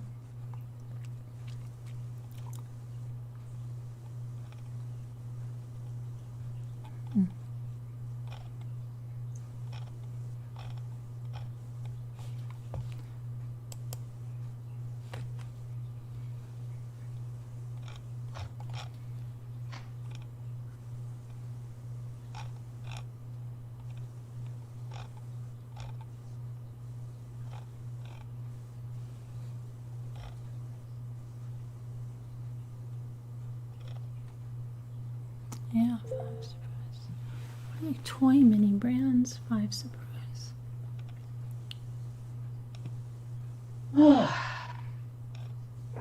find it? Do you ever go to Sam's Club, Scooter? Yes, ma'am. Did you ever find any? Somebody said they have 5 packs of those 5 surprise. I know. I saw the picture of that. You I'm trying did? to be quiet so I don't wake them up. But Oh, Bonnie, I go with her because she's a member, and she went. I think I had told you that she thought I was still down at the cottage when she went last week, because she asked me if I wanted to go with her, and I said, yes, I do. trick or treating, you mean? No. Oh, that too. Oh, But Sam's came, yeah, but Sam's Club. She wanted me, she see if I ditched you wanted for to go that with too. her. Well, I didn't get to go, I know. and I was here. She's like, oh my God, I thought you were still in Buffalo. Do you really think she did though? Yeah. Because that would have been two events, right? That would not the Halloween and the Sam's Club. If she keeps using that, I'd be very, very worried. I think that's her new go-to excuse. Oh my gosh, I would have went with you. I thought you were down at the cottage. Sorry.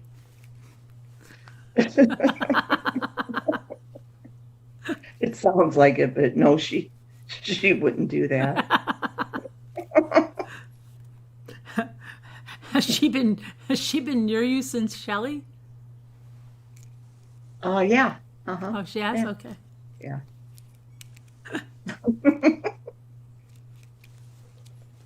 She said Maddie even asked her the other day, are we ever going to see Grandma again?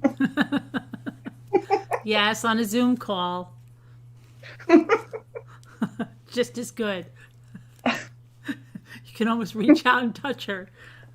And she's like, if you ever get up this way again, it would be nice if you come to visit. And I'm like, hello, I've been here. At that time, it was like 2 days. Like, I've been here. How far does she live from you?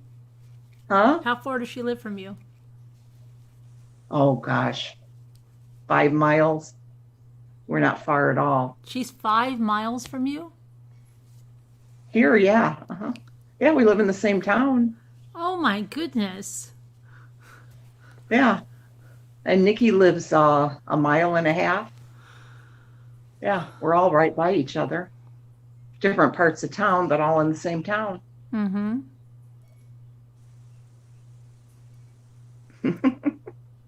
Well, then she could have just swung by and see if you were there. If she really wanted to find out or give you a call. We're opposite sides of the town. It's a long 5 minutes.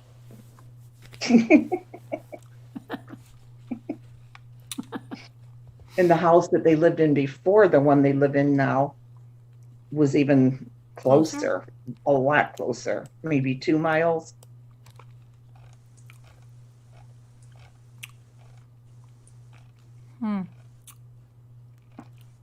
Dave and Scooter, I can't, in hazmat suits, took out Halloween costume. Everything is fine. No, he did say that though, because I told him tonight. I said, Shelley's wanting to come down and sneak away, maybe without the boys. Who are the boys? My dad and brother. Oh, I was like, who are the boys? And Dave's like, what? Ah. I'm like, Michael, her husband's fine. He's like, I don't know. He looks like David looks like, what? Is she crazy? No.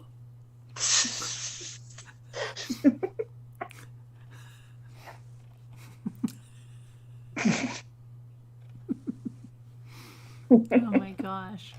Killing time saying something else to you. Apologizing. To me? Uh-huh. Yeah. Hold on. Carolyn, I apologize for rudeness that is happening in your chat. I've been here for a long time without causing chaos. Okay, sorry. Thank you. You're going off drinking by yourself. Okay, Ashley. Don't drink and drive, though. I wish I had some mates. Go and find some. You got a guest from Indiana on the 11th?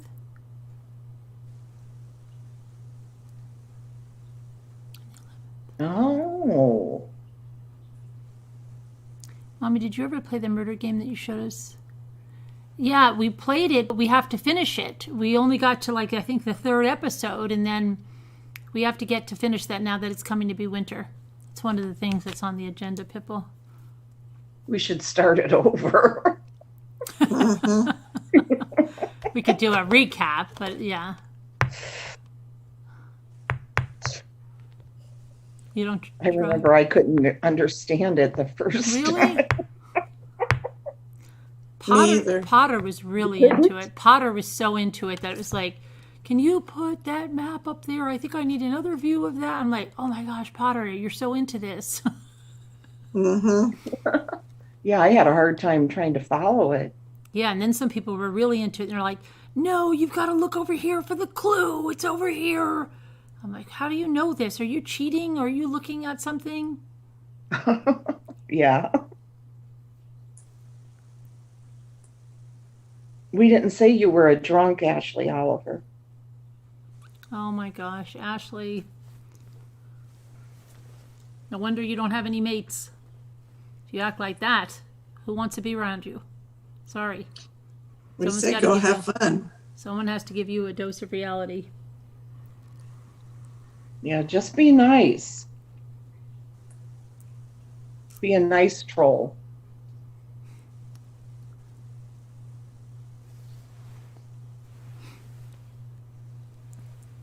Kim A. Did someone say Kim A?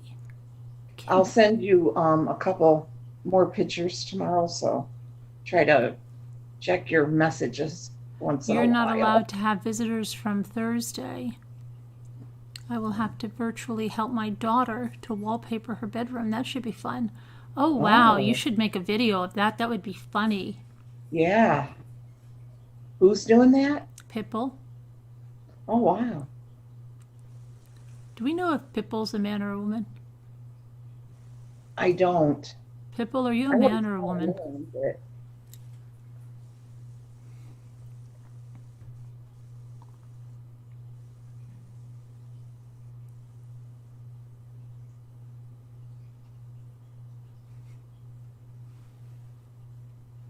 I don't see Kim A. Somebody's saying hi to Kim A, but I don't see Kim A.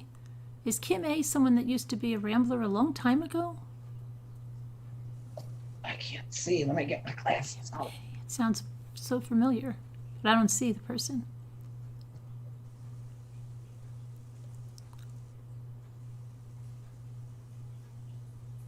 Yeah, Pitbull is a dog.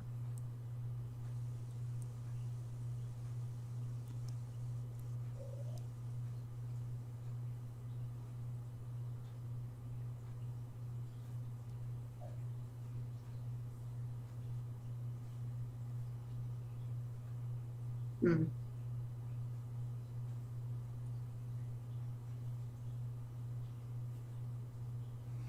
I'm gonna have to go lay down. Dave and I got up. He got up so freaking early. Yeah, Okay. I know, because I did too. Jimmy badgered me from the minute, when are we going to go? When are we going to go? What do you think they're going to do? It's not going to close down. What is the big freaking deal? And then they changed our polling place, and I thought he was going to have a stroke. They changed it. And we normally go to this highway barn, and they went to this, they moved it to the firehouse, and it was just right up. He went the long way, and then we had to call Alexandra because we couldn't get cell phone reception, couldn't get internet, and this crazy. I'm like, oh my gosh, right? And he's freaking out, right? Like, oh my gosh, we're not going to be able to vote. And I'm like, will you stop it? It was only like, it wasn't like it was 8 o'clock, okay? So I'm like, we'll find the place. Where is it? So then I'm like, and then he tells me, I said, I know where that firehouse is. So we get to the firehouse, and then I said, okay, you go in, I'll stay with the kids, and then I'll go in. We were the only two in there, okay? Because he was so worried. Remember, he said we'd have to get up really early and go because there's going to be lines. Do you understand the town I live in? I don't even think the population is 1,000. I told him if everybody went to vote at the same freaking time, do you even realize How bad do you think it'd be? There was not. We were the only two there. Wow. So we walk in, and then they, I don't know, they're doing it different now. It used to be in the other place, right? You go there, you close that little curtain thing. Kim A is here, Carolyn. I didn't want to interrupt you. Who is? Kim A? Kim A. Yeah, she's. All right, said Kim a few A, are you things to somebody you. that used to be here a long time ago? 'Cause I vaguely remember that, but you haven't been here in ages if you're who I remember. But they used to have that little curtain thing, and my daughter made me stay on the phone because she went at like 6 a.m. And I knew that she didn't even have that long of a wait, okay? So you know what they did at her polling place? They gave her the pen and the stylus. You take it with you. Gave her a sticker, and there was nothing that she had to touch, okay? So we go now. Normally our other... gloves to wear. What? We had, like how they use in the kitchens, cafeterias. They gave those to you? Yeah, we on just one, for your hand that you're Oh, going to really? use. See, they didn't do that. I walk in there, and they have and this is the first time they've ever done it here, because they used to have this old booth that you would close. Remember when the voting used to be in the little thing that you used to press, right? Yeah. And then they got the electronic stuff, but I think you still went in the little booth to fill out your thing. So anyway, now they have just little petitions, but they're like, anybody could That's how see this you. is, I don't yeah. like that. I don't like that. Because I'm like, who's copying me? I don't like that. That's my vote. I don't want to be doing that out like that. So they go, okay, go over there. So I look, and I think that if that was crowded, okay, and if let's just say at regular times, no virus or anything, and you have like 4 people around there, they can see what you're doing. And then there's like 6 people right over there watching you. And you go, oh, she's lying too. She's lying. I see. I can tell who she's going to. I got it. Right? I don't like that. Okay? Then I want to fold it when I'm done. But I'm thinking maybe if I fold it, it won't go through the machine and they'll say I have to do it again. So I didn't realize because I didn't talk to Jimmy. So I said, What, you guys have something to fold? no. Well, he goes like this. So I have this big sheet like this, right? They don't give me my own pen, so I'm not touching anything with this hand because I'm going to sanitize it. So I have this big sheet, so I kind of folded it, but not folded it. And I said, and this guy goes to me right here in this machine, and he gets up, and he comes right over to the machine with me. And I'm like, buddy, back off, okay? Because this is my vote, and you're not seeing it. So I go, what do I do? Just put it in? And then I go like this, face up, because I was, either way, I'm like, yeah, you want me to put it face up, don't you, you little... And I just put it face down, and I didn't let him see it. And I asked Jimmy in the car, and he said he felt the same way. And he goes, Really? yeah, he goes, I held it behind my back. I had it rolled up. And he goes, and if that guy would have told me you had to put it in the machine face up, he goes, I would have told him, well, then you can go stand over there because you don't need to see my vote. Mm-hmm. I didn't like that. I don't like anybody like that looking at me. I don't Really? do it. Sure. Yeah. That's like, really? I would never do that to somebody. If I was working at a poll, I would feel so self-conscious to do that to someone. I know. I couldn't do that. I wouldn't do You got that. a I'd be like, super you cat put it from right there. I'm Kim A. not going to look. I'll stand this way. I'll turn around. I'm just like, I don't know. But they were like, I was like, weird. Yeah, that's weird. They were so freaking nosy. Thank you, Kim A. Thank you for the pear sticker, super sticker. Thank you. Yeah, I don't like it at all. They do that where I vote too. Yeah. Do they? And one of the guys came right up there whenever I was putting my thing in the machine. This time I voted absentee. I voted like a month ago. Yeah. Oh, I don't like that. I'm like, go mind your own business. I'm glad I did because where we vote, it was completely packed. Oh, yeah. The parking lot was full, and there were cars on the side of the road, and Wow. the line was just horrendous. I've never seen it like that ever. Really? Yeah. We had no line. Dave, when we got there, one guy was leaving, and then he and I went inside. And I think when we were leaving, one other person came in. Oh, and Nesh is back in love with me. I guess Heather gave him the boot.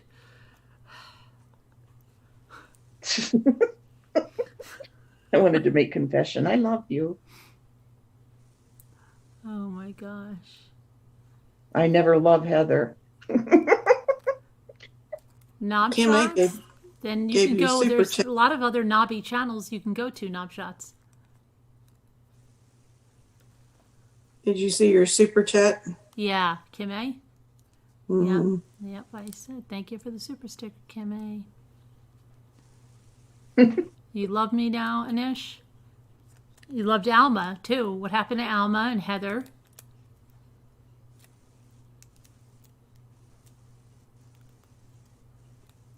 What? Kevin Leonard? Really?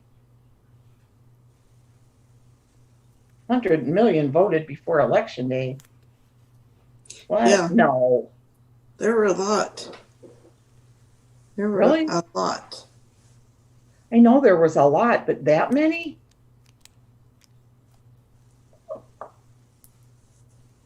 That wouldn't surprise me. Really?